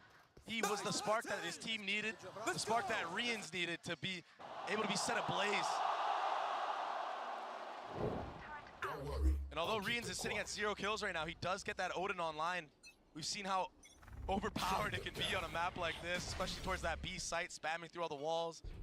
Even if you don't get a kill, you get all that chip damage in. Aline A. Panatek holding the line. He's got his ult, but Munchkin does too. Traded in kind. Munchkin pushing forward, getting the best of Panatek.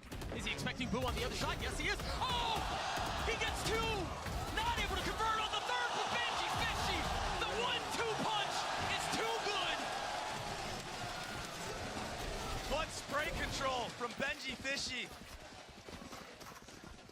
I was blessing him last time with my words, and now he's done it again. The transfer, the entry here from Munchkin, it was so good, it looked so promising. But it just got stripped away by the multi-kills from the 1-2 punch you mentioned. And you can tell Munchkin, as soon as he goes through that door, check switch. But it was a sloppy check. Yeah. It was undisciplined. He second-guessed himself. And that's all it takes. I mean, these tiny margins for error.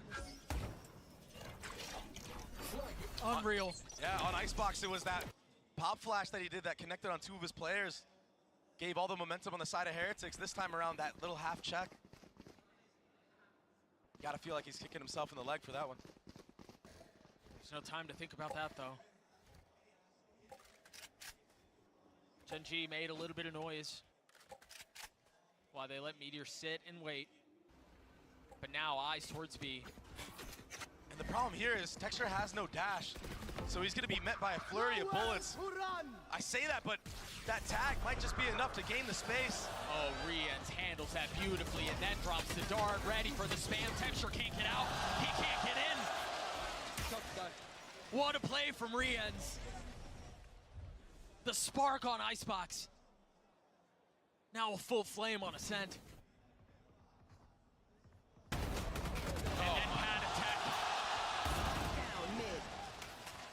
These kids seem like they can do no wrong right now.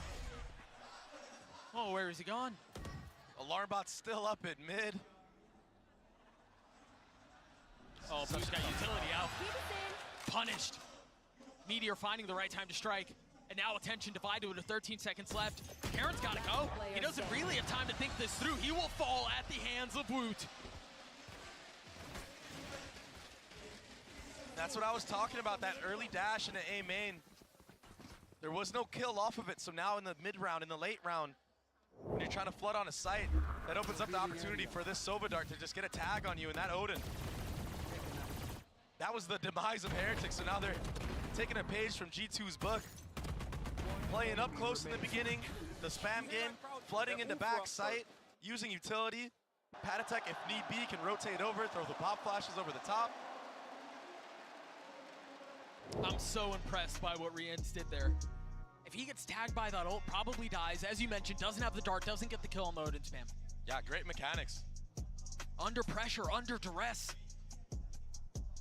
One round between these two and a moment to settle and a moment to slow. Gen.G still in the lead, yes, and it looked so comfortable at first. And as you mentioned, you can make the compelling argument that they've won enough on this attacking side already, but honestly, it's an any given Sunday type beat right now. Anything can happen on game day. And if you give the confidence to Team Heretics, they run away with it. And that's all off of mistakes that you made yourself. Gen.G, even on the last map, did a good job of setting themselves up for success. But then when it came down to actually executing and closing out the rounds, when they had the man-up advantage, they just couldn't convert. An op online for Woot. Op Odin. What a brutal thing to have to deal with. Yeah, 1-2 punch of its own, and it's all light armor on the side of Gen.G. 4 players tagged by that dagger. And of course, oh gosh, I thought he was gonna fight, man. I thought he was gonna swing. Just that little flash alone gives him all the info, though. He didn't even need to peek with it. He still heard, what, 2-3 players fully blind, just spamming away. That might set up some future kills in other rounds. Stills one more flash. Cover going out. So if he decides that he's not satisfied, he can take another shot at it. But instead finds comfort in the smoke. Beautiful entry from Woot. Texture again can't find a way in, but Karen has. Oh, but he still can't capitalize on it. Woot is alive. Woot has awoken. He peeks through the molly, Doug. Unreal. Just so confident, so bold. That's savage. A 5v2 now, and it feels like the tables have turned. Player standing. How often, Dre, did we see throughout this series moments where the round had just started and then all of a sudden Gen.G's up 5-3, 2-4, things like that. I mean, the script has been flipped. If you give Heretics an inch, they're gonna take a mile, maybe more. Munchkin will take out the first member of Team Heretics, and he does have time to get the bomb planted, but in these moments, Heretics on the retake, they're not likely to just give you free fights. They're gonna go together, they're gonna use whatever utility they have left in the round. I mean, they still have a drone. Yeah, they're so disciplined. What is that? Here comes the drone. Yeah.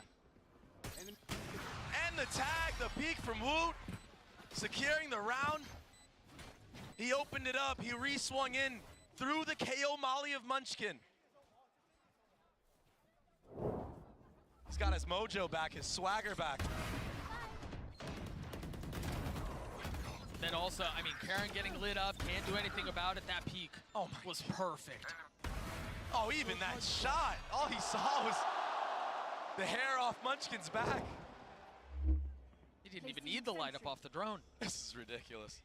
So we're tied at 4. And they've all come in bunches. The timeline tells the tale. 10-4 for the Star with op in hand. 3 members. Texture being one of them, considering the peak right here. Oh my He's just on the other side of the box. Does he jump peak? Here. He's scared to. Woot is also giving up the line a little bit. A dart used in a main for Lakia, so Careful. unless Gen.G invests the drone into this round to clear out mid, it should be a free first blood for Woot. That dagger lands, but you might think he's in B main or something. There is the connection. It was a slow burn, but Texture falls. Munchkin on the counter punch though, as Woot finds another. The smoke, the dash stays alive. Number still the way of the defense. Gen.G, just feel like they've been spinning the wheels the last couple of rounds.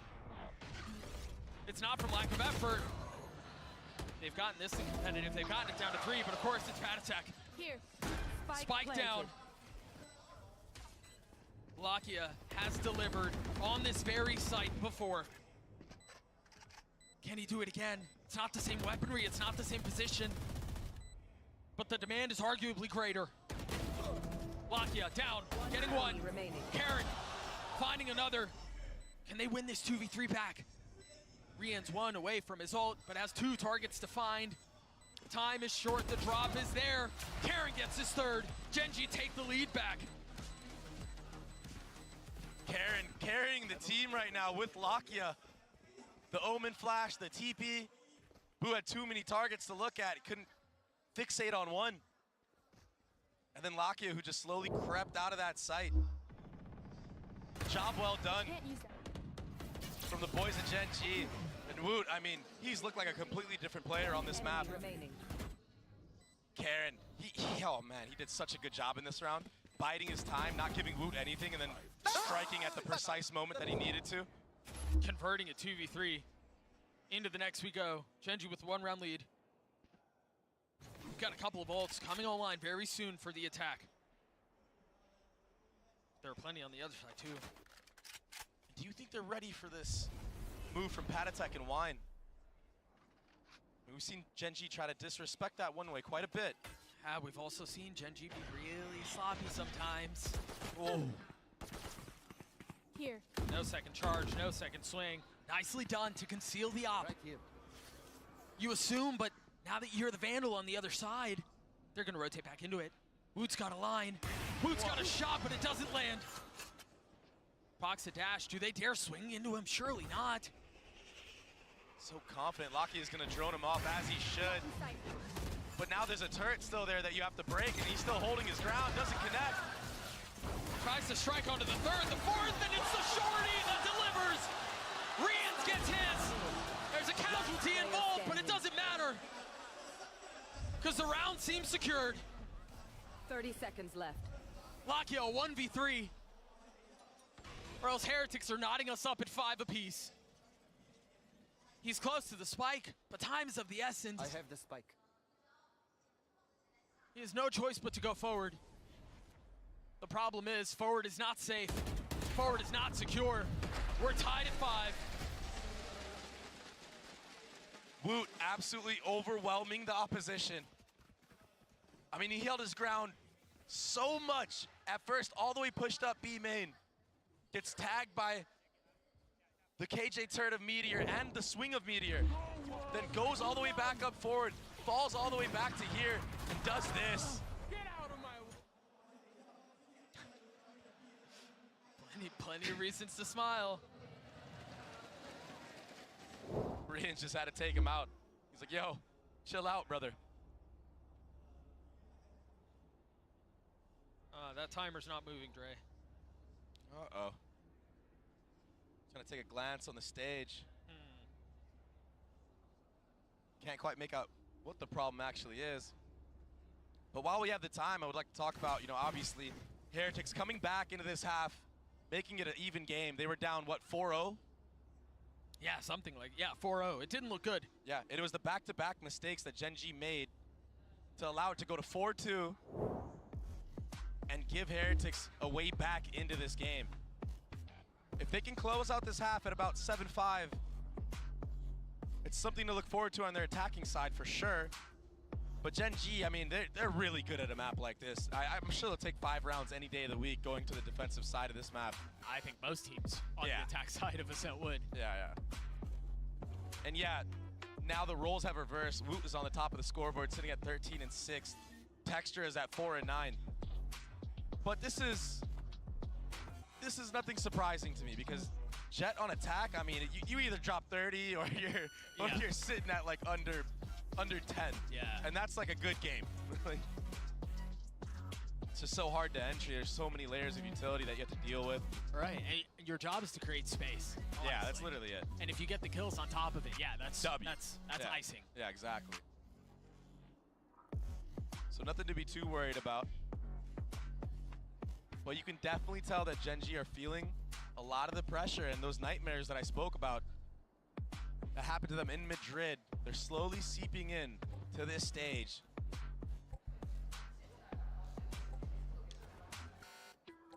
Those demons, those nightmares, they die hard. And so we are back into the action.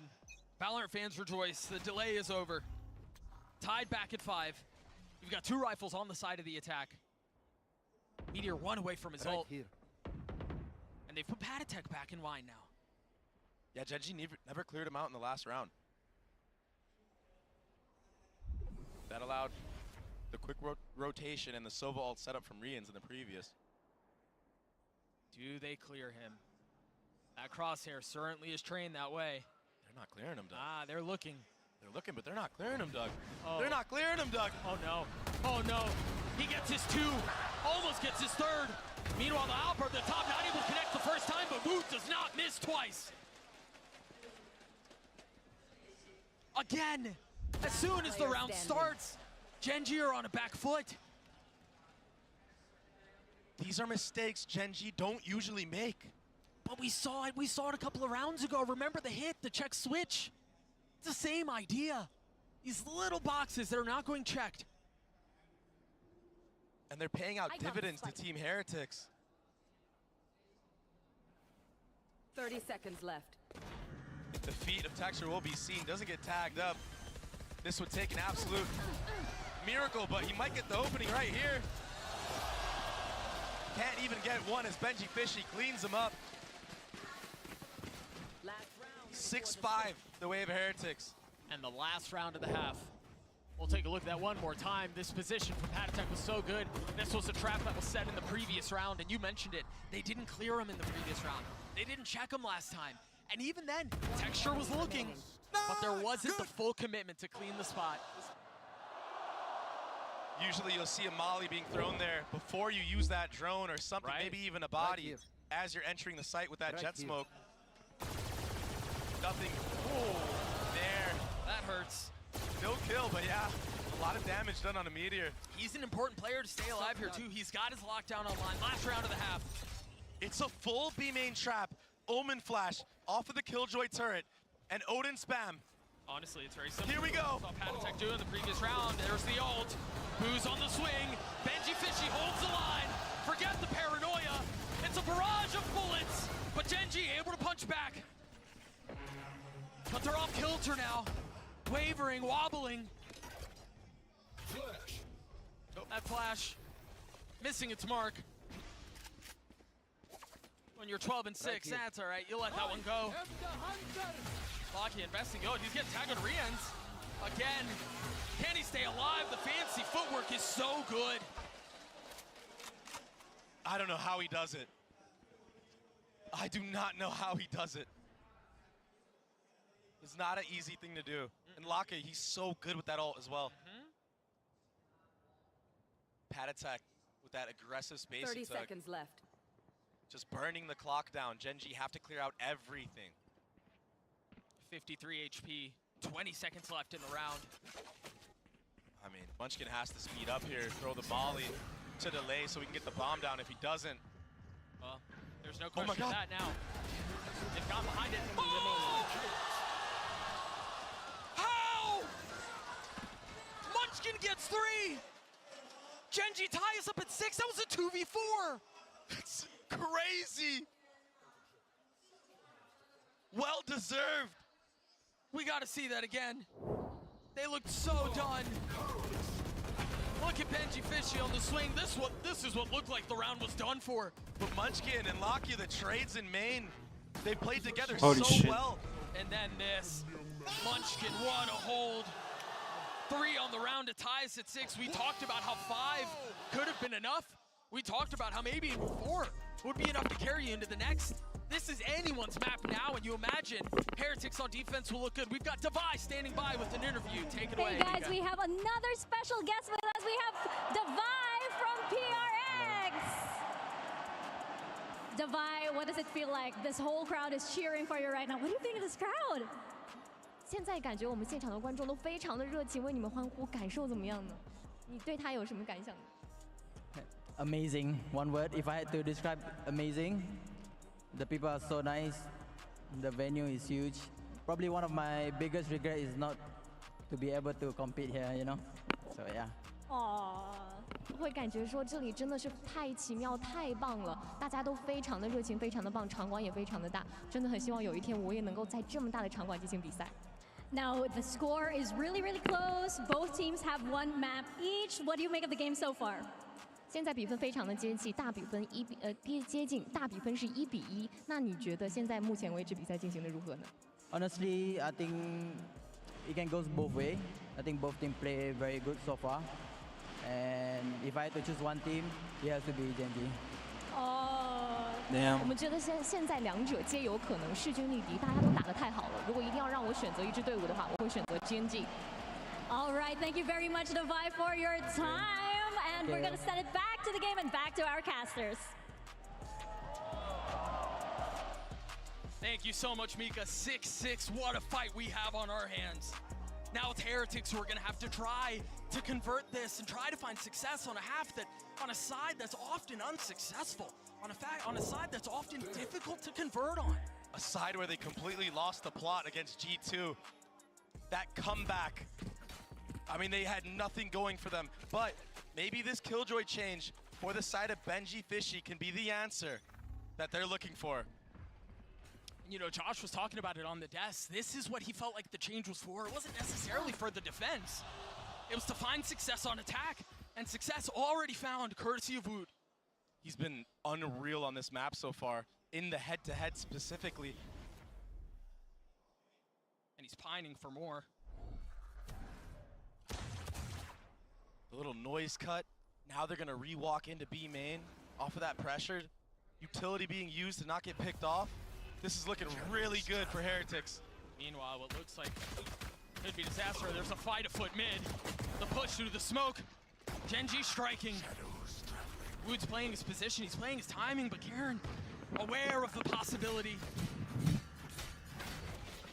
Now staring back as the spike makes its way onto B.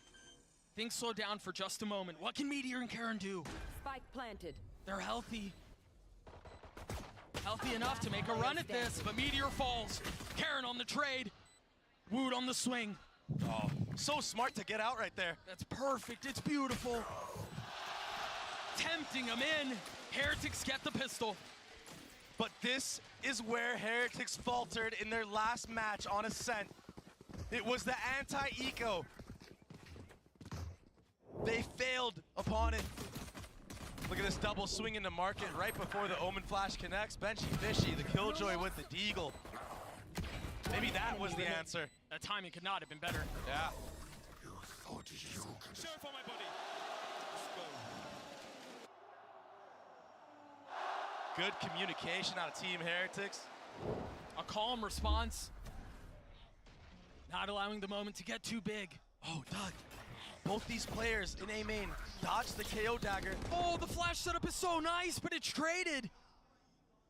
And so the trap that was set up results in nothing. Enemy down. Oh. Making a statement. You've got to get through this cleanly. The hopes of a bonus rest on this round. If they can get through this and save the Bulldog, save the Guardian, maybe even the Spectre, I'd still go so far as to say you invest around it. Exactly, and this approach right now is what you want. From the side of Heretics, the probe on the opposite side of the map. You have all info, nobody is B. And I guess it doesn't matter, you might as well go anywhere. Wood, spamming through the smoke. Cleaning it up with the Bulldog. On the other side of the map, Gen.G Fishy just grabbed another orb. I mean, if they could cycle the bomb plant onto them, unless Charon goes down right here. And he will. A flawless round for Heretics as they get to 8. But you're right, they min-max their way through that entire round, and oftentimes all we ask for is a clean round, right? Yeah. Save your weapons, try to take as little damage as possible. Heretics realizing the moment does not get any bigger than this. The opportunity doesn't get any greater. Like, that was the B player. I think I might be able to walk out B.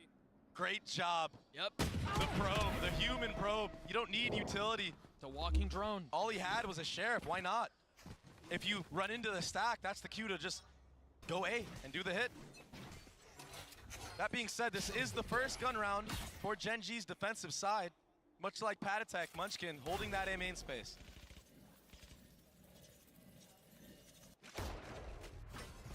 Heretics more than willing to give all that space up while they prod up mid slowly, surely. Waiting for anything to come in their sights. Texture's waiting on the other side. This is a really nice turret setup too, but the flash delays for just a moment, but you didn't hit Texture, and he'll hit back. A couple more spotted, 59 HP for the duelist, has to give the space up, and Munchkin will fill in behind it. An upgrade for Woot. Just barely misses the sights of Meteor. And a freeze to the round, waiting for any type of mistake the defense is gonna make. Rians has his dart back up. Whoa.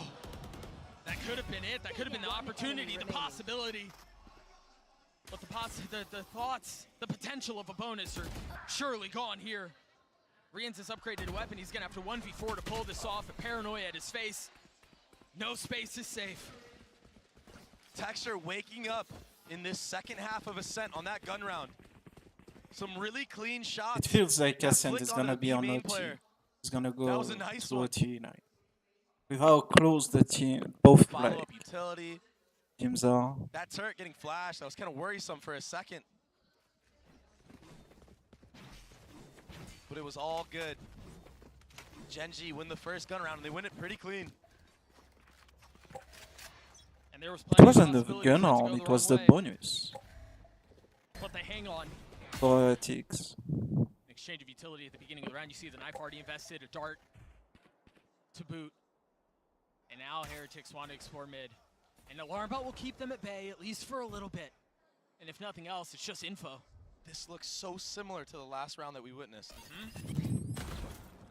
Alarm Bot spotted. Now Heretics have options. Rocket might get caught in this timing. Heretics don't take full advantage of it quite yet. It's another freeze. The knife's not going to tag anything cat. Meteor's aware of where the hit's coming from. He understands he's getting surrounded. It's getting real cozy. It's getting real claustrophobic in there. But Meteor on the swing gets another. With a molly in his lap, strikes back. Things slow down. It's a 2v2 now. Boo gets a spike down. Spike planted. And Munchkin is on the prowl. Rians keep him back. No, what a shot! That was beautiful. Boo in a 1v2. With so much to do.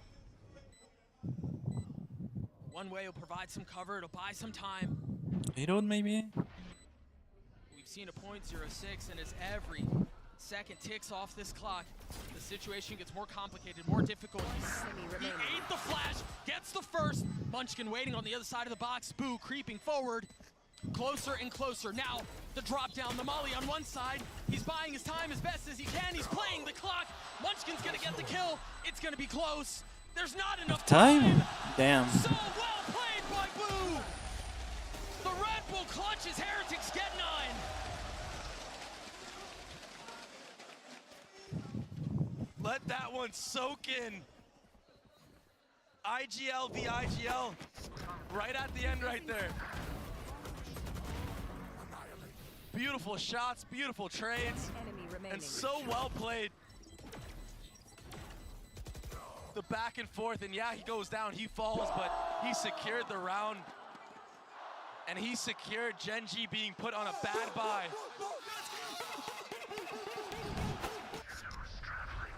So close, such a difficult situation. You said you gotta let that one sink in, but Dre, there's no time to. 17th round is upon us, and the buy for Gen.G, as you mentioned, is rough. Shadows traveling. It's so impressive how Heretics can just, within a one-day turnaround, couple-day turnaround, become a completely different team on new maps, new compositions. All 5 players, their macro game, their game sense, it's so on point to be able to apply everything they learn in such a short amount of time. It's so rare to find teams that can do this thing. Coaching staff and the value they provided is incredible, but I mean, you can do all the prep.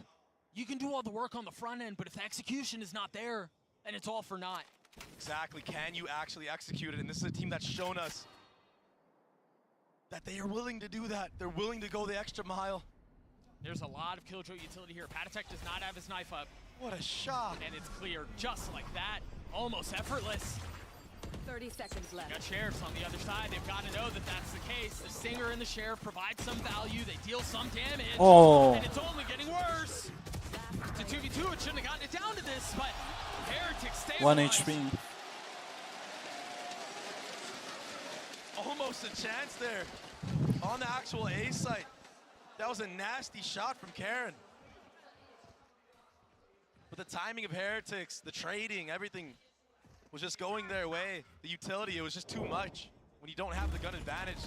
I mean, Karen, he did all he could. This shot was ridiculous. That is disgusting. Benji Fishy on the lurk, the 4-1 coming out on top. The same exact anti-eco as the first time around. And it feels like this is it. Gen.G have to win this round. An operator invested, an Odin invested. And I think this is why you see Heretics just going for a full B main rush. They have 4 ults online. Whoa. And 3 members, 1 away. Now Lakia gets his off the spam from Woot. Bomb grenade out. Lockdown used. Remember, Lakia just got his ult. Could counter with it, and he will. That's gonna clear things out, and it's gonna slow things down for just a moment, but never mind. Who wants to go forward? Texture with the out punishes. Meteor, meanwhile, playing his cards beautifully. It's a flawless round in response for Gen.G. You said they needed to win it. They do. And they won it flawlessly. A beautiful setup. The spam in the beginning from Lakia. He invests the Hunter's Fury late into the round. He didn't use it off the rip. He let it kind of tick down a little bit. It's almost as if he wanted some of the players from Heretics to overcommit so they can run into Textures off, so they can run into Meteor and Logs. These are the micro things that when Gen.G do it correctly, it makes them look like world beaters. Get out of my way. Knife used at the beginning here. The Blades invested by Woot. And he's not gonna have him for a little while. That knife will cause problems. Yeah, makes them back away promptly. Woot decides to just hang around here, see if he can get any kills given to him, but so far from the side of Gen.G, they're playing it pretty safe. You have Munchkin just spotting the cat, jiggling back and forth. Maybe he'll commit a molly or something like that, something of the sort. And Texture, he's just tucked heaven here, no reason to swing. A lot of info gathered B main, that's a free orb. Maybe Not stuck on timing A. pushes all the way through, but we're already 4 players here, Doug. Yeah, the problem is Lakia cleared all that space to be made, and then you've got the alarm bot mid too. So they can stack all A, understanding where the hit's coming from. Yeah. And now Knife's traded. If there was doubt before, there isn't anymore. Meteor tries to catch a timing, tries to get aggressive and cheeky. Pays for it with his life, but the rest of the guns around him will secure the round. Pat attack in a 1v4 with the Guardian in hand. Oh my god. Dropped by the op, and what a shot that must have been. 3 for Texture.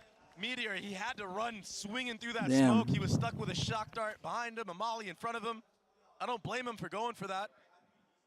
Time out. And then the actual site, the anchors of A, who didn't move the entire round. They did a really good job of playing off of one another. Karen, the Omen flash, that flick, that quick scope, beautifully done. Good execution from Texture.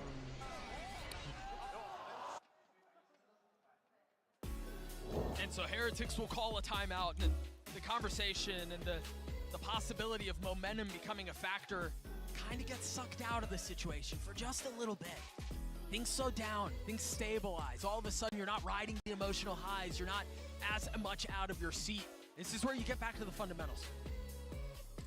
Yeah, and the problem for Heretics is they haven't played this map much at all, so what fundamentals do they really have to fall back on? It's all just prep right now. They're kind of learning the fundamentals as they go on a map like this.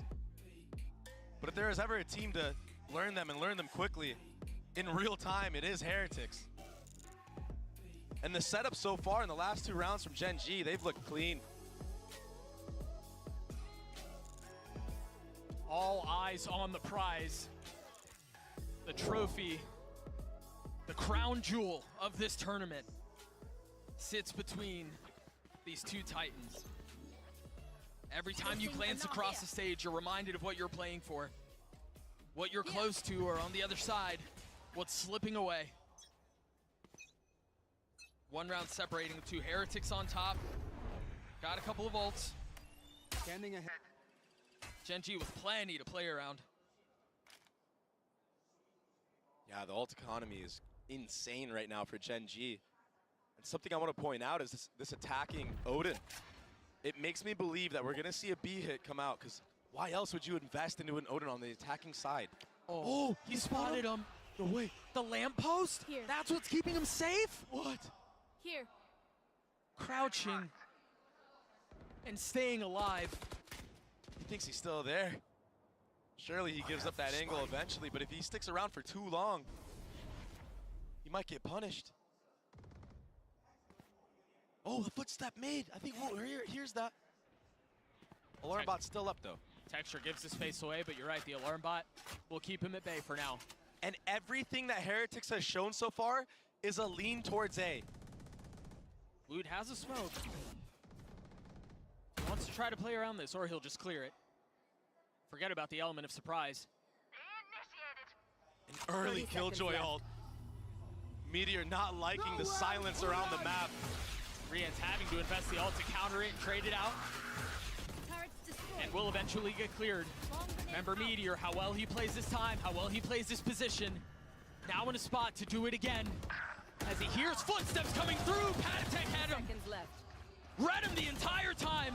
Locky is on the swing and he can't find a thing. Spike will go down. Texture and Munchkin sitting back. Forced to rotate over. They've been able to clear one, but the trades are perfect. Heretics will get to 11. What a call off of the timeout. That was absolutely ridiculous. A smoke in mid 2, a late knife A main, and it was that Odin purchase I talked about that kind of foreshadows the B hit to come through. There's no way you're buying that gun and going A. But they baited 3 members of Gen.G to stay at A site. There were no KO flashes over the top, and yeah, Karen invests that Omen ult to get backside B. But Woot, it's the Woot show, baby. It wasn't for the first couple of chapters, but it is now. Texture with Yop. Has Oh. Woot does it again. This Damn. is the Woot that we were talking about at the beginning of the tournament, at the beginning of the series. This is the Woot that was supposed to stand up against Texture.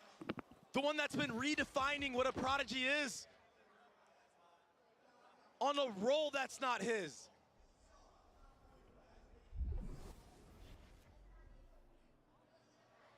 They're so close. The flash over the top. They have to spam. And Boo is the nightmare. Gonna clean them up, and now they can waltz their way into A for free. But Meteor causing problems, dealing with pressure from both sides. He's able to alleviate a little bit of it, but it's too overwhelming. It's too great. Locky has to save. And if I'm Heretics right now, once that ticker goes down enough to where you know it's safe, maybe you leave one guy there, I am hunting. I'm looking for this operator. I am not letting Gen.G breathe. The economy is fine, forget it. But if you get this operator out, you don't have to worry about that going into the next round. I mean, you've got him in the corner. You've got him against the ropes with shoulder slumped and head heavy. And that could be the final blow to put him away. And so they will. Perhaps a bit too late, though. Locky will hang on to it. He'll take the op into the next.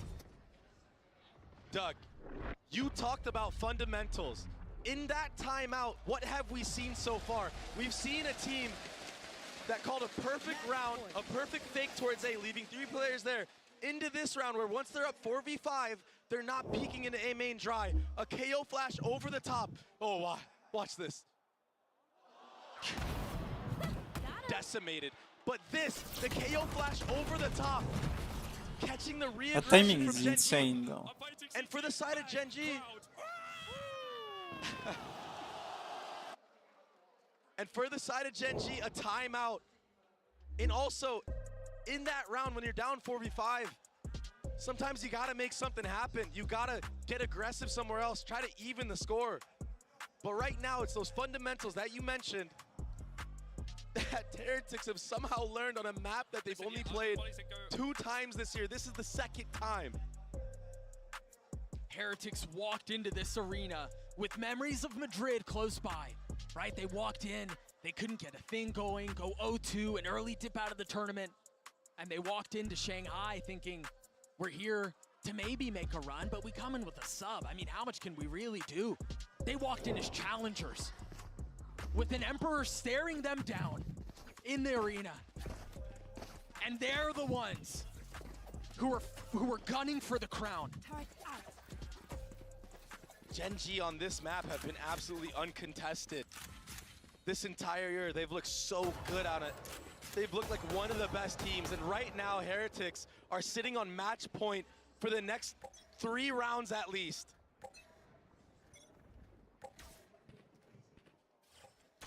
Right here. How do Gen.G respond? Munchkin has his ult. Another slow round. Knife getting a little bit of info, spotting Karen on the other side. Enemy tag. The drone only seeing one, and it's Benji Fishy, so there's no real reason to think something else is afoot. No reason for suspicion. Shock will deal a little bit of damage, a little splash. And listen to the map. You could hear a pin drop, and that pin is the swing! Meteor falls, Locky attacking the smoke! Assassinating Whoop, but getting traded! A 3v3 house, they've invested everything into this! Heretics not interested in playing any more rounds here. But Gen.G will not go down without a fight. They will not relent. So they take the 3 that they have forward. The Knife will buy a little bit more time. Rienz is on swing with the drone. Texture cannot get in. It's uncomfortable. It's not easy. It's labored. Texture with some high ground now, dashing forward. Still torn asunder by his teammates.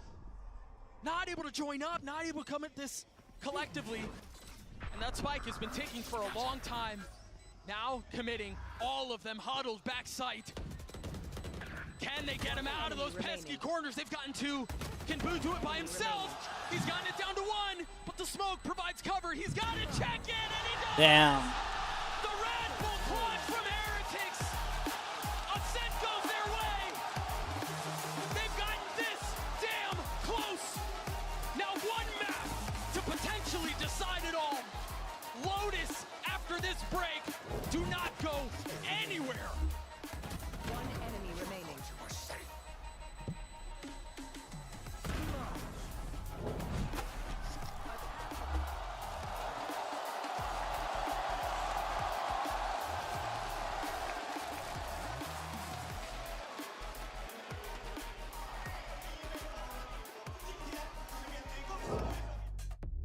Come on, boys. Go! Oh, bro. You are disgusting, Woo. It's my map. This is how it...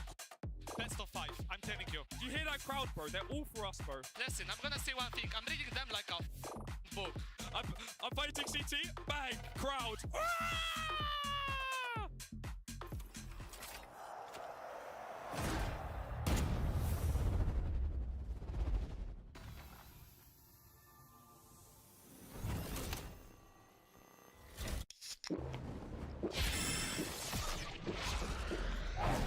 Red Bull gives you wings.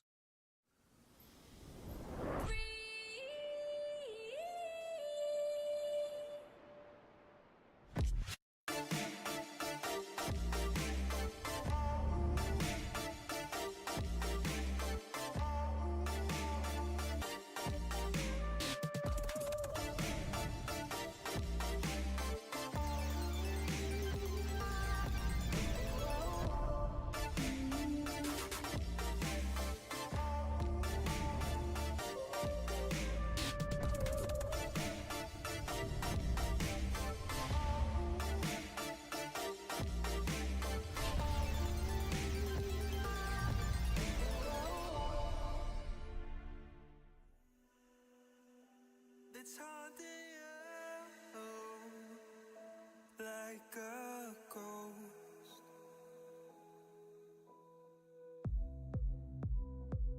Am I the one that makes you cry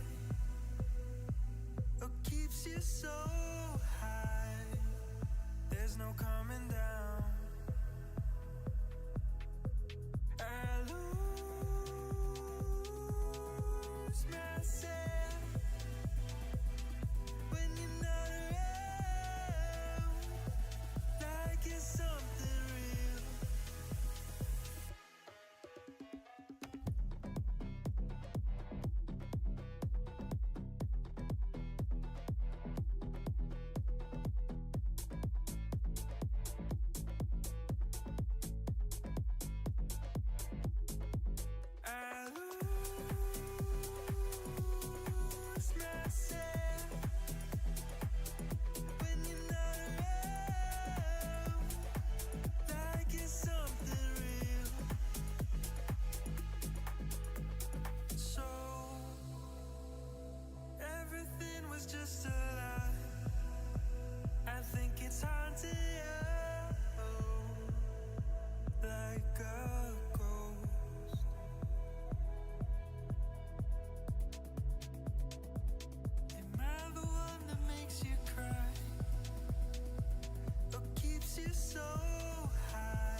it might just be happening. Team Heretics, after their performance on Ascent, means they are one map away from their first ever Masters trophy. Welcome back, everybody. I'm Yingsu. I've got Josh, RT, Kakuka, and Mimi here with me. I cannot believe my eyes. What are we seeing?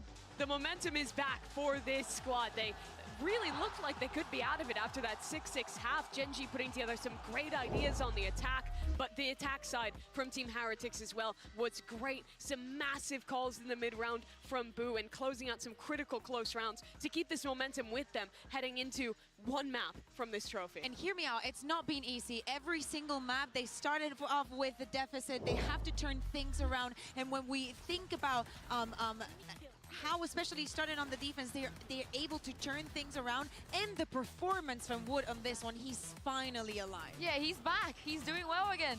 Yeah, and I want to point out how great Heretics' like discipline and fundamentals were. I felt like the big thing about that game was Gen.G's lack of first kills. And so once Heretics were able to get into those 3v3s, favorable 3v3s, they were able to close it out. And that's a bit of a contrast to that first half too, where we saw Texture really coming online, getting some massive first kills, and also to that first map that Gen.G managed to pick up, where Woot was completely offline. This guy finding form in the perfect moment of the finals here, and playing against a guy in this form has got to be really difficult, especially for Gen.G. You can't help but remember that last finals against Sentinels. It feels really similar here, where they get a hot start and the players start falling offline, their opponents peaking at the right time. This is a really dangerous situation for Gen.G. And look at the comparison, right? The Wood on Icebox versus now on Ascent. The numbers are completely different. They tell a very, very different story. But I also want to give a shout out to Neilzinho, because I think that his timeouts are having a lot of impact, especially when they were on the attack. And we knew that it was going to be complicated, not only because you're against Gen.G, but because in the past you have already stumbled against, you know, some things on the way. And I think that he had a massive impact also in the mentality of the Yeah, he did indeed, but this is the thing. If Gen.G don't pull it back, if they cannot win on Lotus, it will be a very similar story to Madrid. And Josh, are you at all worried now after what we saw on Ascent? Not at all, not at all. For Heretics' sake, No, for Gen.G. For Gen.G, I feel like their mental might be booming a little bit. They always have a question of like mental resilience, and I feel like Heretics is now on an upward swing. I want to see like really strong A fights, Texture back online and getting his first bloods again, and I feel like that's their way to get back in.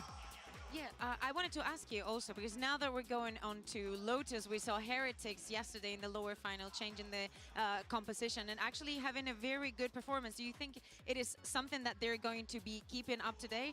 Because also Gen.G decided to start on the defense here on Lotus. Do you think there's some preparation coming specifically for that?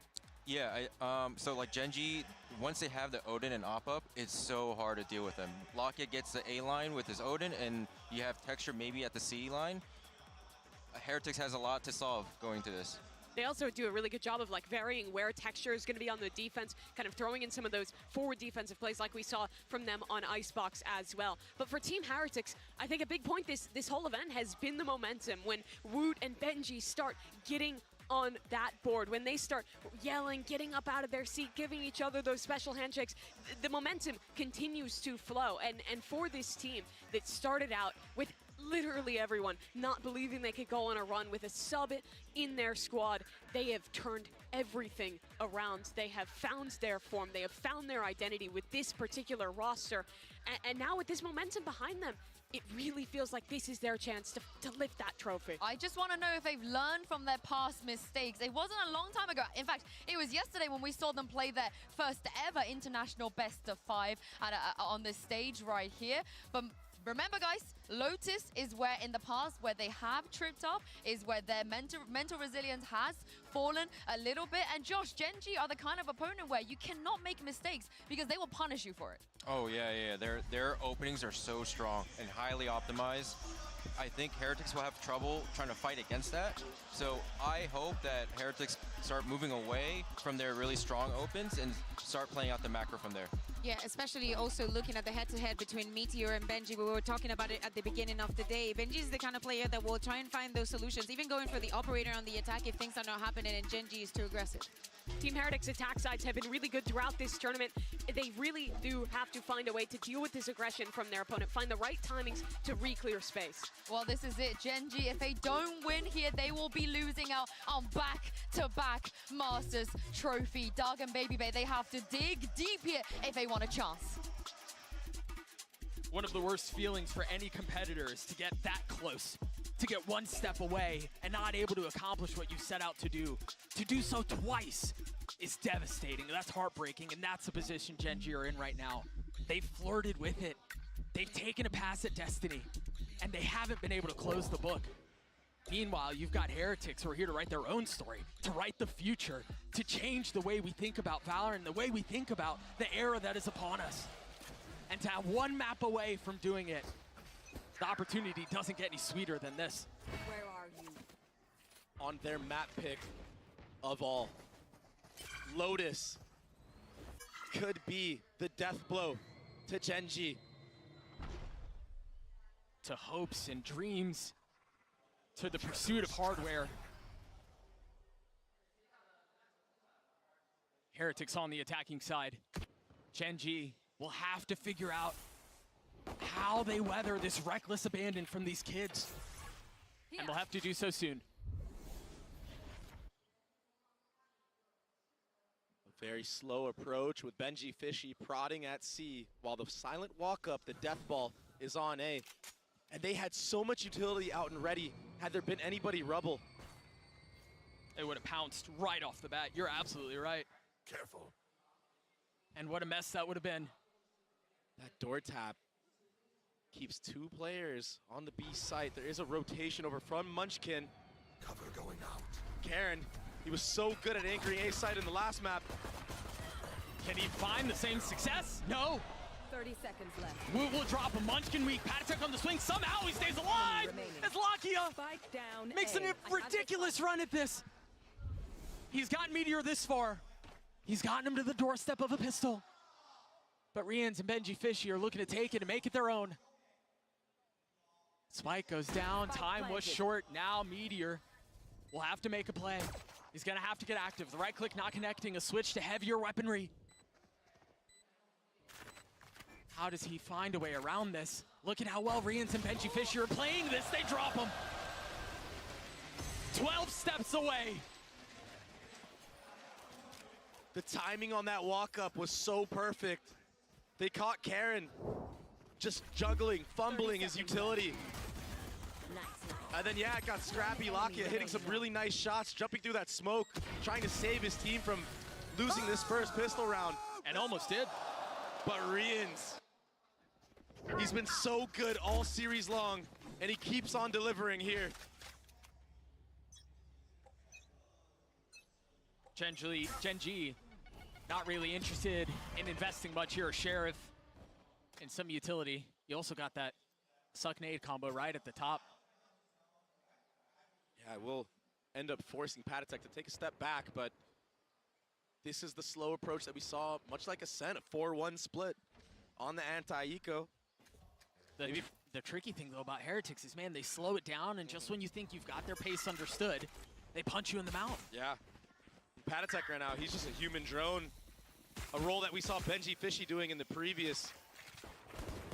And he did it well. They're pushing into a fair amount of resistance here, but the resistance crumbles. All of it picked apart. Texture and Karen now starting to rejoin the scene, but the crime has already taken place. Woot is weak, 9 HP, but it's going to be so tough to get their way into this. It seems like they're just going to try to fall to the spike. Not give away any ult orbs. Not give any advantage to the opposition. Oh, that was close. Almost. And now they know. They've drawn out the paranoia, and that's going to have them push. Texture trying to keep them back. He will fall. Karen takes one with him. A consolation prize for his troubles as he gets two. That's all it'll be. You want these rounds to go as cleanly as you can. And yeah, they keep two Bulldogs, but that was anything but. Yeah, that's a W round for Gen.G considering the start on the site. Two players falling in water right away, and I believe also Patek actually ended up getting a pick front B as well. So some salvation to that round, that eco round. And now it's going to be gun advantage for the way of Gen.G fully, but there is an Odin invested from Benji. Fishy. So weird to see that he can actually buy into the next round, even with spending so much money on this gun, and it's doing so much damage. Oh, Texture's down to 29 HP and he's dead. Yeah. Again, the combo is too much.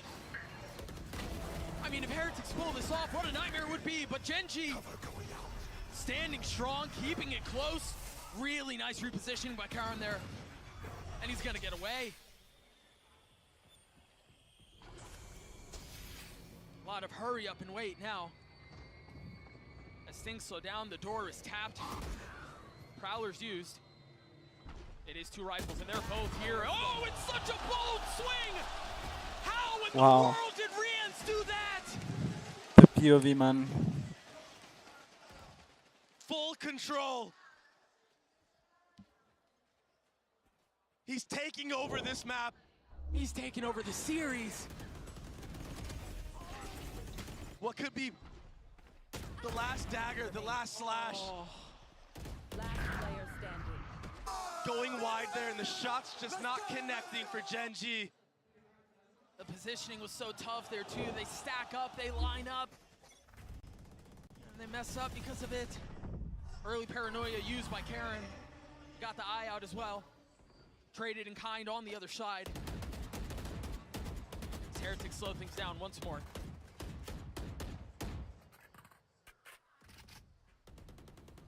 Gen.G have a pretty formidable defense towards C right now. Not only do they have the KJ utility, but they also have 3 members here. Texture being one of them, but the gun's not great. And Heretics right now, they're playing so smart.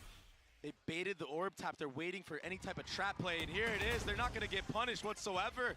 A step ahead of it. The counter punch. Forcing Gen.G to play the game they want to play, but Meteor perhaps interested in making his own. Still dancing. Oh. Down, in and out, dropping Boo. Sheriff shot secured, but finally will fall. They've got to tuck tail and get away from this. Down, C. They've lost the plot. They've lost the situation. I mean, Benji Fishy almost died just there.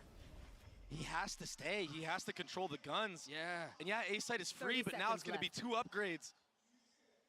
And if they can steal this round away, a round that Gen.G surely have the advantage of. Munchkin's going to cut him off. He's already there. They know where he is. Oh. That's the spike. Spike down. That's the A. round. Patatek's been good, but not this good. 10 seconds left. Oh, there's no time as well. What a round from Meteor. Dodging the Omen flash. It was all up to him. Solo hero on an island. And it's the MasterCard Thrifty for Gen.G. The back and forth finesse, getting those 2 kills, his first 2 of the map. Oh my gosh. It's like you're trying to play whack-a-mole against this guy. But every time he pops up, he's not just tempting you, he's killing you. Yeah. 1 enemy remaining. Munchkin cutting off the rotation there as well. That was all she wrote. So Gen.G will get on the board with that Thrifty. Oh, again. Texture getting spammed down. Somehow he still gets a kill on Naboo. They thought there was enough suppressive fire, enough cover for him to get around and TP across, but Texture a step ahead of it. And Lakia showing he can do a bit of the same. Yeah, the counter spam. 2 Odins on the map. It's just complete chaos on A. Amongst all that, you're right, Texture getting that pick. So impressive to do, especially on low HP. Good use of Molly to break that alarm bot. Yeah, and that's going to force things to slow down a little bit here because Gen.G have to respect what's potentially on the other side now. And that's why you see the lean from Meteor. He knows he has to pick that up. That threat of a B split or any type of B pressure, it's so hard to hold with just one person. And early Roomba invested at A. And right now it's Heretics doing a C default, but if they do not push up and break this Killjoy turret, there's no need for Gen.G to have to rotate anybody. It seems like Meteor's going to try to anyway. Karen with Paranoia at the ready. Super proactive with utility is Gen.G. Patek plays this so patiently, decides not to pull the trigger, decides not to strike despite it aching for the touch. Benji Fishy pushing forward, the Nightball in the face. Meteor falls. Woot will join him though, as the spike now down. Oh. And again, they're thrown apart, they will fall. Rians would have to 1v3 through this. They've gotten the spike down. All he has to do is buy time. Much like we've seen a couple of rounds already in this series. Eye gets clear, the spam through all of the targets spotted. He gets one, but it's just too much. He's overwhelmed and he's outnumbered as Gen.G will get their second. Great discipline from Gen.G. Great discipline from Munchkin, the IGL, to sit in heaven, play that off angle, dodge the rocket on the actual entry, and then just hold his ground. Let the kills come to him. This is that entry. Oh, it was through the smoke? What? Oh, what a shot. Snappy from Munchkin. Beautiful, and then just there at the end, just holding the ground. Much like Karen, just waiting for the mistakes, letting the game come to them. And with that comes the second round of the half for them. Heretics with a shoddy buy. 3 rifles and then a couple of pistols. We've talked so much about the spam game that's played early on. This time a little bit more aggression, a little bit more fight out of the defense. A little bit of friendly fire there as well with that Paranoia. But, I mean, no one there from Heretics to try to punish that. And even if they try to go through there, there's a tether at the other end of it. Too much utility to deal with. That's why you see them take in the C space. I didn't realize Benji Fishy had that good of an arm. Yeah. Meteor in a lot of trouble here, under a lot of pressure, but he gets his 2. Oh, he is the one who's the problem. Just when it seemed like he bit off too much, dinner bells ring. The jump from over the top of sight, the molly, the blender. It was like we were in a movie in real time, in action one. Mission Impossible, perhaps. Beautiful fadeaway. Nicely done. And hype out of the players from the Gen.G squad. Heretics calling a timeout as we're tied at 3 apiece. This map has already been so competitive. We've already seen so many of these little micro games play out. Again, the Odin spam that we talked about at the beginning, the conditioning of clearing all of the KJ utility on the defense and then flipping the map whichever way you want. It's been so impressive. But it's Heretics who are forced on the back foot first. And yeah, and they've been impressive the last time they played this map of Lotus on this new composition they decided to run. But on the flip side, Gen.G, I mean, they're no slouch to a map like Lotus. I've seen so many highlights of Texture just going absolutely nuclear on this map. And if I remember correctly, it was Josh who was talking about it on the desk. They're hard to beat when they get going. Yeah, and they're fired up right now. They're ready. They're not going down without a fight. Thrifty rounds can fuel you. You take a look at the ults right now on the side of Gen.G. There are a lot to pick from. There are a lot to choose from here. That's why you see the value, the importance of this timeout. Ults, economy, everything in their favor right now. See that Paranoia out, the Han over the top. Boo's already dead. They're stuck, man. They're corralled. Either they take the fight or they sit and die. And that's all Heretics can do. Texture's intuition and timing is so on point right now. A lot of these kills, he's just getting spammed through smokes, but he's just aware of where they're gonna play. And Munchkin will clean it up with a nice spray. That looked so easy. That looked so effortless. A flawless round for Gen.G. On the other side of a timeout from Heretics too. Take a look at it one more time. There was that fight mid. The Paranoia over the top. I mean, it was such a pretty setup. A cacophonous chorus of utility, sure, but it's the sweetest song that Gen.G has sung. Just pistols for Heretics now. Benji, Fishy, and Boo with their ults. You can't imagine those are invested this time around. Gen.G getting a little active across the middle of the map. Yeah, what's this? Trying to clear out the turret. The door is tapped. Bring them down. And it's just a game. Prowler getting a little info. Spam war is going the way of Gen.G. Good tether to delay. And now the paranoia to make things even worse. Off the swing, Lakia can't find anything yet. But Patatek can. Hang on now. Meteor down and Heretic slow it. But Texture striking when the moment is right. One enemy. Lakia joins in on it. Does Gen.G get another? Just clean rounds right now from Gen.G. Yeah, it got a little scrappy. Patatek gets a fadeaway kill on the jiggle.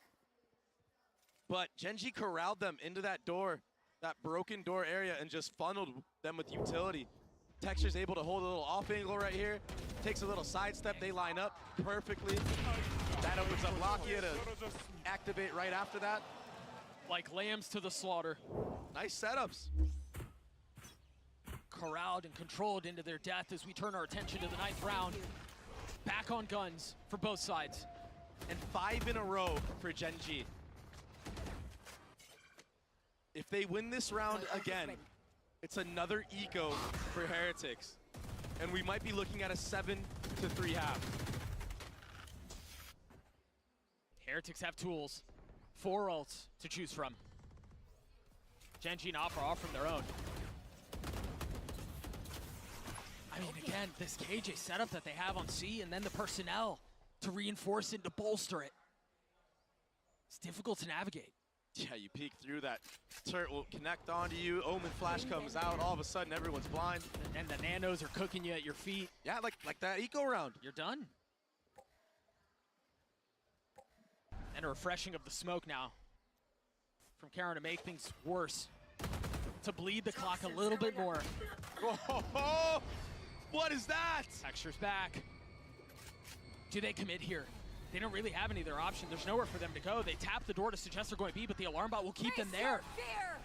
Now, Nightfall through, Paranoia traded the swing out from Karen as they wait, and he's gonna get one. Meteor holding them back, dancing around the utility, only able to find a little bit of success, but it might have been enough. With 10 seconds left, the spike out of reach. Wood has to try to scoop it up. They have to get active. They've got to do so soon. Slowing things down a little bit, only finds one. Can Riens be a hero once more? The jump spot not gonna land. Munchkin on the swing as Gen.G gets 6. Another great setup from Gen.G. That was that paranoia I was speaking about. Delays the flood, connects onto multiple members. It allows Karen to go wide. Oh, this was crazy. Little fadeaway. Yeah, that was a hard read on just the timing. He was gonna shoot no matter what, regardless if Patatek peaks or not. Why not? Karen handled that so well. I mean, all the utility before him, you know, you've got Omen TPing top box, you've got a Han over your shoulder, very calmly selecting the right targets and then adjusting. And this, Dre, this is a surprise to me because that's the second timeout on the side of Heretics. And it's been burned before we hit the 10th round. They understand that this game has completely slipped away. This is an attack-sided map. But then again, I mean, you think about last map, you think about 6 rounds that Gen.G got on their attacking side. That's more than favorable to close it out, and they couldn't. So it's not over yet. If Heretics can do the same and salvage the rest of this half, going into the defense, they might have a shot. But right now, Gen.G, they didn't even have to invest a lot of those ults into that round. They've been sitting on these for quite a bit of time. It's a little insurance padding. Yep. A little rainy day type beat. Texture's one away from another showstopper. So he's gonna use 2 ults potentially in a half where nobody else on his team has used even one. I think maybe Lakia used 1 fade ult as well. The only other player to commit an ult. 6 rounds in a row, momentum fully the way of the number 2 seed from the APAC region in hot pursuit of their first championship ever. The back and forth has been immense, and let's see if this little combo right here, Nate Tether, can be even greater. Oh, it's perfect! It hurts so much! Texture gets 4. That's a showstopper online for sure. Boo will get his 2, but what a trap! We've seen so many teams try to go for that, and it never works. Not like that. That worked to perfection. Oh my goodness. One enemy That might be one of the most satisfying images I've seen. So fired up, the pillow fell from the back of his chair. Placing swamp grenade. They're alive now. 4 ults still. Locky is a little bit off of his. Yeah, almost 5. But for both sides, 4 ults apiece. Heretics have to make a stand here. They have to find a way to punch back. The problem is Gen.G have been so disruptive. I mean, Heretics, apart from the pistol round, they haven't really had a chance to even touch a site. And Lakia, I mean, he tagged up. Damage. Patatek, they're very low, 6 HP. He had no choice but to shoot back. The fear of the Odin. It's real. Boo just sprinting out of there. He wants nothing to do with it. Interesting choice to change up the pace and pick up a rifle in that moment for Lakia. Proactivity, front B. Rocket for rocket. The first 55 gone without a kill, but Oh, now Wood on the Wood. swing and Munchkin on the kill. Texture over the top. Gen.G Fishy had nowhere to go. He It's takes 2 him down for with 2 him. though. But the damage has Patatek been is done. low. Oh, this position is so difficult as well. 30 seconds left. I mean, if they try to commit B, they have to be concerned about what's on the other side. Boo falls. Lakia holding the line, waiting for the swing, and they waltz to their death. Patatek not able to fight back. Rian's worse for wear. Too many targets to choose from. Lakia will get Gen.G to 8. Solo anchoring the A site from the start of the round to the end of the round. Getting the best in the spam duel, and then closing it all out. Benji, fortunate to connect there on a texture. That animation of the rocket can be so damning. But it funneled everybody into Lakia. And he closed it out, sitting at 9, 4, and 9. Texture, the man I spoke about. Stepping up huge after a bit of a lackluster performance on Ascent. And they're setting the tone, they're changing the pace, full aggression through C. They have to go fast, they have to go aggressive, because time is short. Woot popping the rocket. And again, Gen.G, as you mentioned, hot to trot.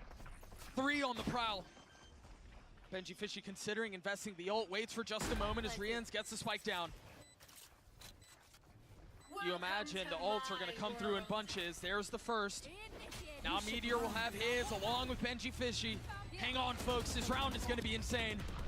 The nade does not connect. Where's Boo gone?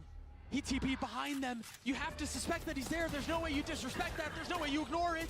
Meanwhile, the push forward. Munchkin gets caught. 4 players detained. And Boo pushing forward. Gen.G gets alive at the right time. Boo gets Oh my god, he's blinded. Gen.G a 9-3 half.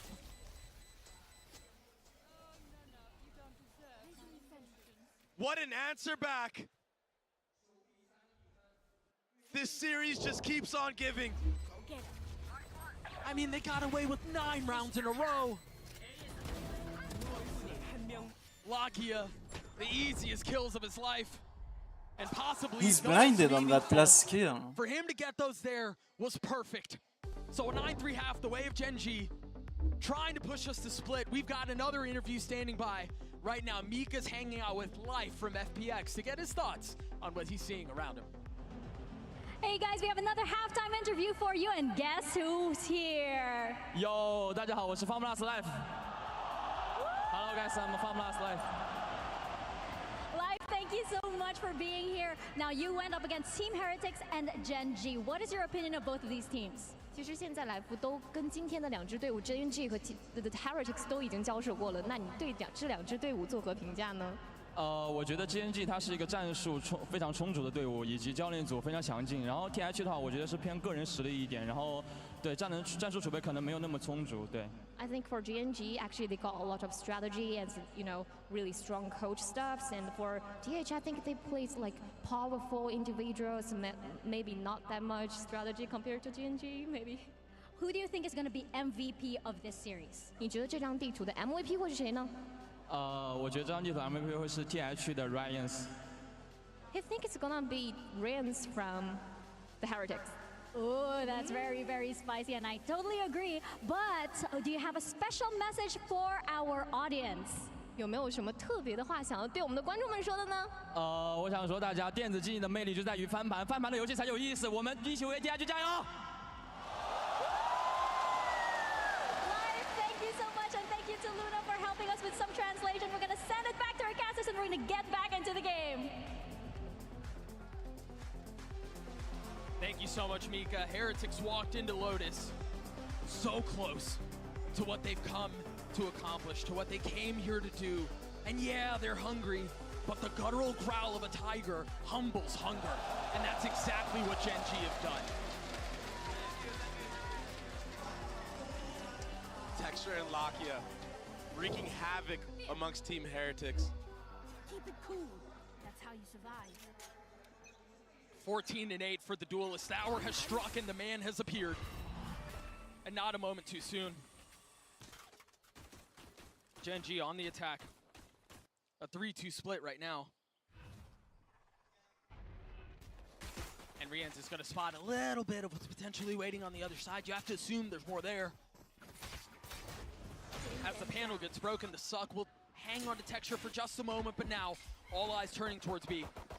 Rienz has joined the fold, but it's just him and Benji Fishy here for now. Will be a free bomb plant for Gen.G. But Heretics, they've been so good on retaking.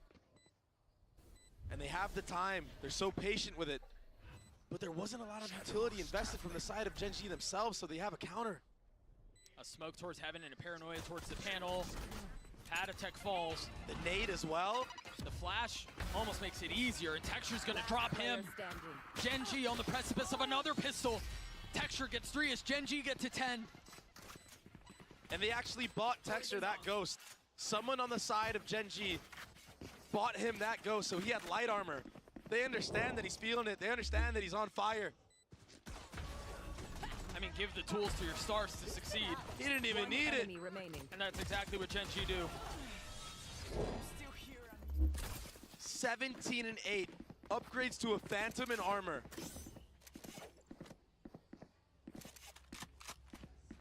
Satchel out.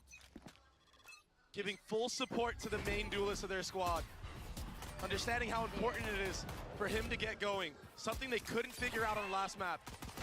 And now, Woot punished by 3 sets of utility. Meteor.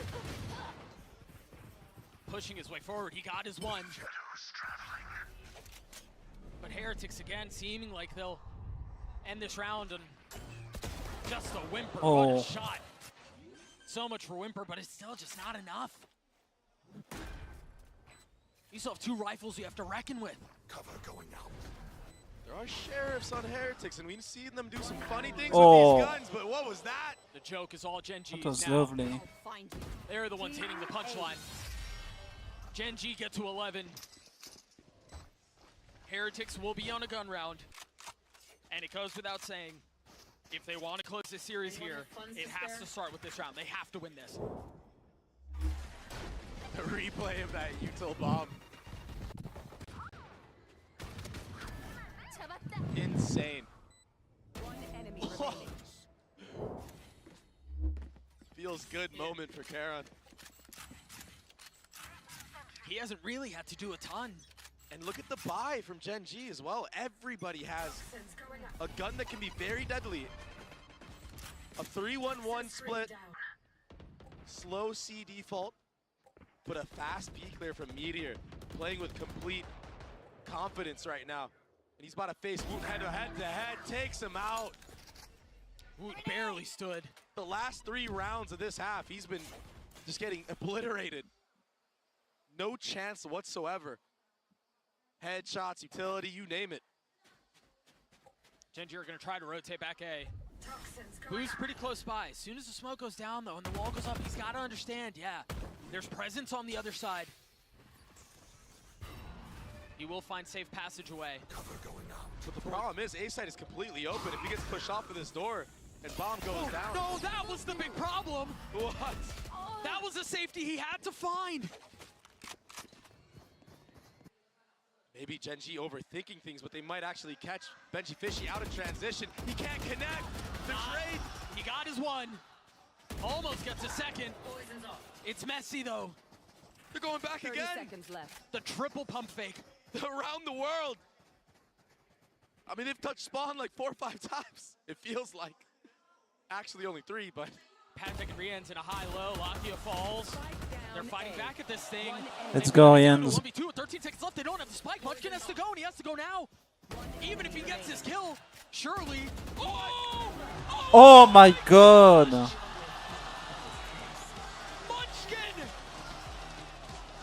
With X-ray vision! How the hell did he know?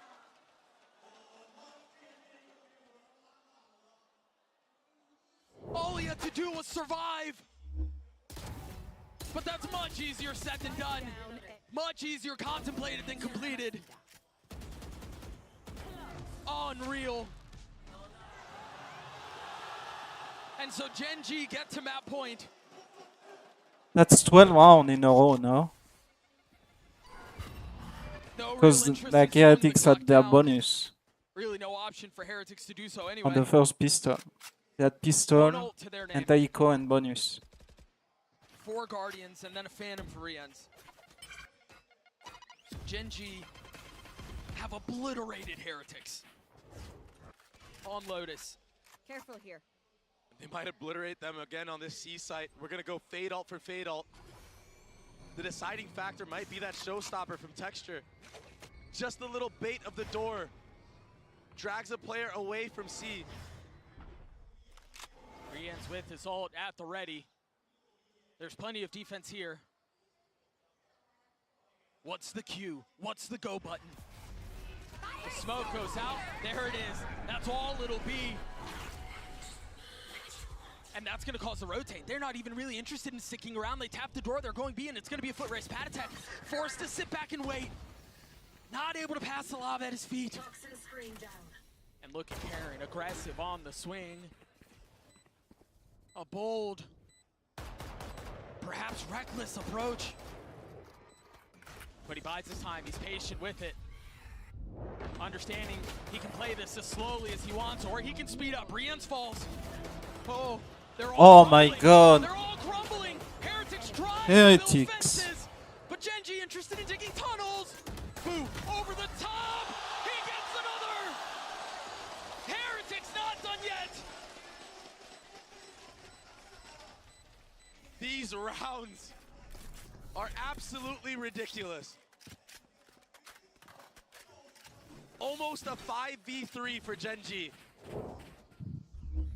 And Boo is the savior. Lakia, he did so much in the 1v2 up there that allows him to buy time and make this go down to a 1v1. He just couldn't close it out, but he had such a good chance. Boo just stripped it away from them. The real problem here is the lead that Gen.G have is, I mean, it's so great, Trey. Yeah, it's a little too late right now for Heretics. But if you're Heretics, you never say die. It's always winnable. It's the mindset you have to have as a professional player. That's why they've gotten this far. See the spam through the orb. Benji Fishy keeping him back. Still plenty to go, but they're taking this step by step. Munchkin spotting one, taking a step back. They finally dealt with their Sentinel. Oh, that connects. And the Prowler to confirm presence. The Patek somehow staying alive, finally falling. Rian's filling in on the space behind it. Well, that didn't go the way it was supposed to. Bouncing back, but he saw him anyway. The problem is here, Rians has no way to get out. And I wonder if... Yeah, they know he's there. Does Meteor use this ult? Yeah, he does. It's going to force Rians to have to swing. Dude, Heretics, just fight. I don't know that they have a choice. They kind of have to go here. And they've been baited into their deaths. Boo's left in a 1v2. 85 HP, no armor. Can he prolong Lotus? Or is Split on the cards? Spike planted. He's quietly moving forward. And just like that, Gen.G finds safe passage away. Tucking behind the wall. GG's. Damn. Gen.G obliterate on Lotus. And Dre, the old saying goes, We are going to every split. single banger ends on split. And the dream of every grand final is to go 5 maps. Lo and behold, we have everything we could possibly want. Stay around. This one's gonna be good. We'll see you guys next.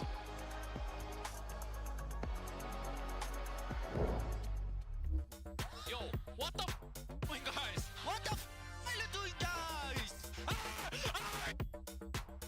What?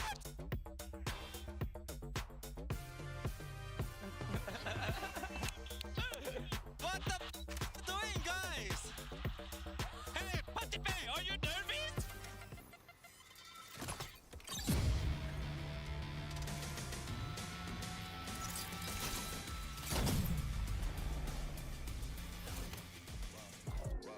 Now we up. Talked to guy yesterday, said it's more on the way. I done made a lot of money and it's more on the way. I done got a couple plaques and it's more on the way. I put a lot of people on and it's more on the way. Lego, popping up. If life a marathon, I got no choice but run amok. I've been sliding on these tracks, my haters need a salt truck. And it still won't melt the ice, and it's black. And I'm back, you talking down, what is that? Bro, you act like we ain't blessed or something. God ain't flex or something. If you want me on your set or something, cut a check or something. We been bringing dreams to life like Freddy Krueger, we ain't done. I've been moving on this blind faith from staring at the sun. This one when it sound like they don't see it, let alone what it feel like. Dog, why you worried about them? Go get your own life. Counting everybody pockets like you work for Levi. Oh my, that won't get you nowhere. I came way too far from hiding, seeking from the police. But it came way too far, my gang was sitting in the nosebleed. Praying down on my knees and got back up, we in the floor seats. Yeah, looking at full court games, like of course we had to go stats on full course meals, now it's more on the way. Why would I stress about these bills? I got more on the way. I'm a stellar winning politician, more on the way. Pull up deep, I'm never solo, and it's more on the way. I done put a lot of people on and got no thank you. I ain't saying I'm God or nothing, but I'm Allen Iverson. When I talk about crosses, I ain't trying to break your ankles. Tell him I've been stepping for so long, I got cankles. Wanna make me mad, try to come tell me what Jesus can't do. Make me mad. Well, you better be glad you ain't no villain, Jesus saved you. Baby glad. Everybody used to be like, what's that smell? Jesus bathed you. That smell. And the real ones always recognize me cause I'm fake proof. Every time I'm lit, I don't get bit cause I'm snake proof. Had to tell that sin, I can shake you. And I told Goliath, it's a 30, I can take you. I done came too far from living dirty. Ayy, gave me no respect. Lonely on me neck. Zeros on the checks. What did y'all expect? Been around, homies kept it holy from the lobby to the penthouse. Blessings coming ODI. I need a list now. Cause it's more on the way. Made a lot of hits and it's more on the way. I done caused a lot of fits and it's more on the way. Yeah. Oh, you like that? It's more on the way. Yeah. OMG, look what God did. 9 to 5 was putting in the work when I was jobless. Couldn't get the Ray-Bans and it hurt, but now my optics. Can't believe I take a look around, they sending options. Yeah, God bless me, I know that. Had to take the whole city, put it on my whole back. Gotta take the bros with me, I cannot hold back. And not until like 4 laps, got Jesus, peace, no Kodak. I'm moving like it's foreign me, they try to close the door on me. But like the chorus said, they start imploring for some more of me. If we back on that board, and I'll be Jordan when he's scoring. It's a Mount Florence, still I play the tortoise, yeah. Story. Billboard albums back to back, just thought that you should know that. But I got riches in his name that couldn't fit on no plaque. Rest in peace to the corny rap, cause I could not support that. He snatched me out of Proverbs 5 and I could never go back. Left the label, did it indie and it's more on the way. Festival inside my city and it's more on the way. Worship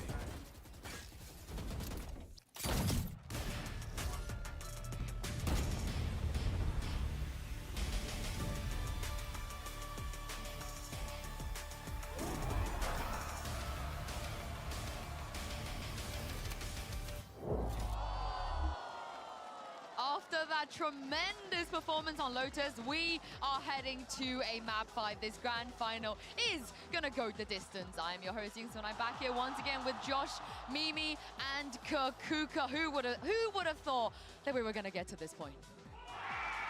I mean, it's ridiculous, Literally right? anyone? No. I thought that Gen.G looked a little out of it after that map. Team Heretics had so much momentum behind them to recover, but on Lotus, this map continues to be such a stronghold. They have such great ideas on their defense, and they've proven some mental resiliency to take us to map 5. Yeah, let's talk about some of those great ideas we saw as well, Josh. I knew you wanted to talk about the way that Gen.G were able to funnel Heretics into places that they wanted them to be.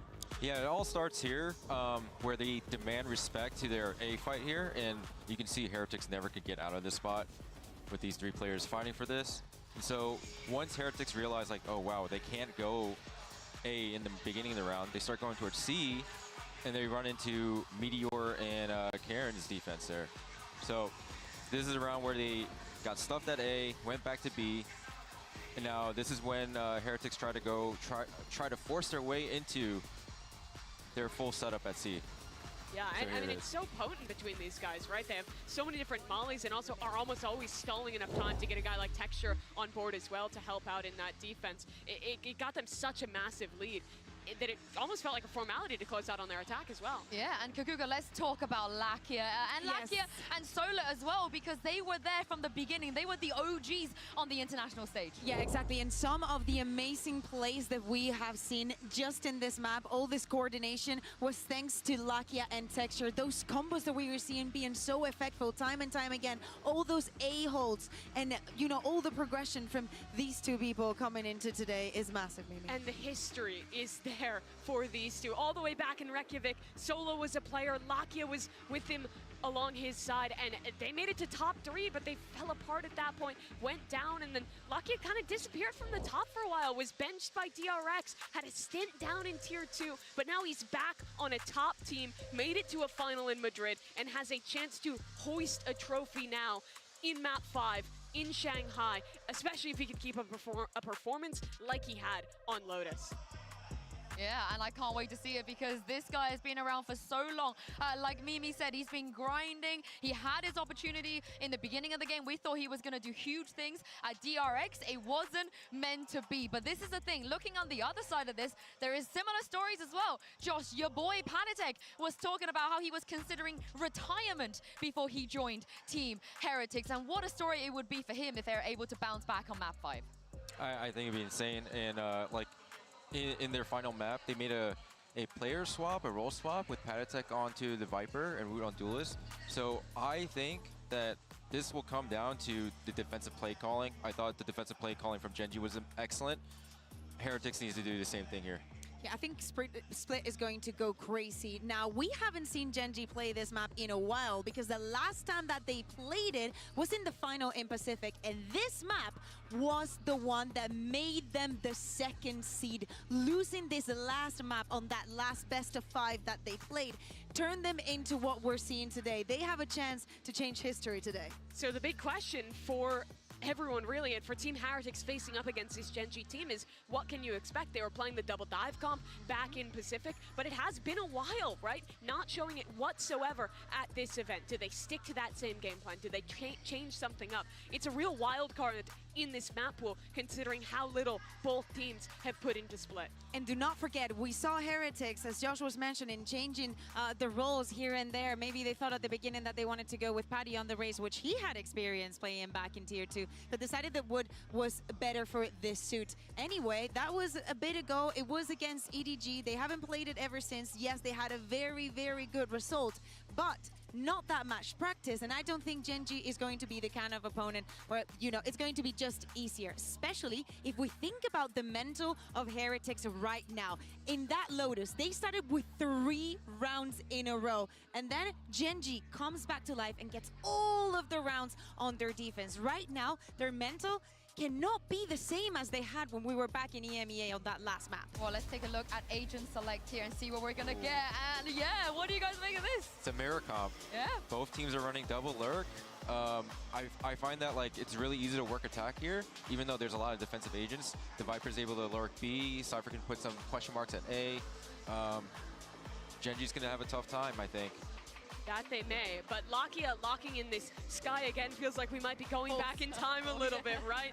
Yeah. All the way back to when he was playing this role as the solo initiator when he lost in Reykjavik. He was great on map number 4, but with no recharges on the sky flashes, his U still has to be perfectly placed to set texture up for success, and that's the same task on the other side for Riens and Woot. That rookie has got to be incredible in this map 5. Well, it all comes down to this one final map. The Masters Shanghai trophy is on the line. For the last time, here's Doug and Baby Bay. Thank you so much, Jinsu. All bangers end on Split. We've got to talk one more time about what it is that they're playing for here. For Heretics, vindication on the other side of Madrid, and perhaps the dawning of a new era of Valorant. We talk so much about how they're the future, and it seems like the future may be now, Dre. But Gen.G, they have a chance to be the first team in APAC to win an international. So much pride on the line from both sides. And what a story that would be. And who is gonna represent the black and gold the best here? Both teams looking to clean the skeletons out of their closets to exercise their demons. And what better place than Split to see how it all shakes out. Gen.G on the attack side. Mimi was talking about Lakia turning back the time and playing that solo initiator once more. What a legend he was, but it seems like it's Boo who wants to take the spotlight. Traded though, 1 for 1. Exactly, great trade from Meteor, and that slows the round down. Nothing being used. Now a Skydog committed on the A ramp to get info that Meteor is still here. It does connect. And Woot, he wants to punish. But there's support. Yeah, the problem is he doesn't know that there's support. Oh, there's the surprise. There's more there than you thought. Yeah, I saw 2 players at the other end right there. That's the cue for Gen.G to once more slow the round down. Karen, he already ran up in B main off the start of the round earlier, broke that Cypher cam. Now he's taking all that mid real estate. A deep smoke, a little cover provided as Gen.G venture forth into heaven. And an even spread. They're making the right read, the right call right now, transitioning to B. It's all up to Benji Fishy in a grand final on the last map. Can he deliver again? The trip will catch the first. A stumbling block put before Gen.G's hopes and dreams. And he still holds the line. He's still here. Is able to find his one. But that's all it'll be with 10 seconds left. Gen.G hurried and rushed to try to get the spike down the satchel just a tiny bit off the mark. And success found. Staying slow down, Heretics will have an opportunity to rethink how they want to approach this. A venture forth. And a different segmented approach. Karen never saw him, never had a shot at fighting back. Texture and Meteor will crumble, they will fall. Unless Meteor can pull this off on his own, a 1v1 with Ghost in hand, 67 HP. All of the onus is on Patatek, and Meteor is able to get the easiest kill of his life. The Red Bull clutch as he gets 4. Damn. 4 for the Cypher. Pistol round for Gen.G. Last map of Split. It started with that trade. Boo could have gotten 2, maybe 3. The double swing here was too much. Woo, running out of ammo. Nothing left in the chamber. And then the easy cleanup. You gotta wonder on a bigger scale too, how much is left in the tank for both of these teams. I mean, this has been a marathon, and we thought that it was gonna end short, right? We thought it was gonna be a quick day, but what a gift this series has been. Yeah, it definitely looked like it earlier on. The resilience from both sides. It's shown like no other. It's been quite the spectacle. As we proceed to this anti-eco, a B main default. No cam being broken though, so a late tap of that from Benji Fishy will give the cue for Heretics to rotate more players towards A. But he's not using it yet. Like it's an accelerated approach towards the middle of the map. There it is. Taps the cam, gets info, no one's B main, and the rotation set in. Heretics, although they don't have the gun advantage, they could get ahead of this.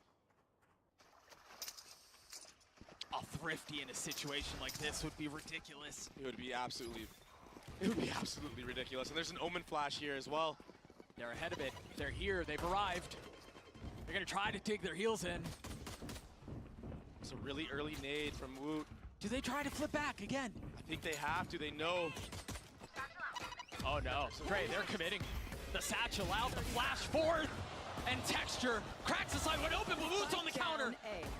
Meteor pushing forward. Benji Fishy getting the best of him. But a 1v2 now. Can he upgrade a weapon? I don't think there's anything that he can find.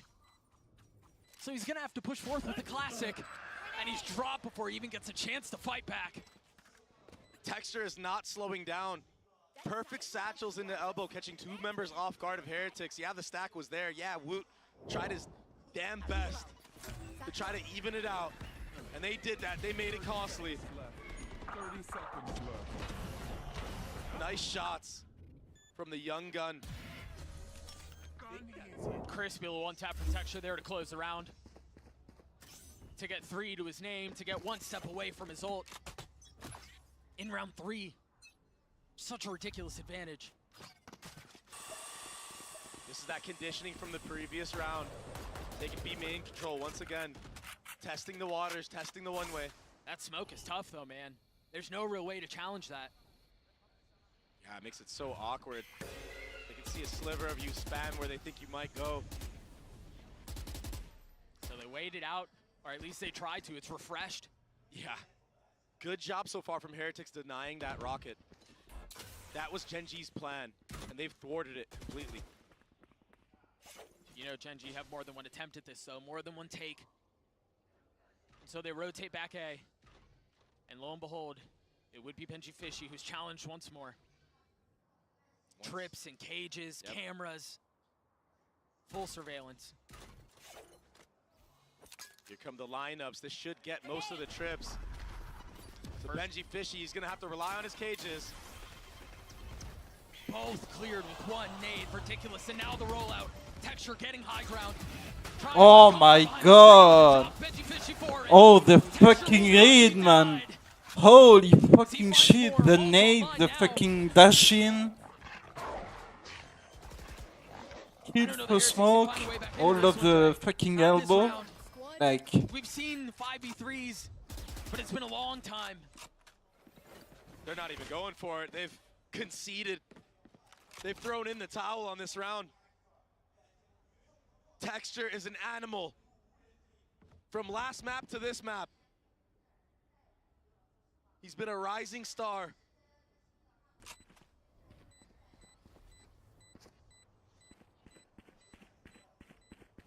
An attempt at hunting will ultimately net nothing. I can't imagine the timings to get there. So it seems like, barring something spicy at the end, well, of course it would be re-ends, wouldn't it? Choosing to swing into that. Whoa, easy now. You want to keep those. He will survive. The weapons will be carried over. And that's a big win for Heretics, given how the rest of that round went. Yeah. Texture completely obliterating the site players, living here with the satchels over the top, gets the info, predicts the movement of Benji Fishy, and then the follow-up kill onto Woot. Woot just couldn't quite connect those shots. Texture punishes. And that'll put Gen.G on 3 rounds up. A scrappy buy from Heretics. And it looks like it's going to be a full A hit with that lineup nade again. They found so much success here, but they do have 4 rifles. There it is, the rocket invested. They're scattering. There was only one here, though. Benji Fishy falls the flash over the top. Meteor trying to play his time right. Gets one for it. Re-ends a bullet between his eyes. And hope sinks away. Another disastrous start for the number 2 seed from EMEA. And another explosive start for Texture onto that A site. Boo, I mean, he kind of wanted to go for it, but now he can't. That smoke denies any possibilities of getting back into the round. Such a nice read from Gen.G, such nice prep to deal with those trips. That nade is clearing out every single one of Benji Fishy's trips. You might see him rotate over towards that B site now or have to use more passive site trips, maybe a nat setup, something of the sort. Yeah, he has to. He's not getting any value there. And I mean, Texture had full confidence that that rocket was connecting. That's the level that he's playing at right now. He fires it and he's instantly looking at heaven. I imagine we're getting the replay right here. Look at this. He just knows. You're dead. Already ready for any type of backup. Yeah, Meteor doesn't connect on the first on the Rians, but Munchkin with these cold shots. Nice, precise aim.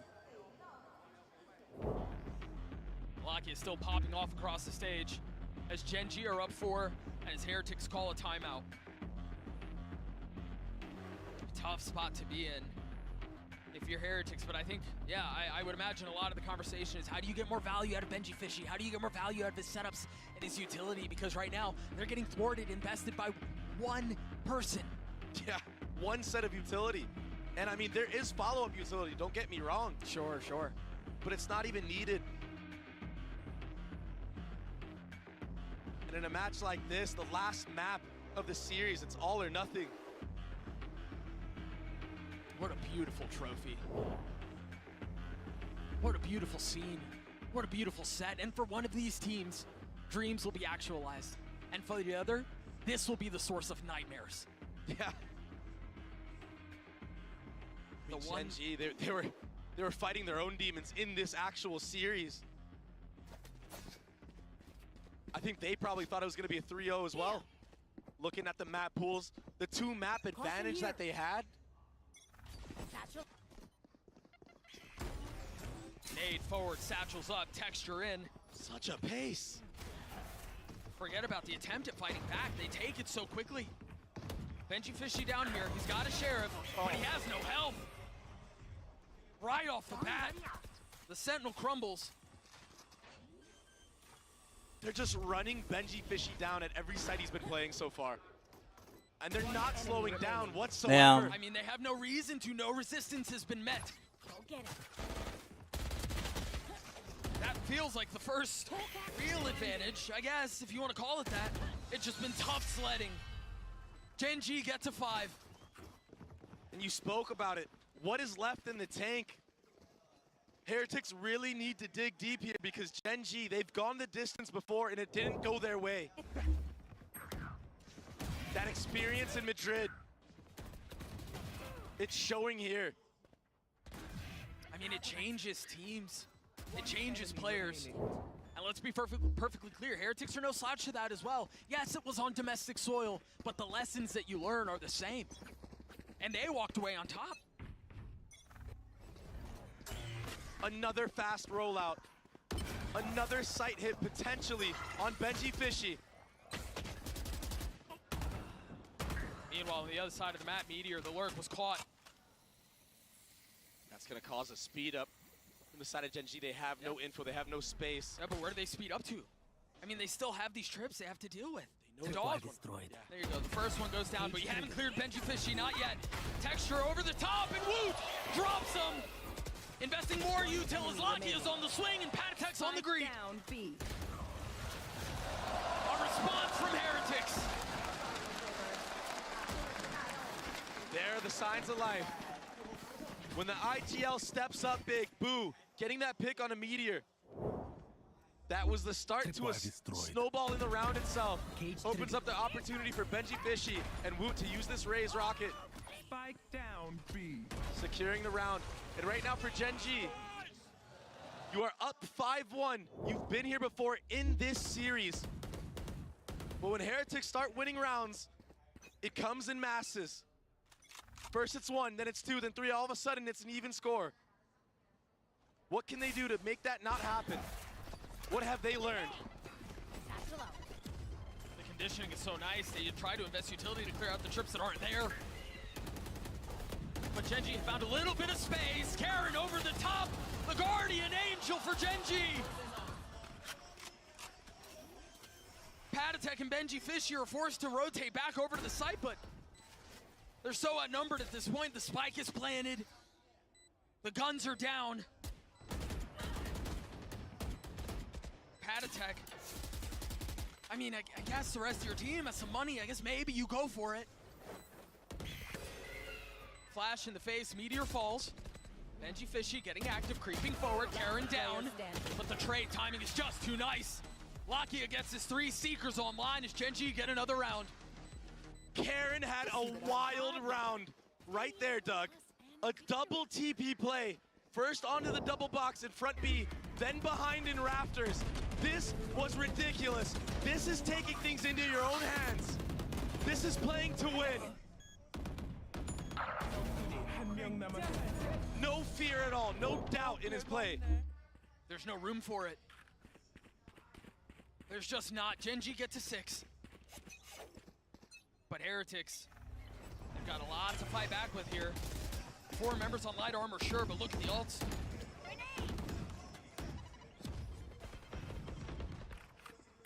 You can tell for Gen.G, the approach has become quickly get to B, try to clear out any Cypher utility that might be there, and then play the rest of the map. And if you looked at the map earlier, the rotations, I mean, there was Patatek and Woot already ready and willing to come there to the rescue for the anchors on the site. That's how much fear Gen.G have put into this team of Heretics. And leaving one here this time to break the info utility, that's going to keep a couple players here. I mean, Woot, he doesn't know what to do. He's jumping back and forth. If you looked at the minimap, he's staying B heaven, and now it's going to be an A hit. The difference maker here is that site trip. I've got your trail. Has Benji Fishy one more. Seekers online and invest. Oh my god. Patatek had no chance to fight back. What an entry. And now the map opens up. A counter. Seekers from the side of Heretics, but they don't know what's going on. They have no info. Texture's 9 and 4 right now, 1 away from his ult. My eyes are down. 30 seconds left. Swing out forward. Heretics are here. It's just Woot. Benji Fishy playing backside. The trip's a little bit of safety, a little bit of cover, but now Texture understanding where his prey lays. And with 10 seconds left, they've cracked the thing wide open. 10 seconds left. So patient, so precise, waiting for the double swing. Texture, he crept up forward. I mean, they knew off of that satchel of Woot that there's a player in elbow. And they're not making mistakes this time. They're swinging together. The fundamentals are in full effect. The mistakes that we saw on Ascent gone. A distant memory. And obviously they looked so clean on Lotus. You wouldn't think, you wouldn't suggest that they would rear their ugly heads once more. This has been as clean as you could possibly ask for Gen.G. One enemy remaining. My ultimate is ready. They're hunting. They're playing everything by the book. Everything is considered. The economy is just insane right now for Gen.G. They can probably buy for the rest of the half. Every gun taken away from Team Heretics. And it's a scrappy buy, if there even is one. I've got your trail. You take a look at this one more time. Yeah, he's on a different level. It's just ridiculous. That's that slow creep up I was talking about. Yeah. And then the wide swing, changing the angle, the perception of how you're actually swinging. Dre, it really feels like Heretics have lost control of the situation. Second timeout burned, much like we saw on Lotus. Just nothing left in the tank. Nothing at all. Not even a fight.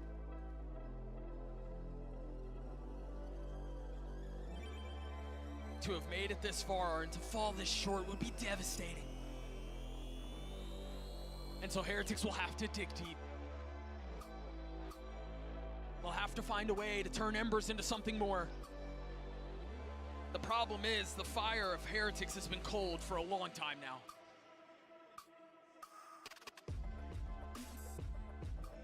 Texture on this map. He's been the one holding the torch for his team, leading them to victory so far. A 7-1 half. And 4 ultimates online.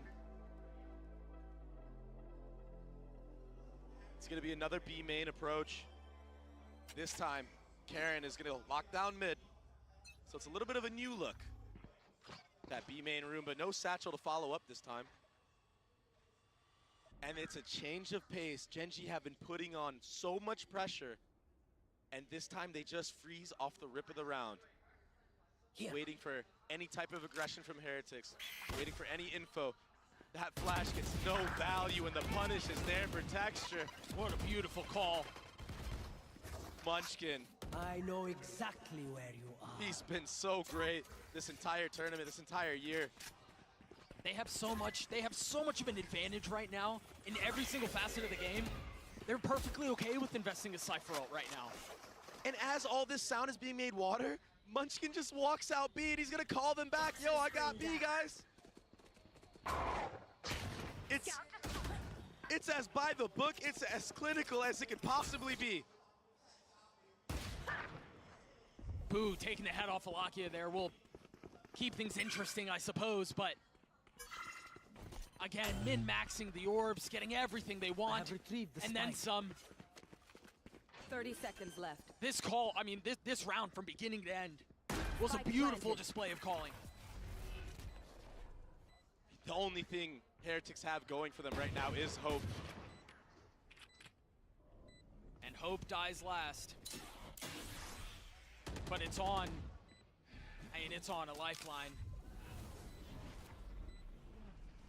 The paranoia out. Heretics all huddled up in heaven, waiting for the flash to come through, waiting for the swing to connect. And yes, a couple of kills have been found. But is there enough time to make this happen? A 2v2, Munchkin and Karen trying to stabilize the situation. Boo will fall, Patatek's left alone. And much it's like over, I this think. Series, Heretics get to the Heretics doorstep is of something wounded. special, and the door is slammed in their faces. Just everything right now. Gen.G are on the top.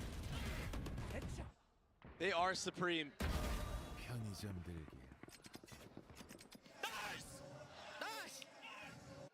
What a performance from Gen.G. What a performance from Texture. 11-6 right now.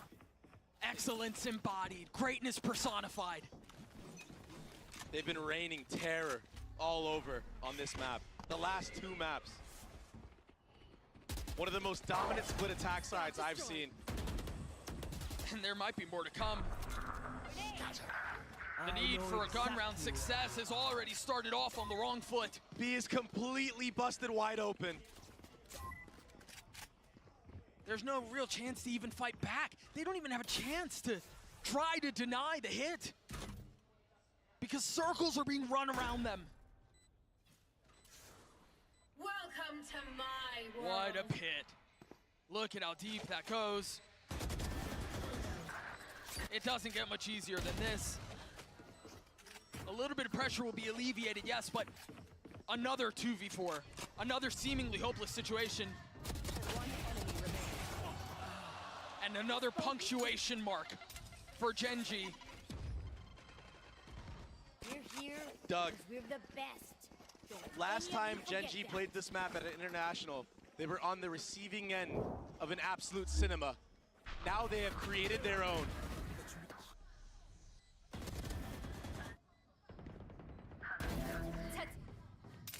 All bases covered. Hit you with a little more history. The last time EMEA as a region lost a best-of-5 on international soil to another region, it was in Iceland. That was so long ago. And now Gen.G have the opportunity to do something really special in a number of different ways.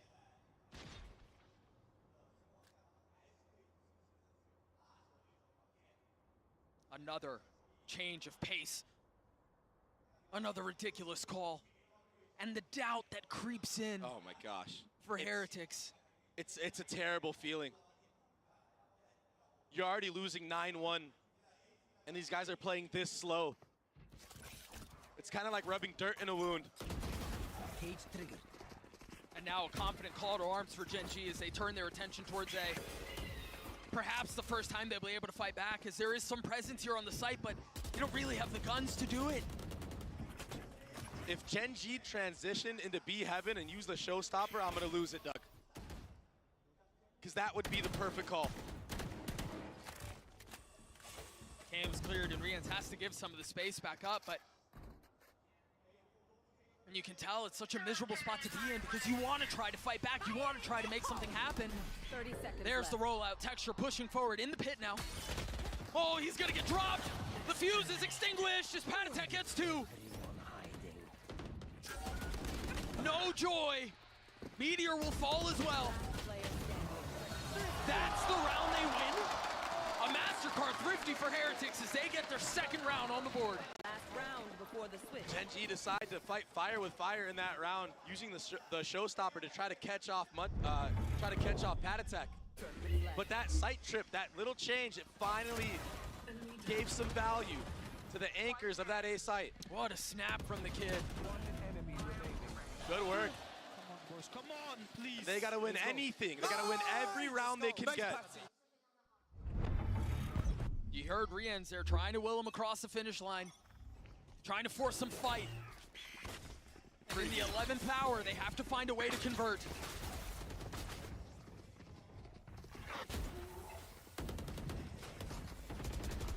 Heretics in such a tough spot here. Rien's has his Seekers. They're already seeing him satchel forward, back towards B. Benji Fishy's doing the best he can to keep him back. They've drawn the paranoia out, though. Now Gen.G can flip the map once more. That Omen ult is going to have Team Heretics guessing about where he could be. That's why you saw Benji Fishy clearing out all backside. They know now that he's not on the flank. The smoke will cover the trip. If Gen.G want to go forward mid, they're going to have to deal with that. The truth is, they have a couple of ways to go about it as well, should they choose to do so. And meanwhile, for Heretics, as you see a couple of members anchored on B, eyes rise to turn tides. They have to find success here. Meanwhile, what a call and what a play from Munchkin. If he's able to get anything, any kill here, it's massive. 30 seconds left. And he very well might do so. He's challenging Woot. Meanwhile, the hit on the other side, the paranoia is out. Boo keeping the line. Spike down. Holding B. them back. And yeah, they've dealt with him, but you didn't consider Benji Fishy. 13 seconds left. The spike is out of reach. 9 He was Fakers. the one making a play. Nah. He was the one drawing this It's over. direction on the other side of the map. I mean, it's an attack-sided map, like heavily attack-sided.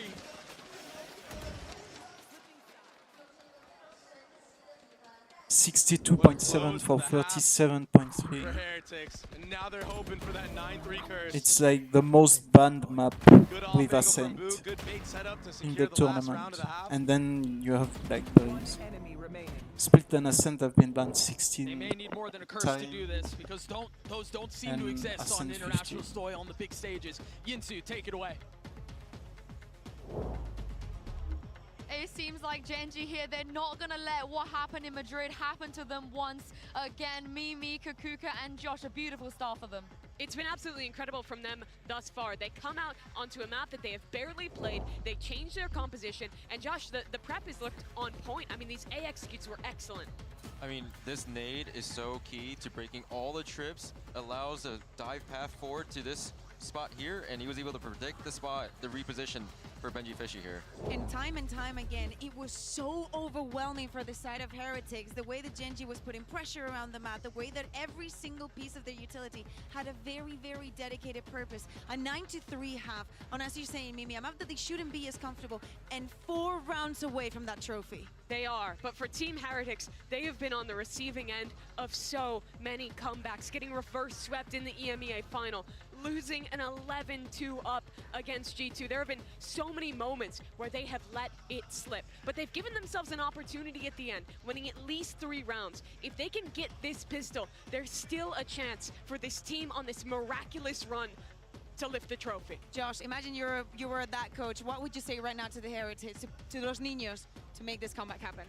I would tell them believe in the game plan, believe in each other, win this pistol and make it happen. All right, you heard it from Josh. Believe in the game plan, believe in each other, win this pistol, and maybe Heretics will have a chance. But Gen.G, they lost once already this year on the international stage in a grand final. Doug and Baby Bay, something is in the air here. It feels like they're not about to let this one slip again. That certainly seems to be the case, Yinsu. I mean, this is a brutal spot to be in. Heretics have to find some success here. We often talk about how important pistols are. This very well may be the biggest they have ever played. You imagine they're going to want to convert this round. And for Heretics, the pressure, it's unsurmountable. If you make one mistake, Gen.G can run away with this thing. They can wash you like they did on the last map, 13-4 on Lotus. They can wash you like they did in the first half.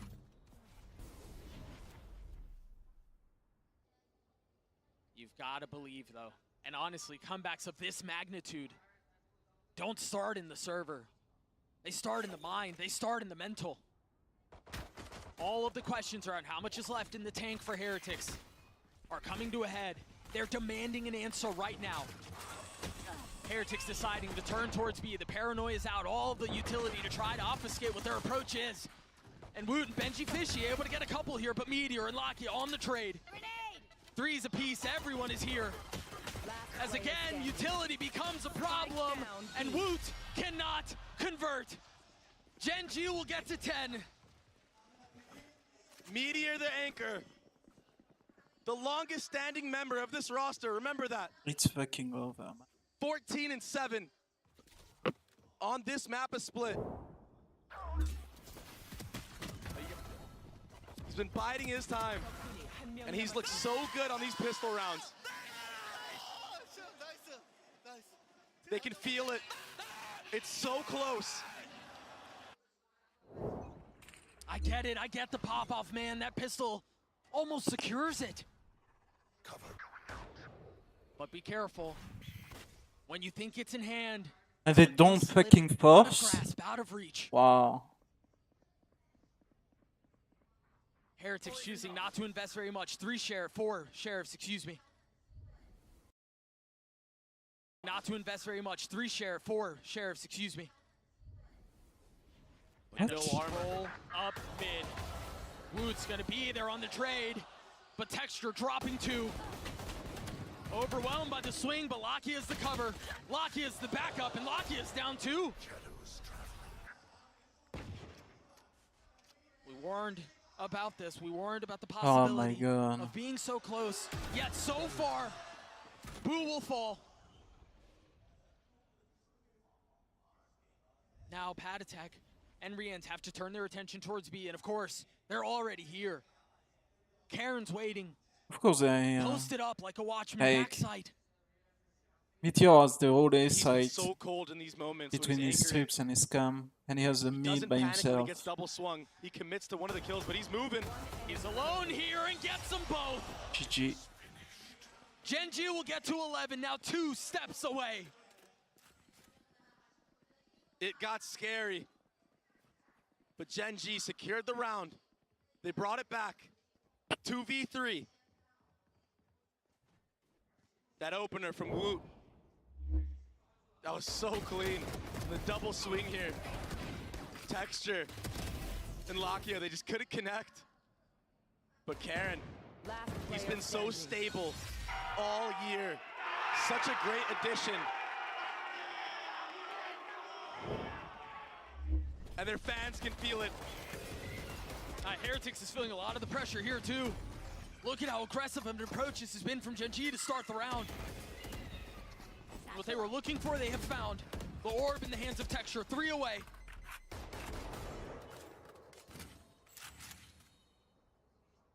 And just like that, things are forced to slow down. No sky flashes for Rians. He's gonna have a hard time entering. Boo is the only one that has a flash available for his side. And they can play their bonus for like. Look at that triple stack on site. Their economy is so good right now. So ready to fight. They know they baited out both flashes. Like outside of Munchkin maybe, but And this doesn't feel difficult for Gen.G. They've handled this so well. Oh, but they're backing off. They've left Lakia alone. An opening for Heretics. He's on an island. No way. The flash on the other side of the cage. Oh, but he doesn't swing. Wisely takes a step back, but makes his presence known. Meanwhile, can Karen strike from the disciplined corner as they roll out onto the site? They're spotting one. And now they know. And that's an upgrade too, like. Gen.G are trying to make this thing work. They're trying to fight him back with the inferior weaponry, but with 13 seconds left, they've got to go. Heretics have no time to slow this down. Meteor so far away. Of course, it's Texture to potentially secure the round. The spam's not going to connect. Enemy remaining. Pad Attack's left alone. Can Pad Attack deliver? With 8 bullets to his name, he too will crumble. What a nice setup on site playing up in the beginning, baiting out a bunch of utility. Woot, he entered into that site with no flash and got punished for it. Lakia running him down like a dog. And the double swing. Finito, chef's kiss.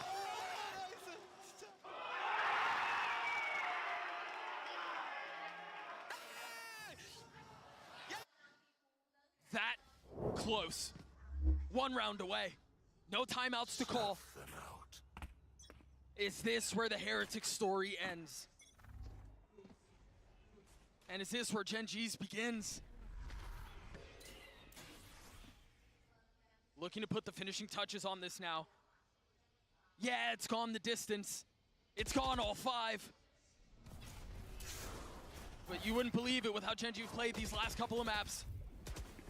Heretics have to make something happen here. The paranoia as they try to satchel out into heaven, but they've only gotten to mail. Satchel out. Texture forced to try to hold the line. Satchel traded. A nade as well. Karen falls. Lakia on the snap. Benji Fishy dead. They're trying to work their way in and they cannot. And now it's on to Boo. He has to swing and it's time to kiss the ring. G. No more. Deferred. No longer. Vindicated. Gen.G stand on top of the world. They are your Masters Shanghai champions.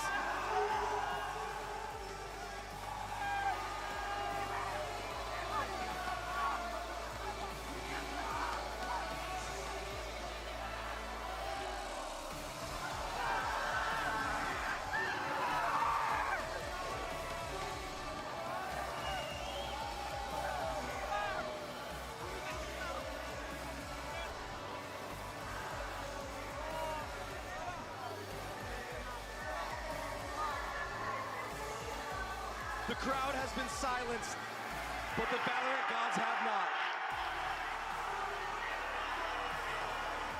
The Gen.G Emperors will go down in history as the first team in APAC to hoist an international trophy. The final bow from Heretics. They arrived in Shanghai as Niños. But man, have we seen this team grow.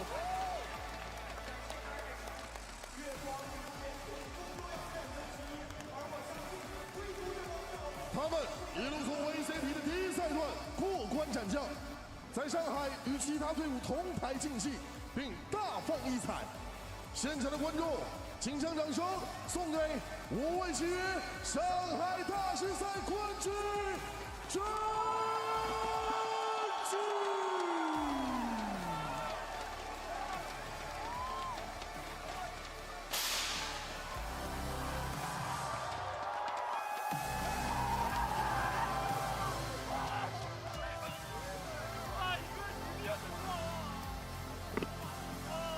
Congrats!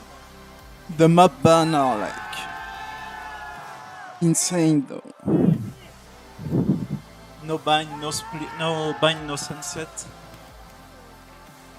If it was like Heretics on like, the top side, I think they would have banned like Breeze and Split, probably, which are like 2 maps that Gen.G won. I didn't think he believed it would go this far. To get second in the first international and now get first. It's crazy how strong that advantage is, like coming from like the winner bracket. We're counted out. I feel like final should be best of 7. You should play the whole map pool.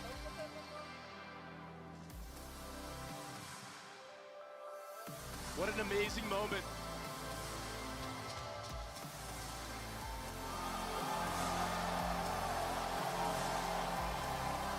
Because I think with the whole map pool, Heretics could be ahead of like Gen.G. And it was the same with like Sentinels. Right? Think about how much something like that means for a player like Lakia. What a story. But like he's Master had. Mandarin. Munchkin too. Texture. I mean, you go from top to bottom, and there's a little morsel in every single one that you know this is the sweetest they've had, man. what everyone plays for. Moments like this. And they did it their way. Oh no, Sentinels was in loser. A stomp on the last two maps. They accelerated when they wanted to. They slowed down when the situation demanded it. They went to show that Heretics might be the future, and the future might be knocking, but for now, it's the old guard who stands But they played tall. them on split though. What an insane series. From start to finish, being down 2-1. Losing the set the way that they lost it. I mean, it's the same like scenario as the Sentinel game. It's like What a sweet first moment. first And the map biggest going sigh one of way, relief. second map going the other, Finally third done map it. going And they did it the here. way of They the did it their first, way. and They then got pushed. They got sent fourth the and fifth distance. map. We're going to throw it to the Verizon post-match interview for the very last time. Gen.G, they have done it. Back-to-back grand finalists, and this time they are the champion, guys. Give it up one more time for That the was champions of Masters Shanghai here. Now, before we get into our interview, I'd like to invite Anna Dolan and Leo Farrier to come and congratulate our winners here. It's been a long, long road for them. They made it here flawlessly, may I add. After a heartbreak journey they had back in Madrid, they managed to come back, they get their redemption knock, and they get that beautiful trophy as well.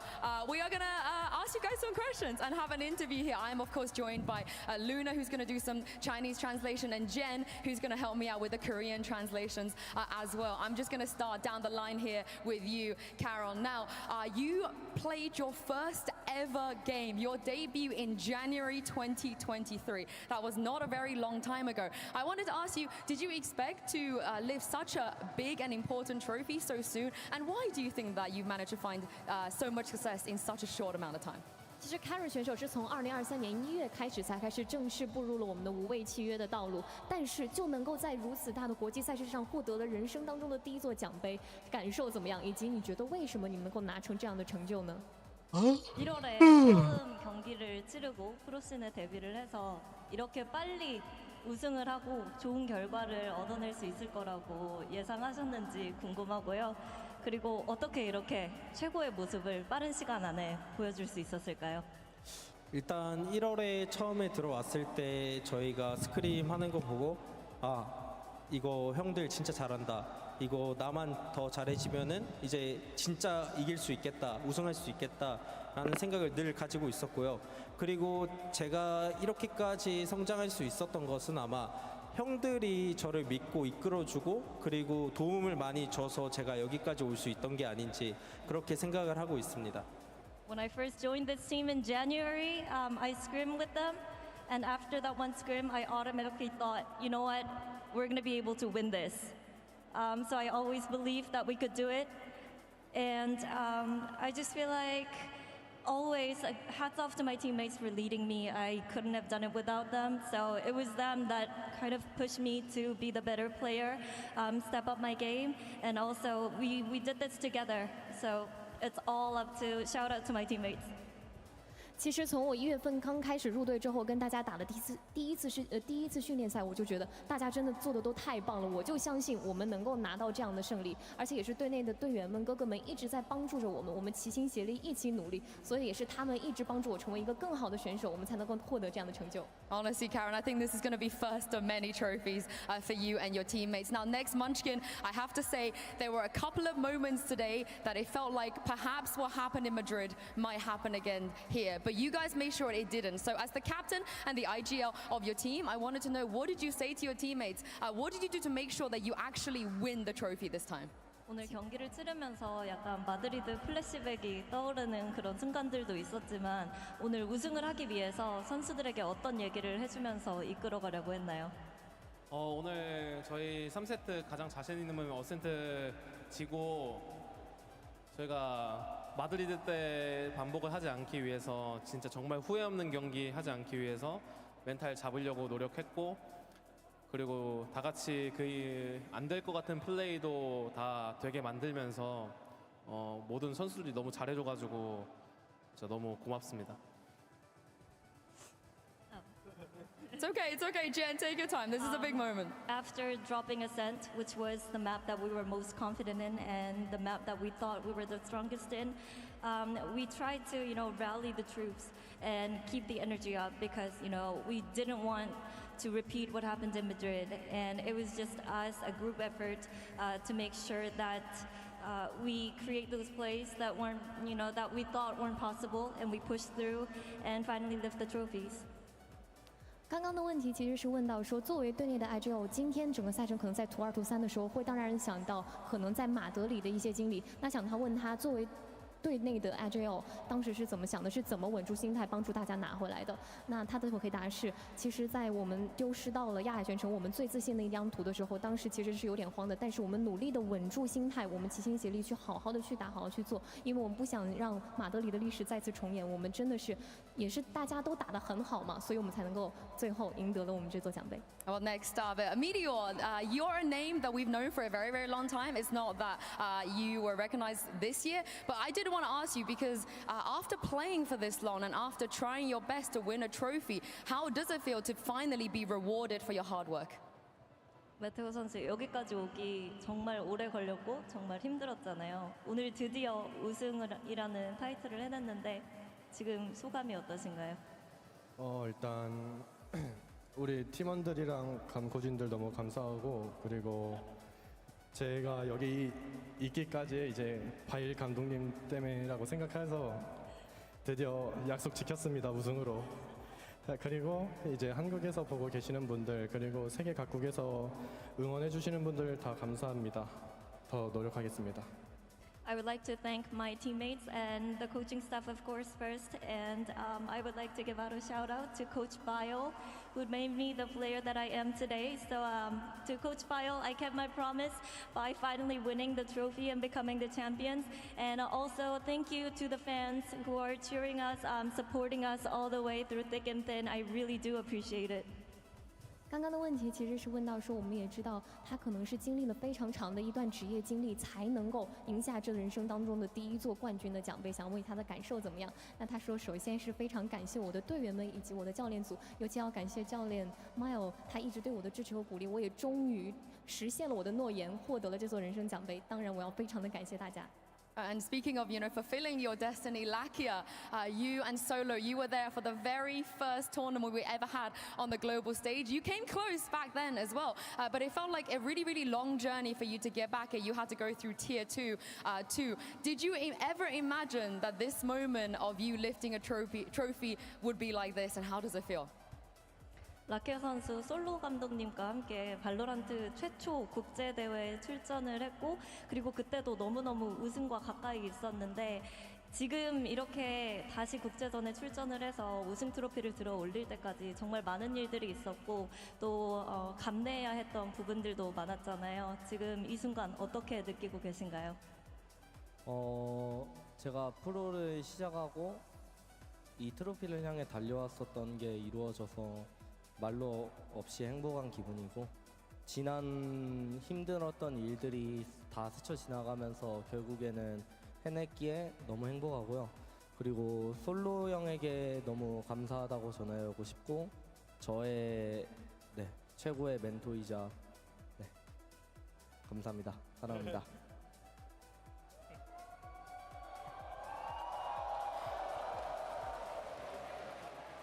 Ever since I started my pro career in Valorant, it's been a long, tough journey and so many hurdles that I had to overcome. But the fact that I made it and the fact that I won the trophy today means a lot to me. And I would personally like to thank Solo for being a great mentor. And I would just like to tell him that, I appreciate him a lot. 其实刚刚的问题是问到说，我们也知道他可能在第一次和 Solo 教练一起出征的时候，出征国际赛事的时候就获得了非常不错的成绩。可在那之后，他可能去了4级联赛，经历了非常漫长的一段时间的沉淀。那今天获得了属于他们的冠军奖杯，感受怎么样？那他的回答是说，首先我觉得可能在我漫长的职业生涯里面，我经历了非常多的困难，但是我非常高兴，我终于克服了他们，以及现在能够达成这样的成就。我还是非常想到感谢 Solo 教练，他是我这个无畏契约人生道路上的一位导师吧，非常感谢他的帮助，然后我们也能终于走到这步，我们也获得了奖杯，真的非常感谢。Now to Texture, I think you've captured a lot of people's hearts with your personality, with your smiles, and with your crazy gameplay on the server as well. I think no matter what's going on stage, you're always smiling, and that attitude is very infectious to all of the fans here as well. So I gotta ask you, just how happy are you right now? How big of a smile are we gonna get out of you? 텍스처 선수 그동안 인게임에서 플레이도 그렇고 또 텍스처 선수의 평소 때 재미있는 모습 덕분에 팬들의 마음을 많이 훔친 것 같거든요. 지금 이렇게 드디어 챔피언이 됐는데 얼마나 기쁜지 들어보고 싶습니다. 와, 이게 뭐 말로 어떻게 뭐 표현도 못하겠고, 와, 트로피 전홈 저거 잡기 진짜 힘드네요. 예, 진짜 힘들었고. 그만큼 너무 기쁜데 뭐 어떻게 표현을 해야 될지 모르겠어요. 그만큼 좋아요. 그리고 이제 제가 그때 킥오프 때도 우승을 하고 이제 아무 말도 못 했는데 이제 일단 오늘은 울지 않을 거고요. 네. 그리고 일단 저희 항상 뒤에서 서포트 지원해 주시는 저희 회사 대표님, 단장님, 그리고 저희 스폰서분들, 그리고 또 당연히 많은 팬분들이 있기 때문에 저희가 있는 거고요. 너무너무 항상 진짜 감사합니다. 너무 감사드리고, 또 이제 엄마한테 한 2년 동안 못 갔어요. 제가 연습을 한다고. 솔직히 갈 수는 있었는데 제가 안 가는데, 내 이것 때문에 안 갔다. 엄마 봐줄 거지? 그리고 그 스트리머 김대모 파이팅. 구치리, 갓데드, 에피나, 버니버니, 하여튼 IM 애들 파이팅. 됐지 이 새끼들은. 네? 인파도 파이팅. Oh man, it feels unreal. No words can describe how I feel. That trophy right there, I've been chasing it forever. Why is it so tough to ever lift the trophy? But at the end, it was also worth it. And I would like to thank the org, the head of Gen.G, and also the GM, and also to the fans that supported us so much. And also, I would like to thank my mom because I wasn't able to go see her for 2 years because I was too busy screaming and practicing, trying to get my hands on the trophy. But hopefully to mom, it was worth it for her. It was definitely worth it for me. And I didn't get to thank a lot of people in kickoff when we won. So there you go. But no tears will be shed tonight. I won't cry today. 刚才的问题其实提到，我们知道 Tex 选手以他的非常灿烂的笑容和非常迷人的性格，收获了大家非常多的喜爱嘛，不管是游戏内还是游戏外，所以想让他表现一下自己现在究竟有多开心呢？首先他会说，他觉得不知道该用什么语言来表达他现在的心情了，真的非常的开心，非常的激动。看着那座奖杯，他好像突然明白了自己一直以来经历的这些努力都是为了什么，但是他觉得非常的值得，即使这个过程非常的辛苦。但是首先呢，他还是想非常感谢一下队内的，不管是他的队员啊，还是他的教练以及赞助商等等的各位帮助过，以及各位粉丝。还有呢，他非常想要谢谢他的妈妈，因为他一直在非常的努力训练，可能已经有2年之久没有见到他的妈妈了，也非常感谢他们，以及还想很多感谢从 Kickoff 开始就一直帮助他们的人。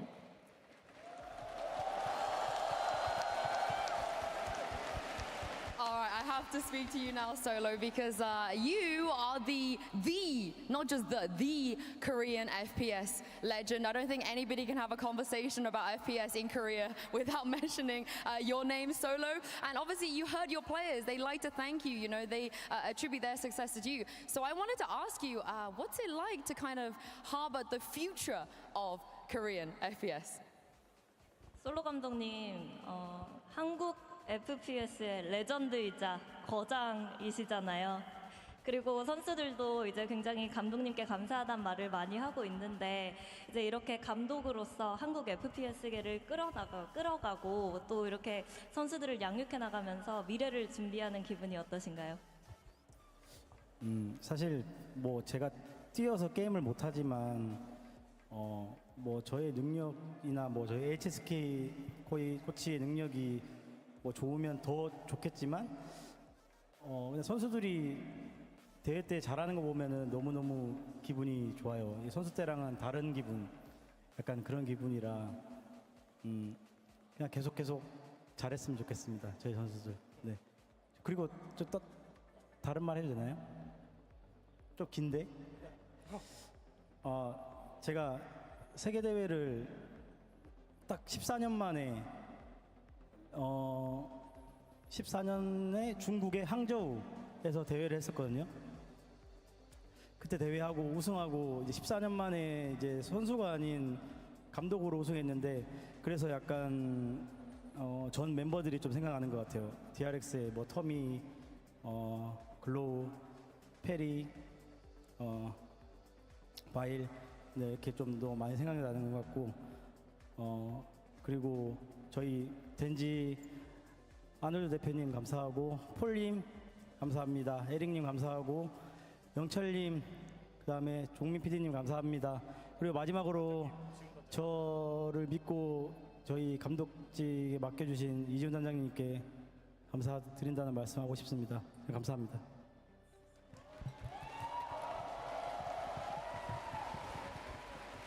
마지막으로 우리 HSK 코치 진짜 고생 많이 했거든요. 저 이 공을 HSK 코치한테 돌리겠습니다. 감사합니다.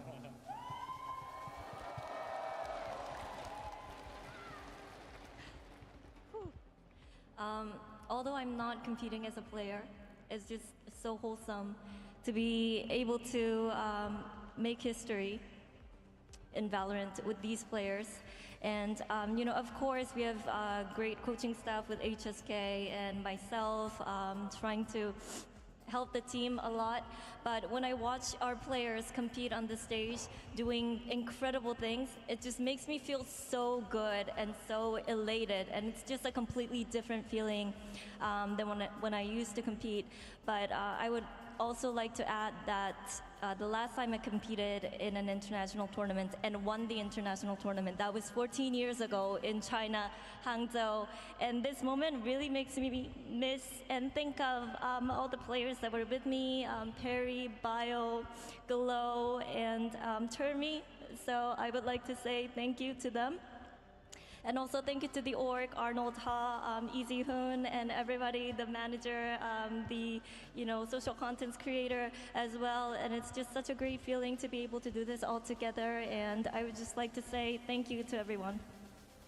刚刚的问题是，可能之前 Solo 教练也是提到 FPS 不得不提的一位传奇人物。那他现在可能不是以选手的身份，而是以教练的身份，能够帮助这么强的一支队伍获得冠军，感受怎么样呢？那他的答案是，可能是现在我不是以选手的身份站在舞台上，但是能够看到他们夺冠，我真的感觉到非常的开心，非常的兴奋。有时候和我们的教练组一直看着他们在舞台上打比赛，我会觉得这是一种完全不一样的感觉，但是我同样的感受到了那种兴高采烈、那种兴奋的感觉，以及说我可能还想要再去。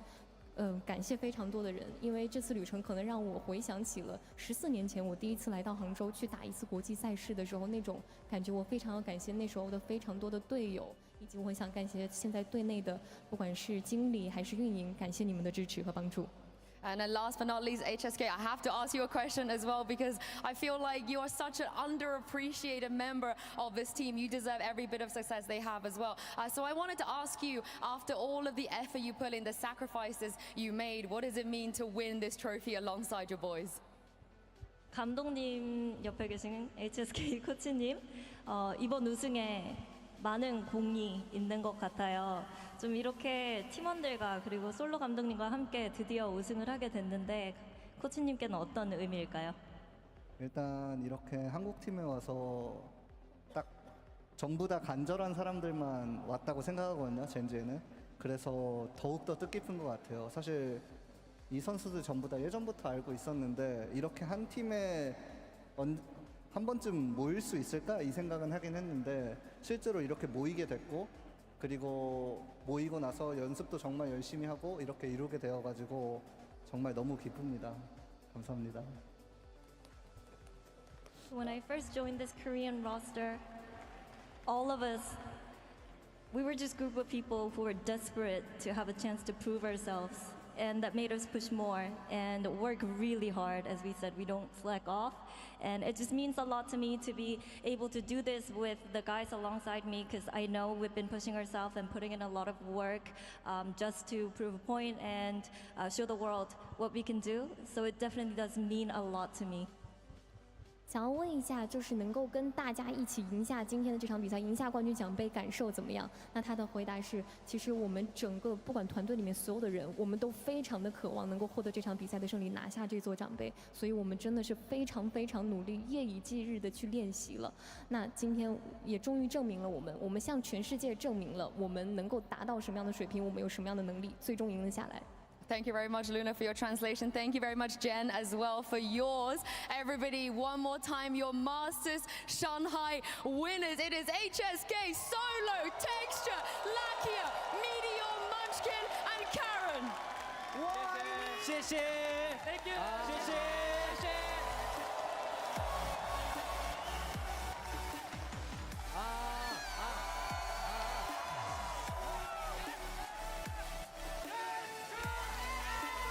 Gen.G, the first Asian team to lift a global trophy in Valorant. They are your champions here in Shanghai. I'm Mimi, joined back on the desk by Kakuka, Achilleos, and Coach Josh Ortiz of G2.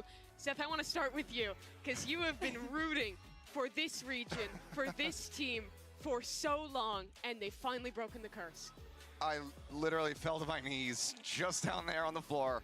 Body was shaking, I couldn't hold anything. Like, my hands were just constantly shivering because I couldn't believe that they had actually done it in such dominant fashion. To see Gen.G be a team who was incredibly underrated at the start of the year, have very little expectations put on them, be doubted because HSK comes over to this squad after an absolute tragic year on DFM, to see them go into another grand final and then be able to close it out to get the first win for an Asian team, for a Korean team, I'm beside myself. And they're going to be going into Seoul, the defending champions, for champions, to try and go back to back there. What a moment for Gen.G here. And Josh, the fashion in which they did it, changing up their comp on the final map, showing the resiliency they didn't have in Madrid. I thought the redemption arc was incredible to watch unfold up close. After watching that Madrid final where they crumbled in the last two maps, to turn it around, almost the same exact script. They really close it out in a 13, what is it, 13-3? 13-4? Yeah. Oh my God, insane. Well, one thing that the first seeds had in common, and they all agree with, this was the team that everybody wanted to avoid after the performance that they had regionally, after what they did in Madrid. They were just set to do the same here, but what they showed today, especially we were here in the interview, after losing Ascent, after losing a map that they were so comfortable in, Heretics with two chances of sending them home, of putting them again on the same position, almost getting that trophy, but nothing for them. As you're saying, Seth, to have the resilience to turn things around in the last two maps that they had, where they were completely on top of every single situation. And you talk about the doubters, the people who didn't believe, especially after losing in Madrid, that they wouldn't be able to close out in a trophy. Not only did they win it, but they do it without dropping a series. And what's so impressive to me, too, is they do it in Karen's rookie year. He's a player who came up from ranked, Seth, and he's just lifted his first trophy. It's been incredible to watch and get to cast this guy, because again, you know, the doubts, who is this guy? Why is he joining this team? And then seeing what he's able to do, becoming a Royal Roader, winning in kickoff, getting to that second place but falling shy of the mark, and then on the second attempt being able to actually close it out to get that trophy. What a year. It's an absolute dream for a rookie. It's ridiculous what they've pulled off and what Karan has achieved for himself and for his region. But I think that brings us to the obvious conversation around MVP. Who do you guys have in the books for this tournament? Texture. I mean, after the last two maps, like I'm torn, because I think that you can make a case for almost or everyone on this team. Sure. I think we also need to talk about Heretics. We talked about them a lot because they've played a lot of rounds and a lot of matches, but we need to be true to what just happened here. I think that to me, you see the texture. I think that Lucky had a brilliant tournament. I know that he is not dropping 50 every map. I don't think that he needs to drop 50 every map. I think that you can tell his presence in every single one of them.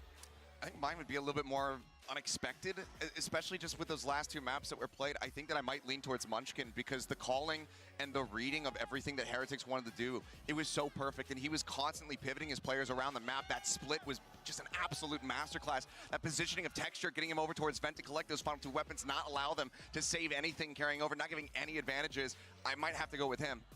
What about for you, Josh? I'm torn. At first it was texture for me, but like you said, like the last two maps, the defensive play calling on Lotus, so many good moments. You know, demanding that respect at A, setting up that C hold and the B trap at the end, and then swapping to split on attack.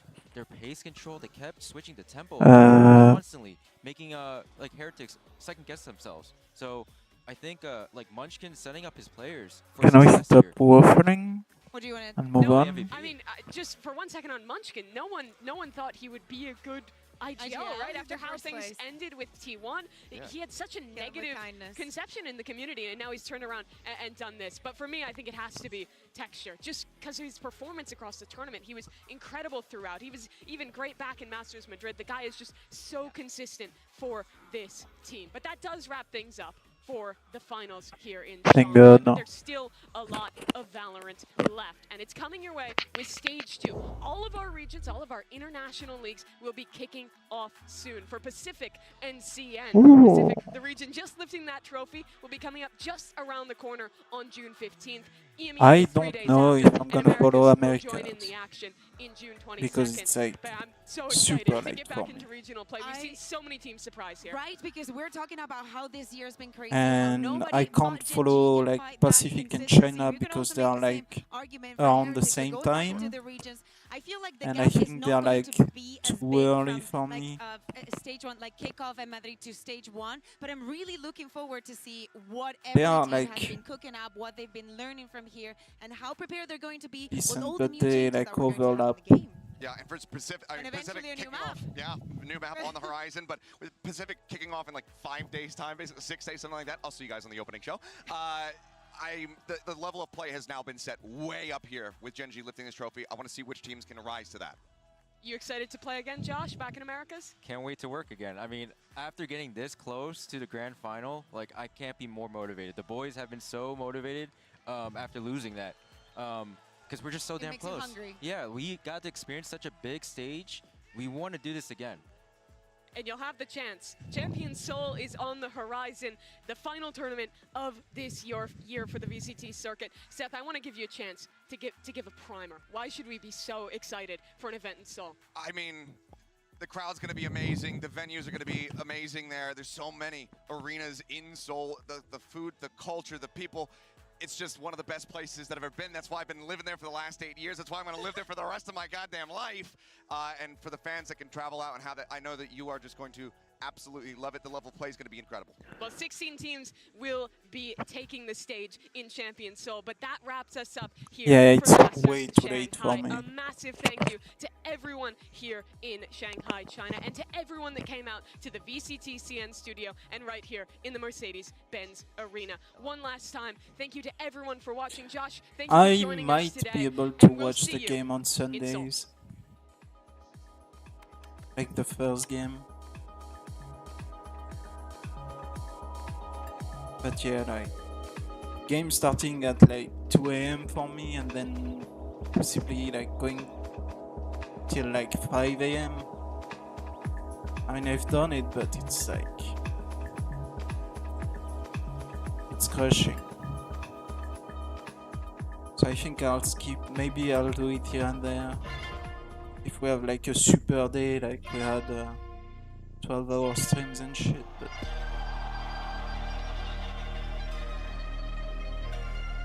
yeah,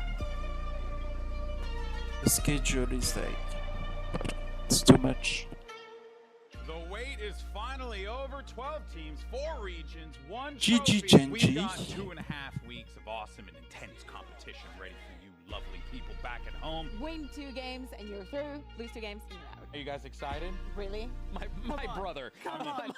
My brother. Yes, it is excellent to be here. All the great food, all the great fans. It's already electric. Dug in paper thin on Swissology. I'm really happy for them because I miss them so much. That was too wholesome. I need like diss tracks. I need It's like talking I trash left them across and the now I want to be stage. better than Yeah, them. I'm come gonna, on. send them Some home. spice. I give you one routine, okay? Before match, go drink. Boom. What is this? Decided. Skip. Trying to see if he can come up with a surprising kill, and what is that? Grabs the bulldog, manages the transfer yet again. Can he find it? He does! Absolutely astounding as Exturate gets himself an ace in the second round of action. Undefeated. Fnatic are going to run back Tokyo 2023. That's like Mongolian hot Hear pot me last out. time. There's only so many times you can actually choke. And tell me, where can people get this t-shirt? They look sick. Ooh, we got a lot on the way, so if you want, just hit up my manager, Saywolf, DM him. No way, not again. Lights are in a 1v2, down to a 1v1, lands the shots! Their very first win on international stage, and it's on home soil! All that love and support I from didn't your think friends. love and support would be that viscous. The Dizzy Blind will come through, but it doesn't matter as Aspas mows down another. Meteor, the last one standing, and Aspas will claim it as well. Has to be Gen.G. Pacific bias, paper facts right there. But Bukashu has an answer back. He's able to get both. Bukashu certainly not trying to conceal it, and he snaps on the boo. FPX are winning Shanghai. That's 5. This is an overreaction. Just tap it away, finds one, and Lakia cannot get the flick. Autumn says, nah, son, I'm better than you with the off.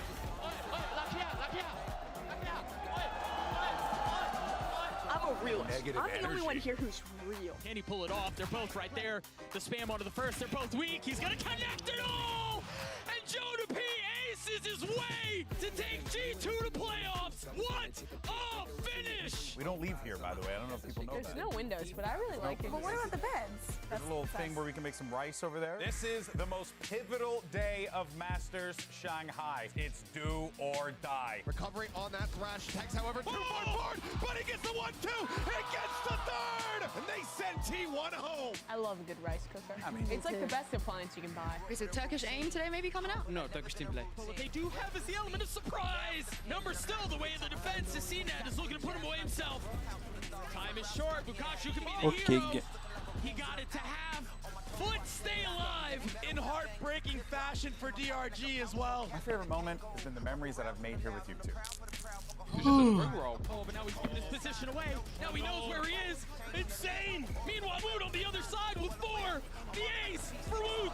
Heretics survive. And it's heartbreaking Shanghai for FPX. I love spring rolls. I love Benji Fishy. You weren't ready for that. You weren't ready for that freaking kindness, bro. All of the investment there. King, a 1v2, lays it down to 1.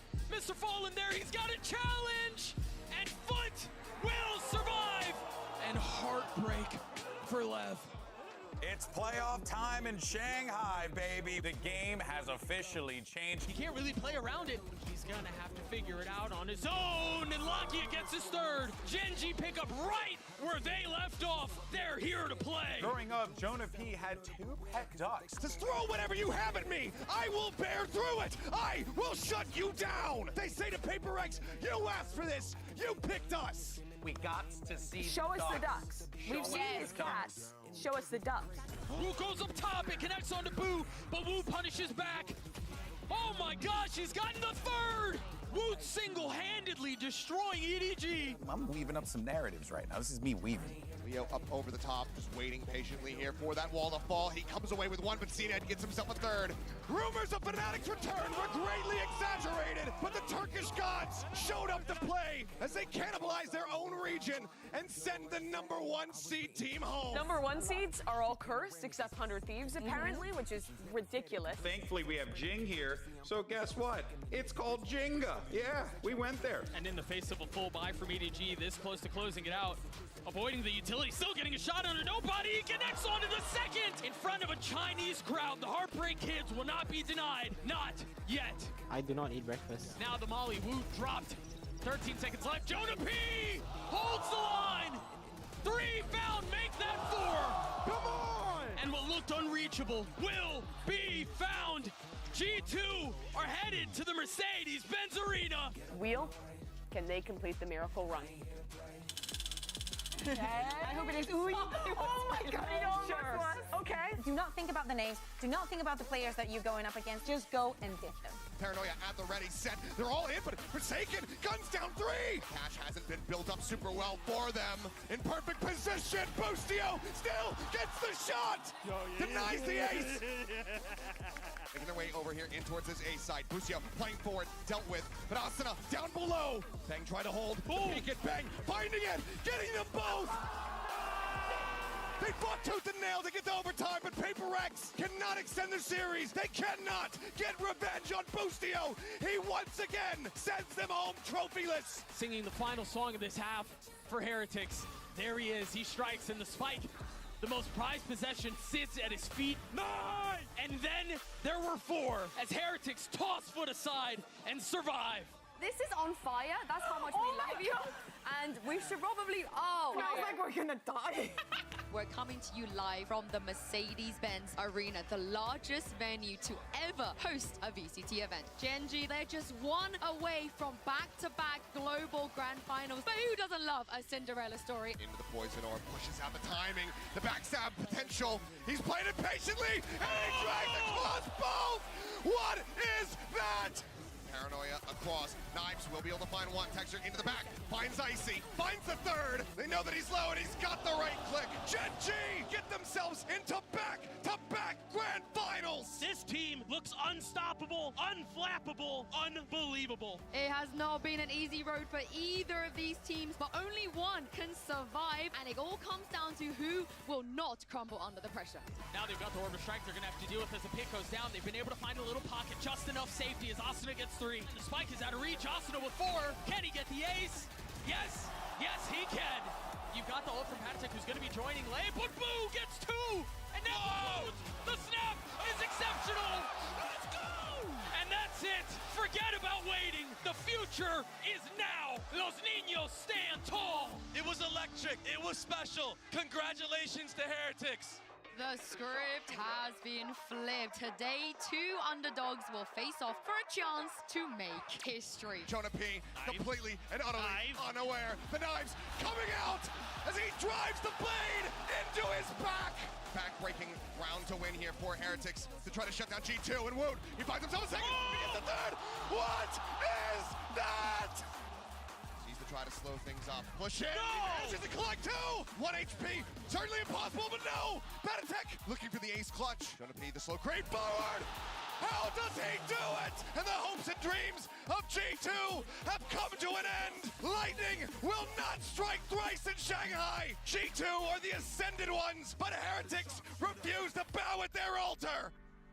Today, the Master Shanghai trophy is up for grabs, but before that happens, we've got something fun in store, as we often do. We're gonna have a show match between 2 teams of international content creators, and they'll be playing on the brand new map Abyss. The Master Shanghai Grand Final starts right now. And here he goes with the TP on the bridge into the smoke. Okay. This is exactly what we wanted to see. Oh, and the timing on the Dizzy looking great. Fantastic execute. Oh, that is gorgeous. And that is exactly what we want to see from this map. We want our players to think a little harder about how they're using these abilities. The new map looks cool. I mean, Here he goes. I was kinda like underwhelmed by it, but Yep. It might pay off. Oh, there's I don't know. You'll have to play it, to pick up the victory here over Team International. What an incredibly fascinating map. I feel like the door in mid is like Gen.G will have an opportunity one to hit lift of a anything. Masters trophy. They let it It's not slip in like the Madrid, door on but this Lotus. time around, all they need to do is get past Team Heretics, the only team that's to ever make a grand final with a sub. Now striking on to Munchkin. But Texture and Meteor again. It's more like the window almost. The Ascent Last one window. standing and will meet a similar fate. Breeze goes the way of Gen.G. Yeah, Heretics put up a fight, but Gen.G able to slam the door. Rians has to go though. Trying to turn the flash. A great shot from Rians again. Can Munchkin clutch it out? He's got the shots onto him, but it's another. It's all a guessing game now. What are the maps that are gone? Is there enough time? It's gonna be close. Oh, it's so close! Team Heretics are not done yet. They I think it's like Split and Breeze. Is he expecting Boo on the other side? Yes, he is. Oh! He gets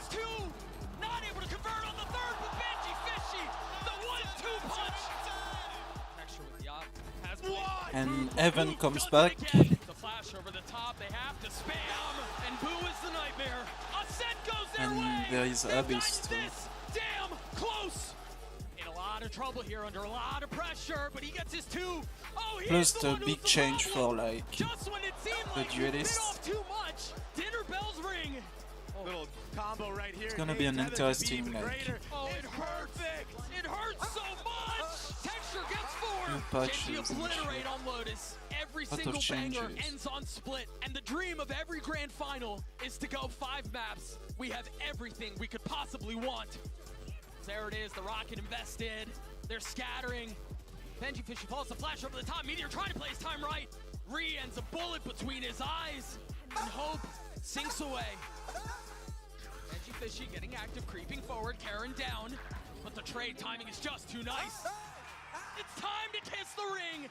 Denied, no more. Deferred, no longer. Vindicated. Gen.G stand on top of the world. They are your Masters Shanghai champions.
I think I can do 1 or 2 games.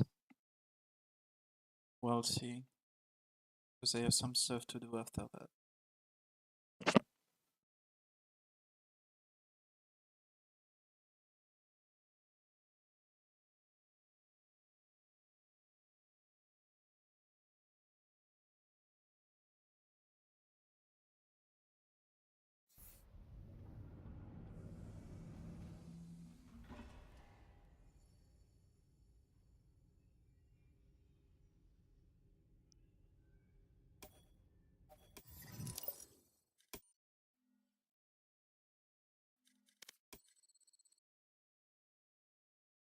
Okay, rear.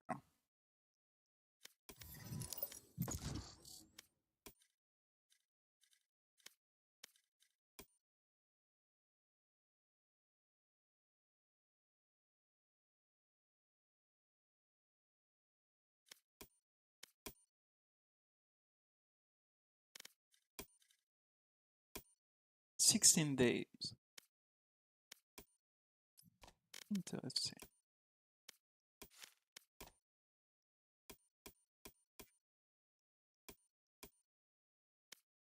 They shown a dude in the hourglass of the new map too. They said it was like lore related and shit. So I don't know. Maybe a new agent, a No Man like agent or something like that.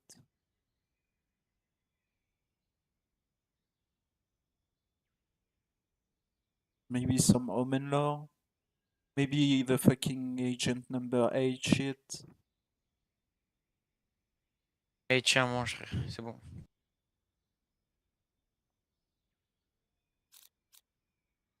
Bon, bah ça va dodge. Ouais, bah force à toi si tu peux pas jouer un autre champ. Dodge, vas-y, dodge, dodge. C'est toi, tu sais jouer que Rina. Vas-y, dodge. Juste pour vous casser les couilles, je vais lancer la game. Mais tu sais que moi je m'en bats les couilles, frère, je vais faire ma game Vas-y, normale. vas-y, vas-y. C'est tout, lance. Hein. Vas-y, lance. Ça me casse absolument pas les couilles. Parce que la femme me prend la tête, franchement. Je sais pas si on me prend la tête.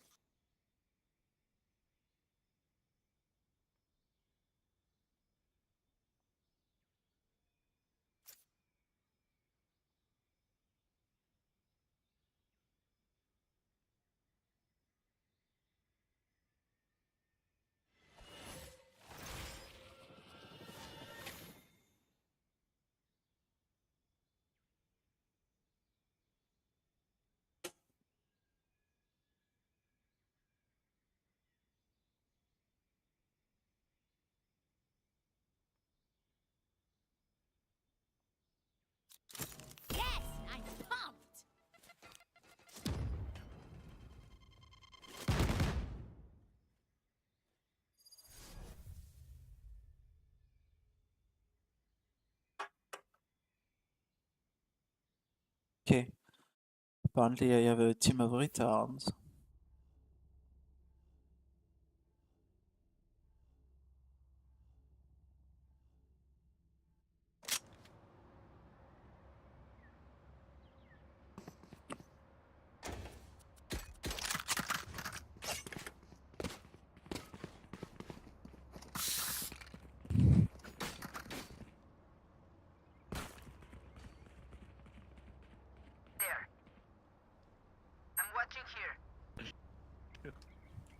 Hello guys.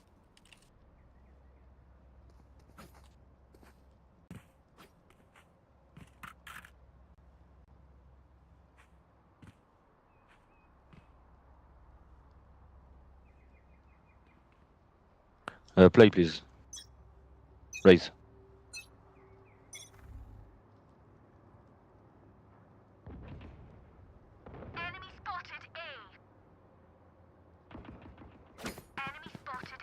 Two of them hookah.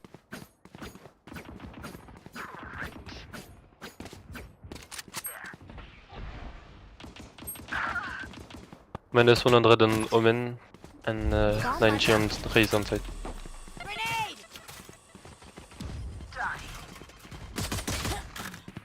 Sur site.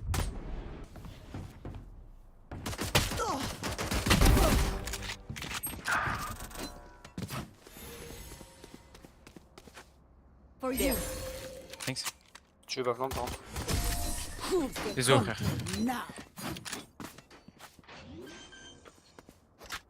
J'aurais pas le temps. Raise you play. Reloading.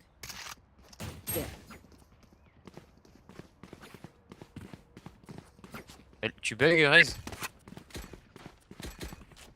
Je crois la souris elle marche plus. Hein. Ah merde. Non c'est bon je crois.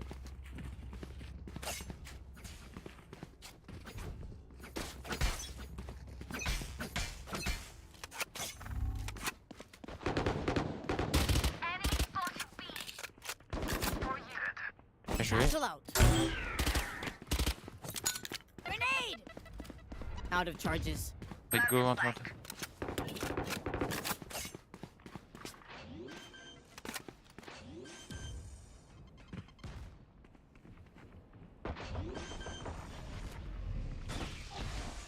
Tu veux qu'on y aille, Claude? Tu m'as like? Vas-y, y'a personne. Ah, je suis désolé, frère. T'inquiète, t'inquiète.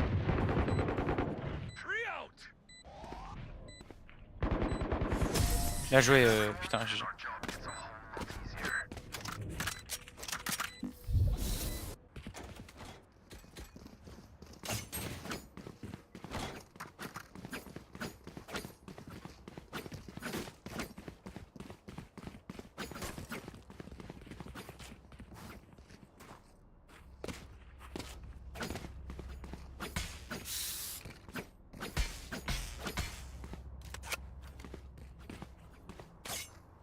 Raise, you can double satchel, I stun the top.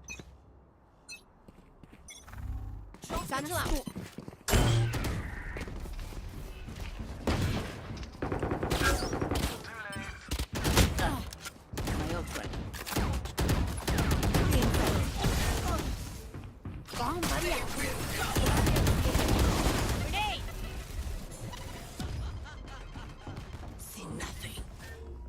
There.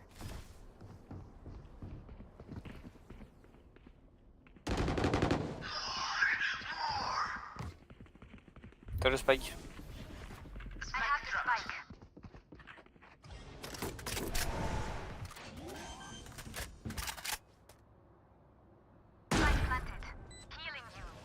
My ult's not.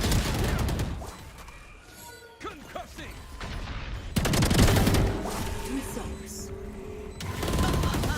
GG les gars. They're all dead.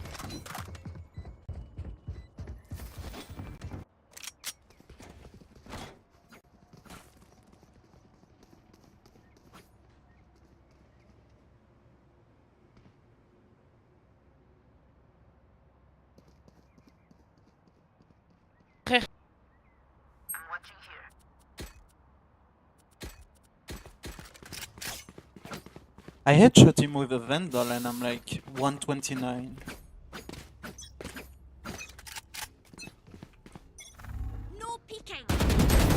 Oh putain, la tête que je me suis mangé.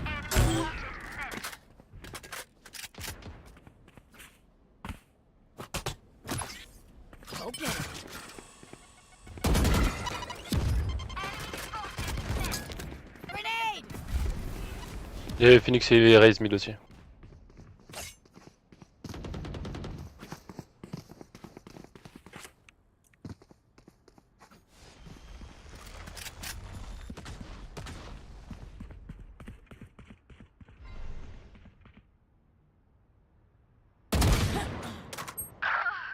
Nice. Come back. Yeah. Flash out. T'as un œil encore.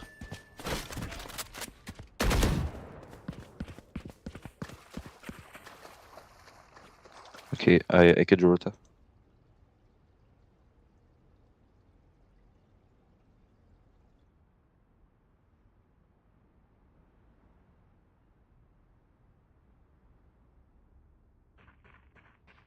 Ça rota, vous avez entendu. I go stairs.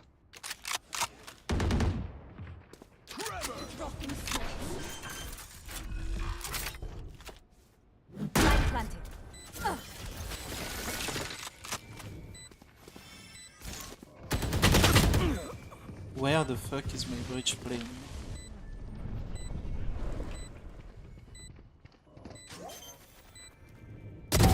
Enemy down. Ultimate is ready. Vas-y. Elastic. Reload. You have time. Your duty is not over. Magnifique, Nice. Sage, GG gros. I am not just your healer.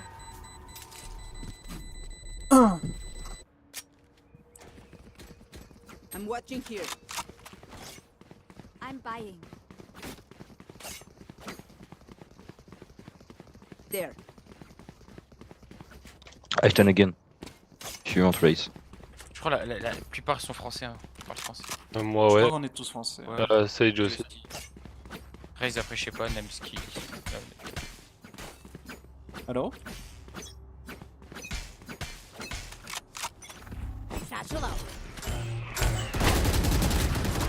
Bien joué. Close je crois. Au fond faites gaffe à la roue.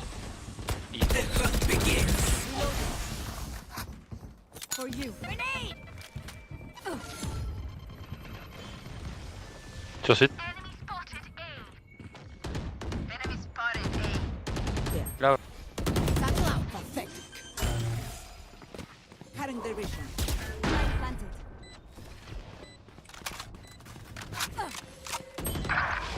No peeking.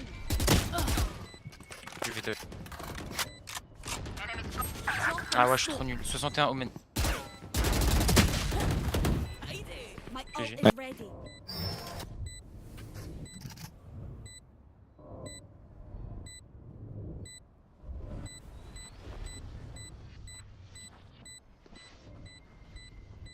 Careful.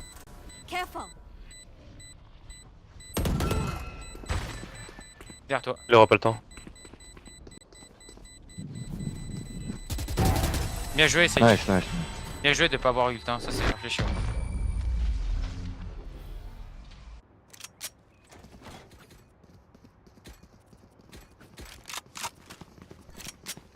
Can I get a drop?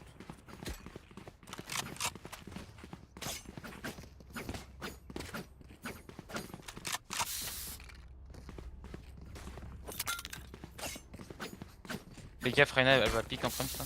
Je vais essayer de pré-shot.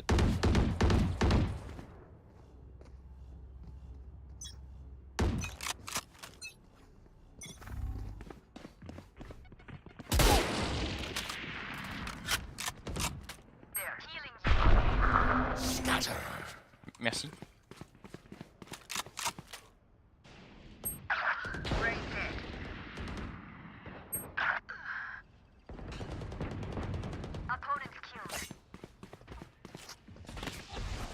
Go retard.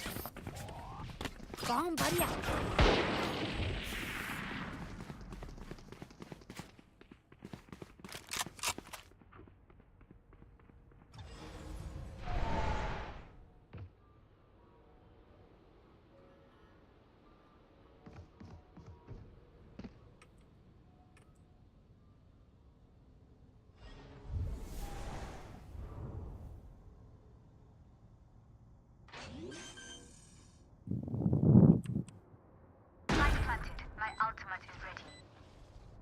Now you have to push.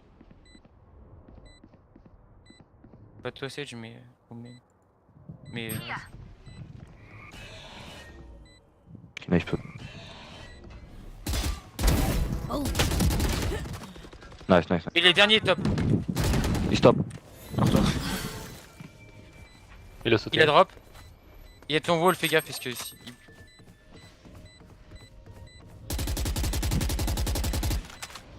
GG, c'est par toi, safe, safe, safe. Ah, dommage, GG. Okay.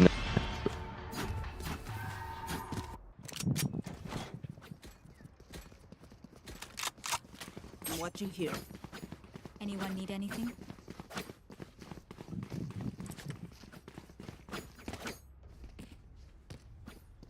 Oh.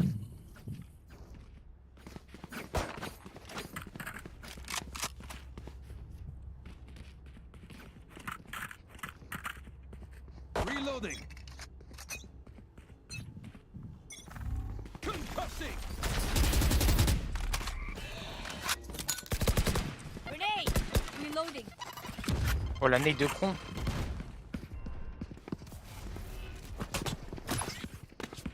Bomb buddy out. On peut pas rentrer.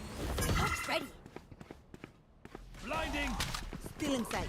Here comes the party. Ah frère, long.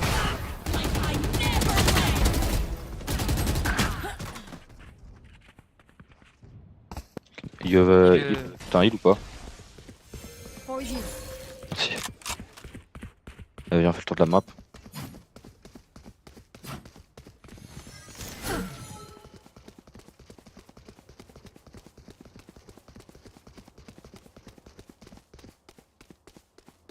Viens, on passe speed.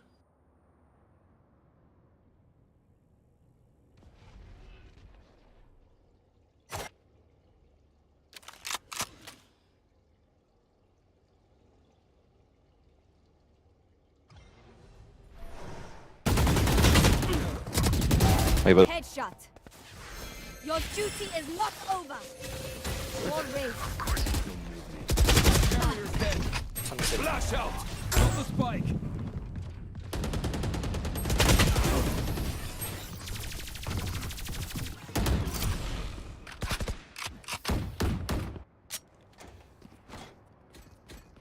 Go A, on rentre bien. Ah, c'est bien.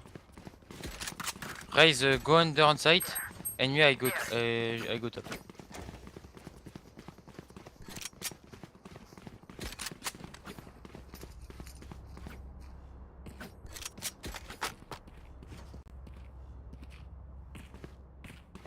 Stand again. I'm watching here.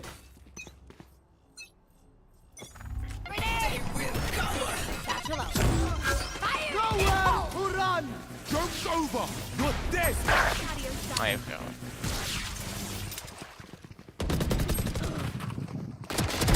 Got him. Blinding.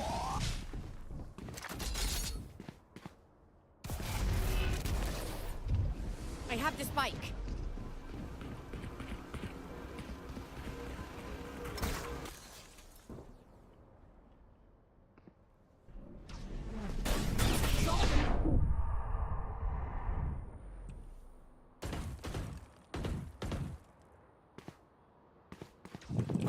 Out of dark. Carrier's dead. Super. Got the spike. Full deck.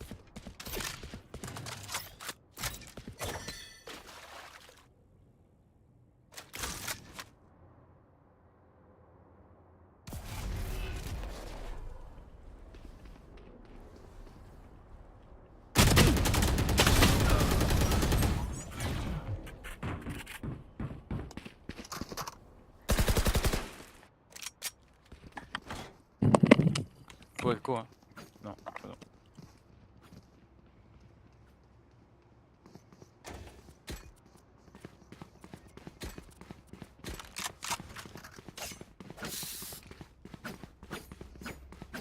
Go mid to B, maybe.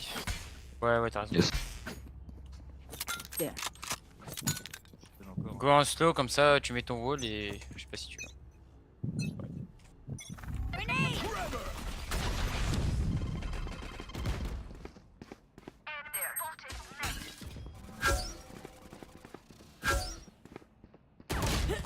Wow.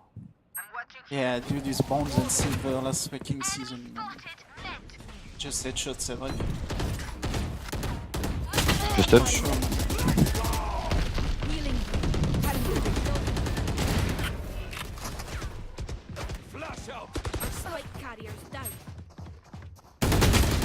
Il a mangé un casque. Look at those bushes, man. Holy fucking shit.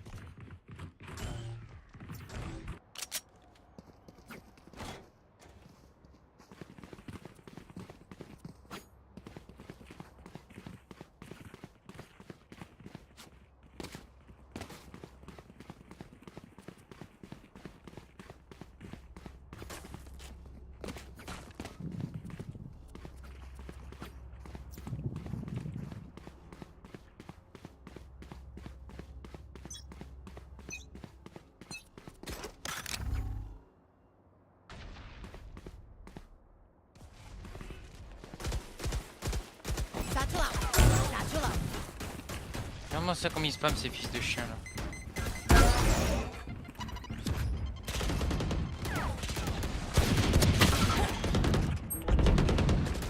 Mais je vais close.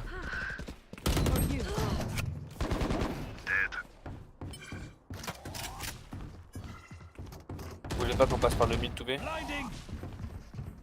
Il y en a un sur le BP et un en face. Back.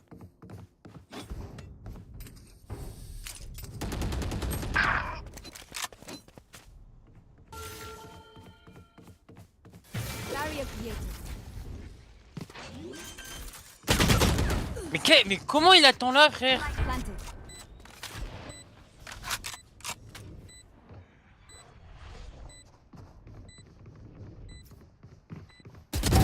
Rest.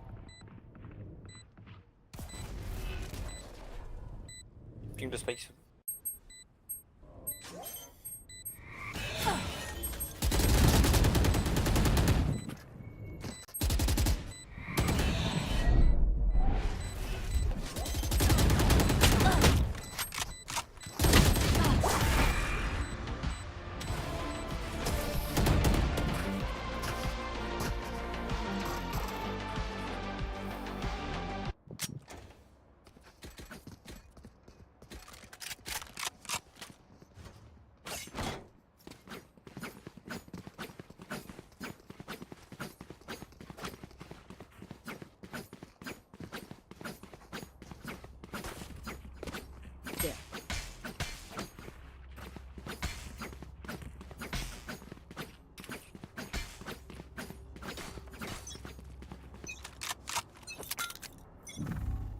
Grenade! Still inside. Command elbow. My ultimate is ready. The hunt begins. Out of charges.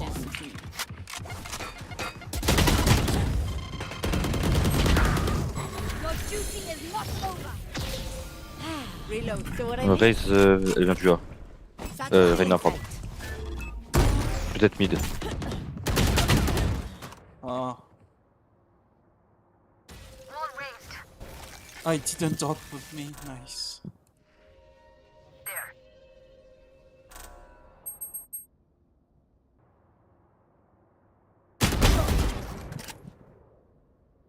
Can't use this yet.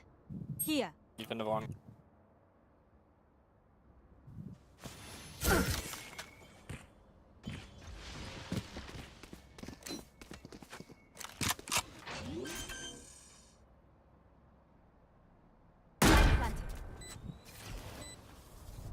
J'ai mon heal. Ah, now smoker dies nowhere. 40. Ah ouais, frère. My bad. Nice. Our smoker dies mid instead of dying on site.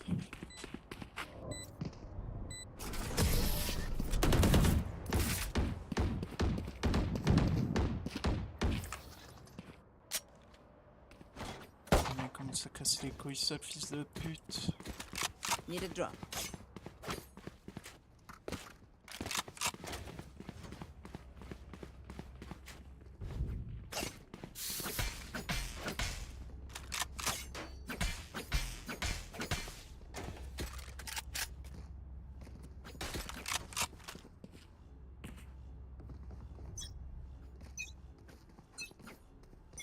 Satchel out.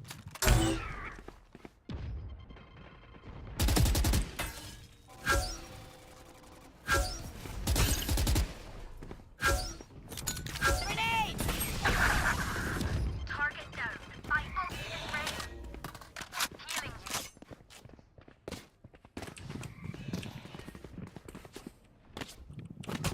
Dropping smokes. Okay. Here comes the party! Joke's over! You're dead! I blew you up! Here! Catch! Barrier created.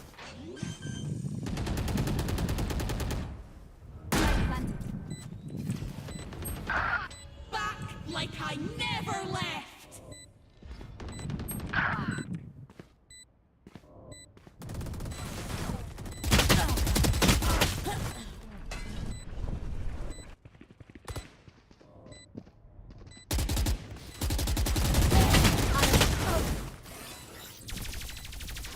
Je pue.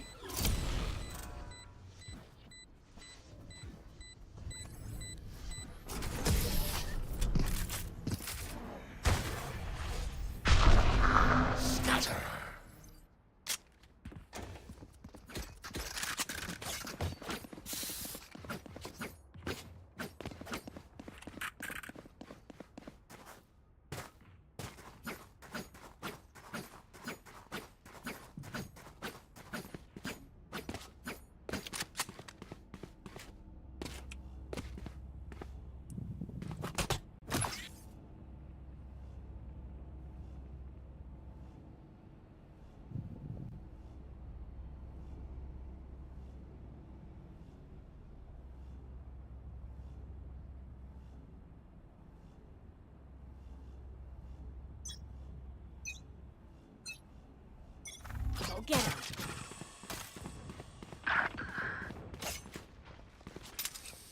Enemy spotted A. Worthless. Omen mid. There.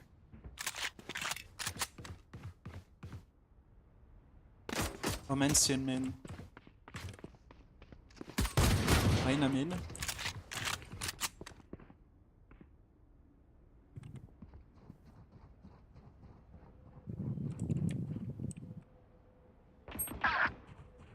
Even. So 1B.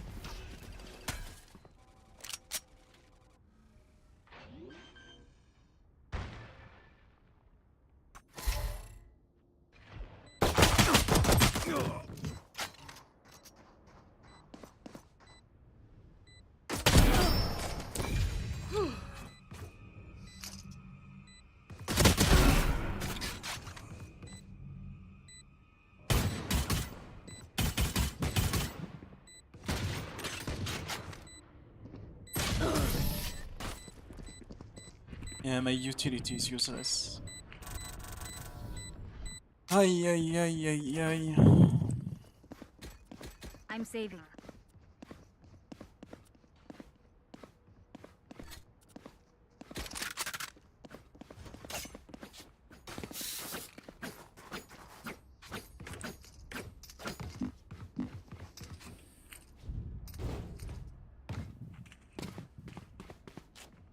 On peut essayer de stack un site peut-être. Quand il y a un écho. Bomb buddy out. B main.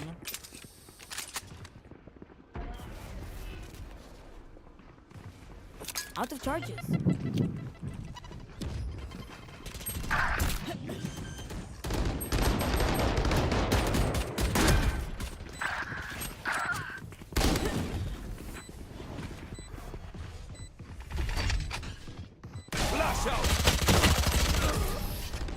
Oh le run and gun.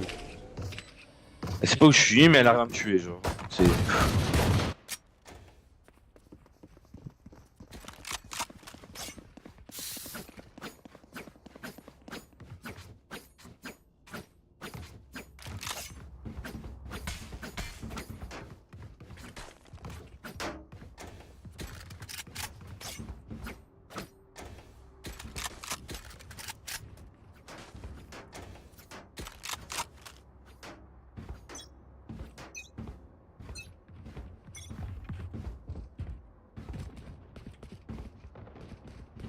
T'as encore du B.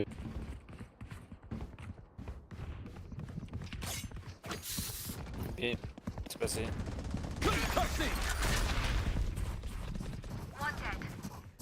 Enemy spotted B. Blinding.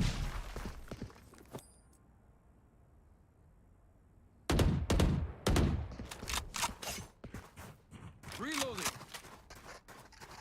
Rota. Fast. Reloading.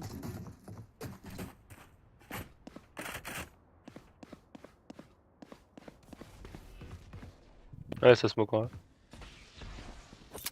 Capacite. You're done. Reloading. There. One down.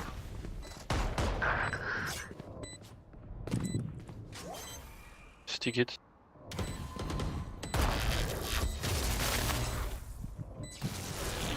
Shame. I love explosions.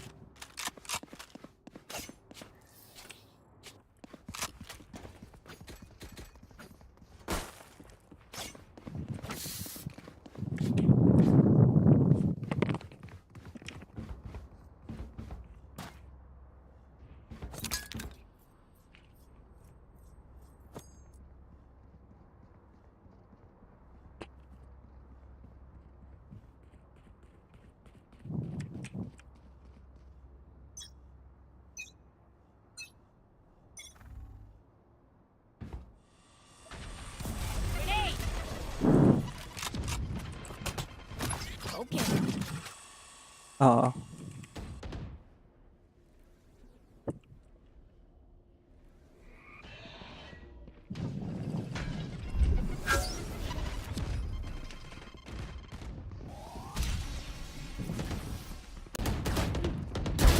Headshot. Cutting the ring. Satchel out. Cutting the ring. Grenade! J'ai la rota. My ult right. Là, spike.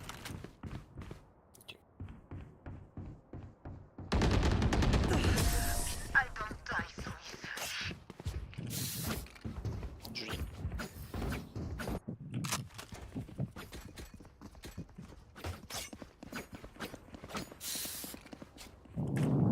Could I have a drop?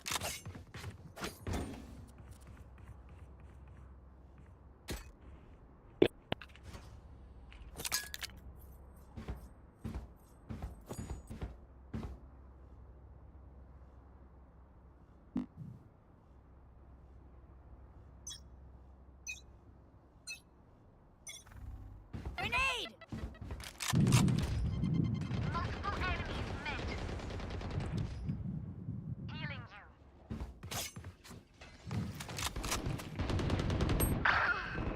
Back like I never left.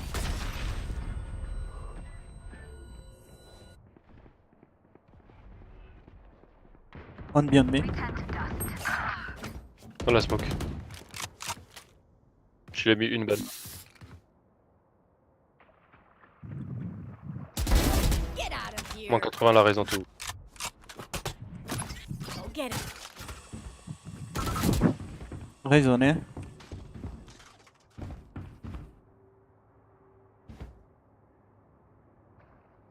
J'ai le mid.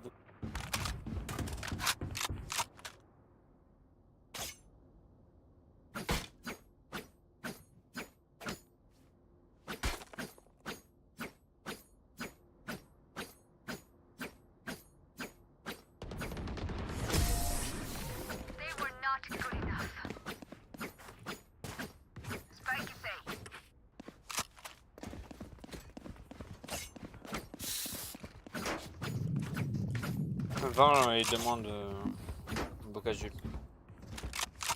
Could have a drop. Merci.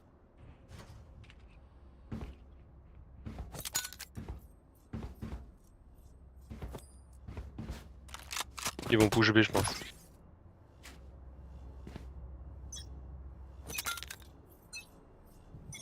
Grenade. Bomb buddy out. Pêche pas. On pêche. Satchel out. Tremor. Mid. Essayez de garder l'info mid si vous pouvez. Ouais. Ça va arriver B, ça va arriver B. B peut-être mid.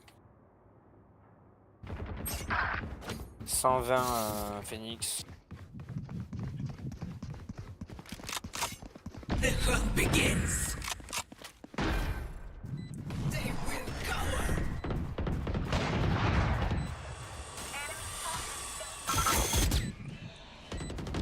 Flash out.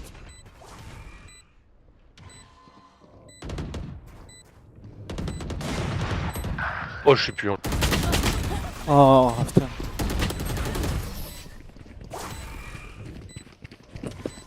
Oh. Can someone get this? The fucking over rotation, man. Merci.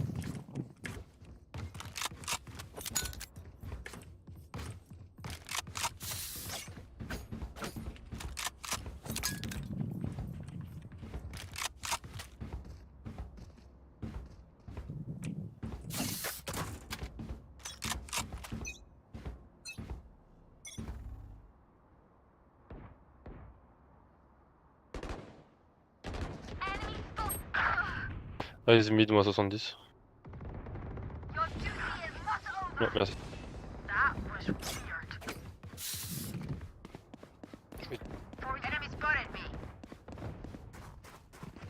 Ça rota, ça rota.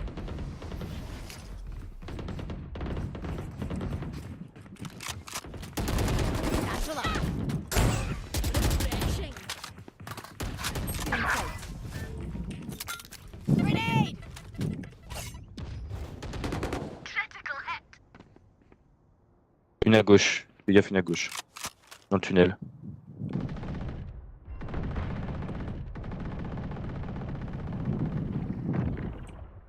Sauva en B. Toujours dans le tunnel.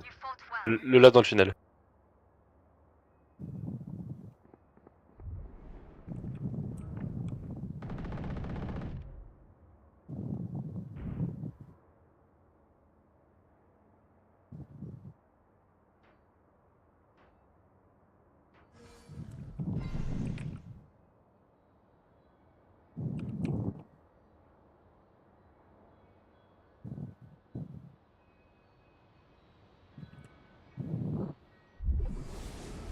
Il va save.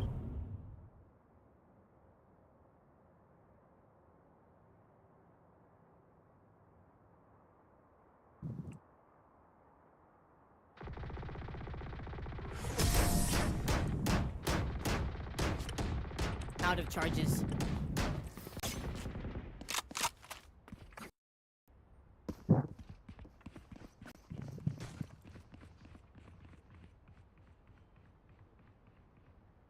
Ton micro il coupe.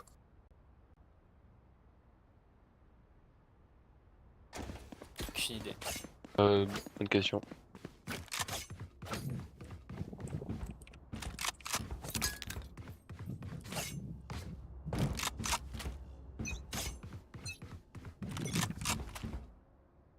B.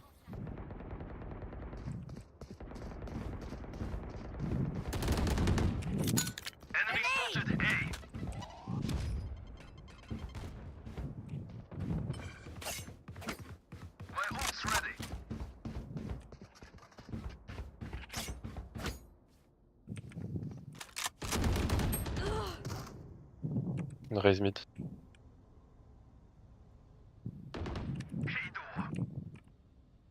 Out of charges. Bomb buddy out.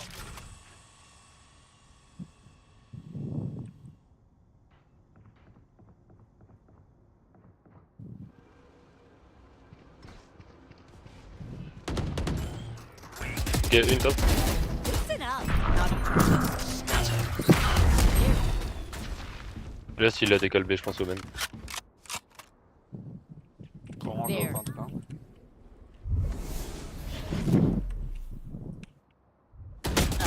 Elbow on A. Sova was a main, Omen is on site.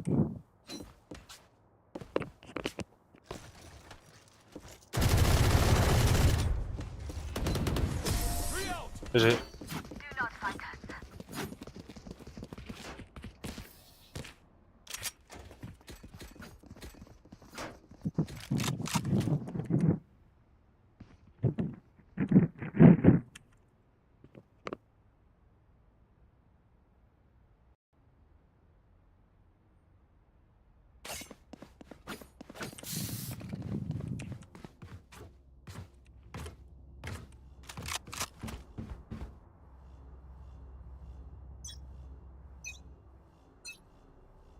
Satchel out.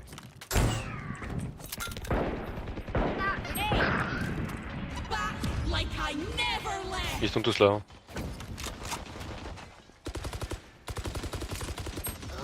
Je suis une chiasse. 80 Sova, 50 Omen.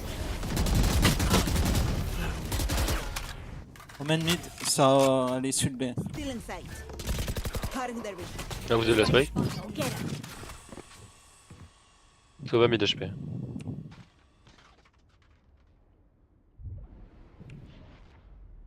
Je prends le back, mid.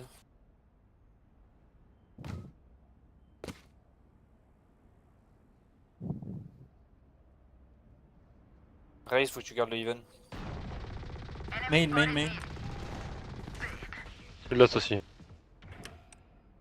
J'ai ton heal, Reina. J'ai flash. Healing you.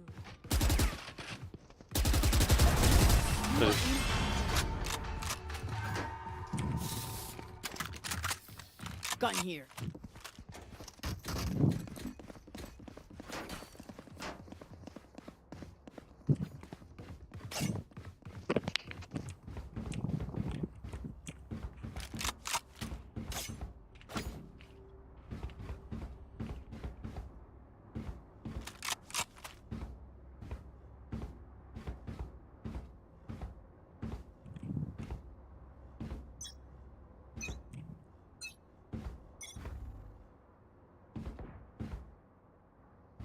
Joke's over. Nade. Dead.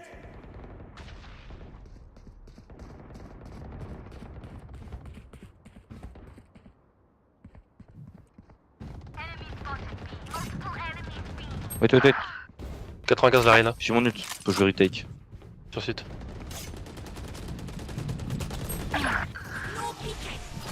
J'ai mis ça en Phoenix.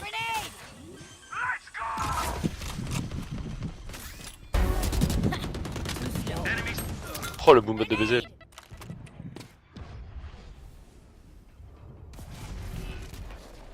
À ta gauche. Toilette. Cours. Peut-être. Nice.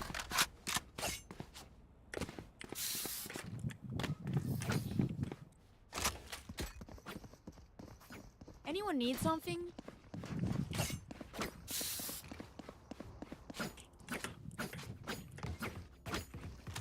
Logiquement, ils vont face d'un site et voilà.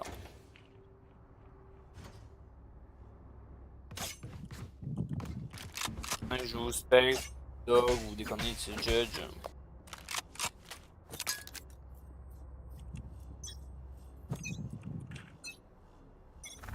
Fire in the hole. Ok, c'est sûr. Grenade. Ram. I shot something. One more, Ram. Ok, Omen aussi au top. Cutting their vision. Still in sight.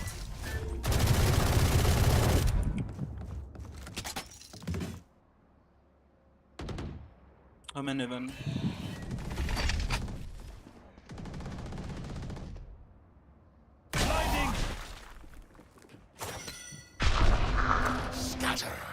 Reste B. Reste plan B. Mais...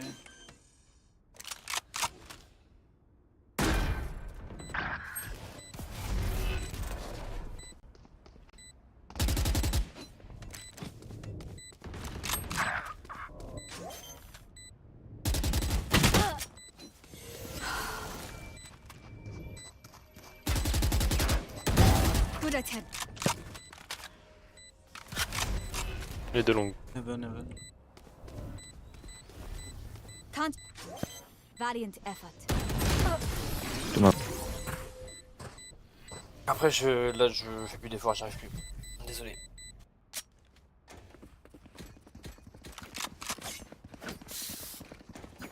Anyone need something? Dab a draw. Thanks.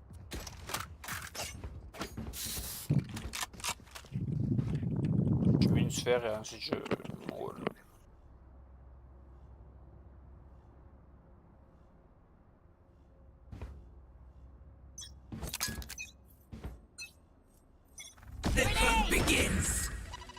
Ah.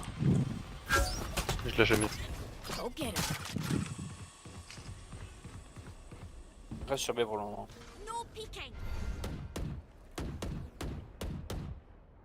There.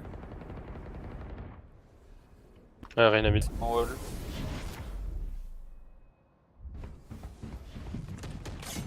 C'est possiblement passer even. BG.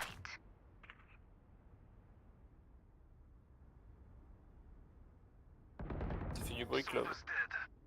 Désolé.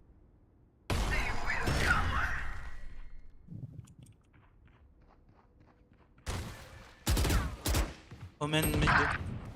Omen deux Phoenix mid. 2 mid et 1 A. Ça va Robs, derrière toi Close. Out of charge. Un timing. Caution here. Du BPA, les mecs.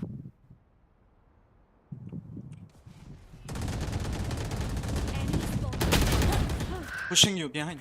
Il y en a un CT.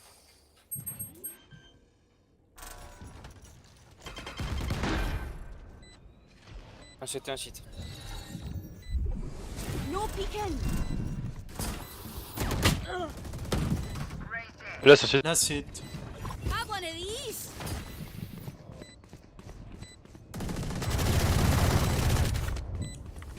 Joli. Wow. BG. GG les gars. Toi t'as bien fait de pas dodge. My ult is ready. Fancy vacuum deactivated.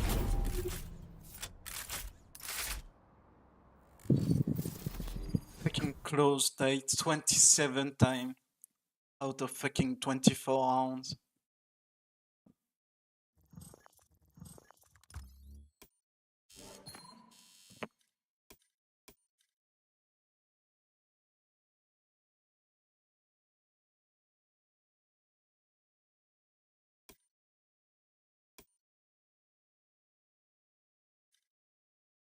Wait, how is my boom bot round not even my best round?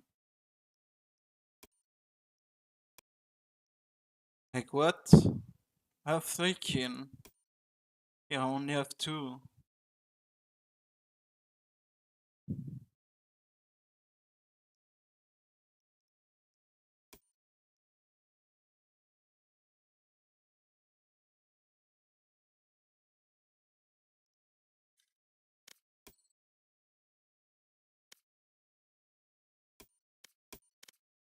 Okay,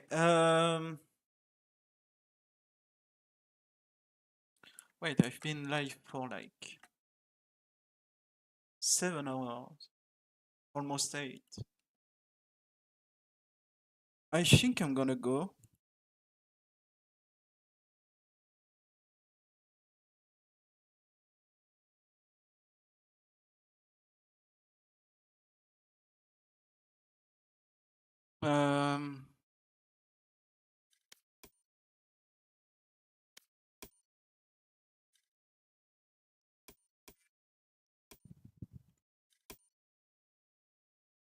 Yeah, another fucking split. Split 1. I think I'm like 10 win and 1 loss on that map.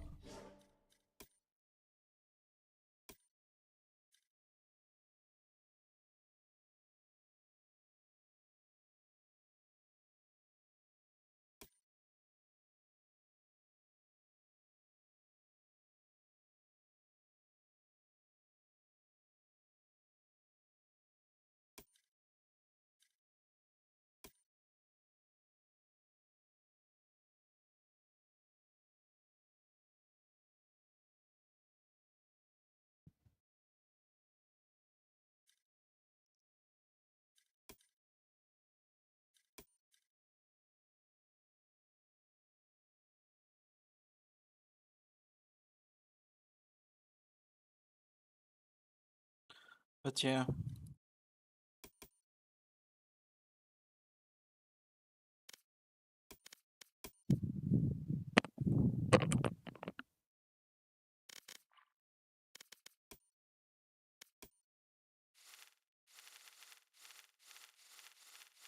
I don't know if I should keep my my credits for the next stage. Or if I should start unlocking some like guns and shit.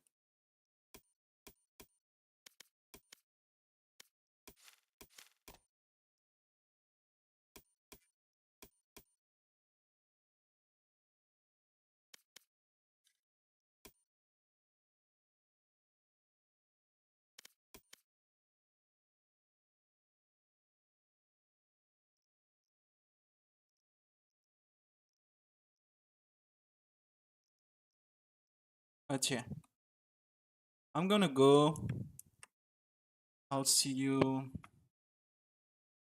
I don't know.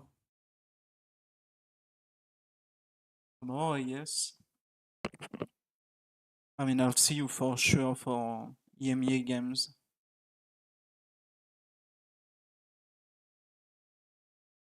On the 18th, I think.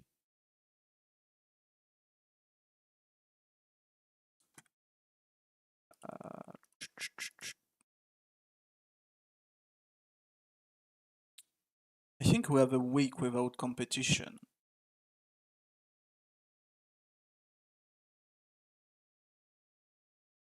Oh no, next Saturday we have like Pacific starting.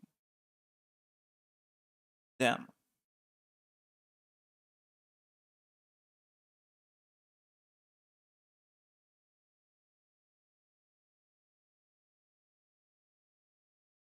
With Gen.G T1 on Sunday. But yeah, I don't think I'm gonna pick up Pacific.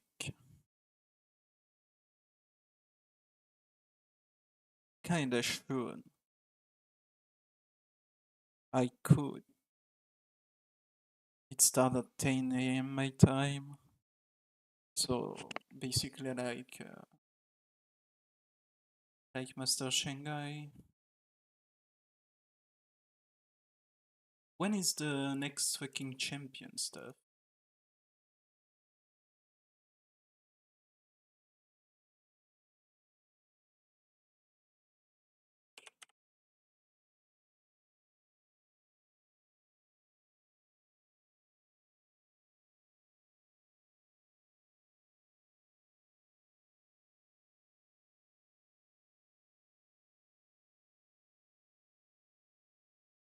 It's in Seoul. So in Korea. It's gonna be the same like time. And it's from the 1st of August to the 25th, so it's like less than 2 months.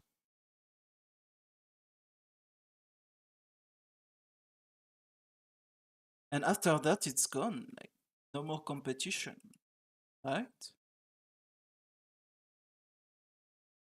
Damn. The season feels so fucking short.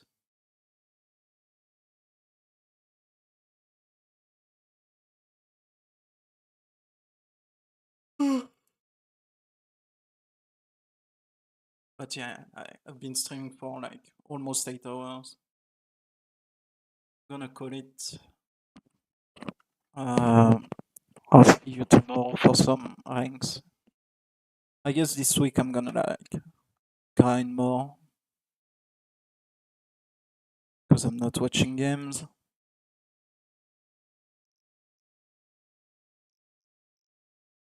Let's hope that I have some good teams. I should be able to reach plat. It's in 2 weeks, yeah. Even with the patch, I should be able to. 2 weeks.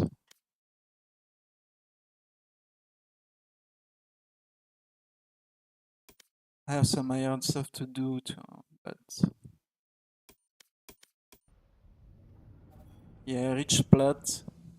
At least plat 1 plat 2 if possible.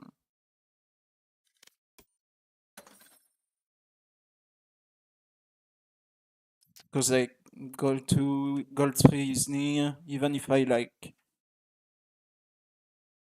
get stuck a bit and do some like up and downs like you do every time you fucking reach a new rank. I need to start like practicing my aim more too.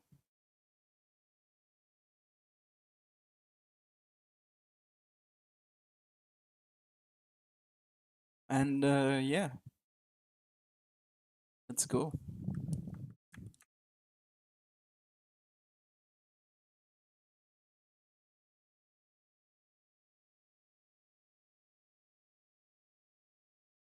Boom. Yeah. See you tomorrow for more ranked rank grind shit.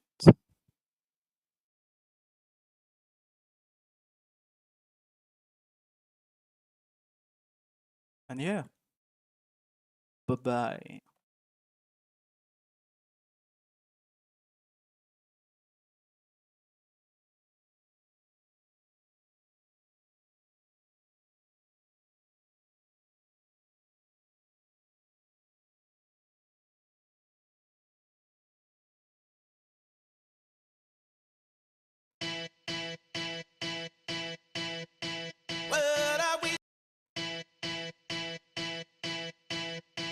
What are we supposed to do after all that we've been through? When everything that felt so right is wrong. Now that the love is gone, there is nothing left to prove. No use to deny this simple truth. Can't find the reason to keep holding on. Now that the love is gone, there is nothing left to prove. No use to deny this simple truth. Can't find the reason to keep holding on. Now that the love is gone. Love is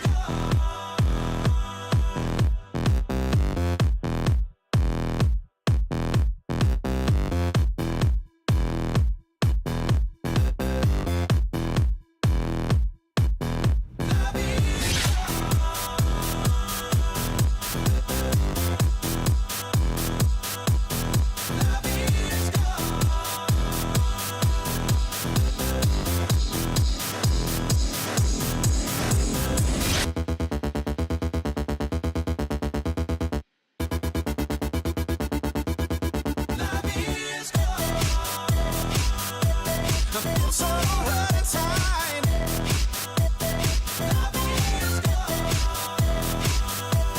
Feel so hurt inside. Got to find a reason.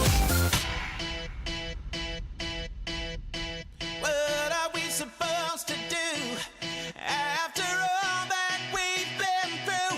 When everything that felt so right is wrong. Now that the love is gone, there is nothing left to prove. No use to deny this simple truth.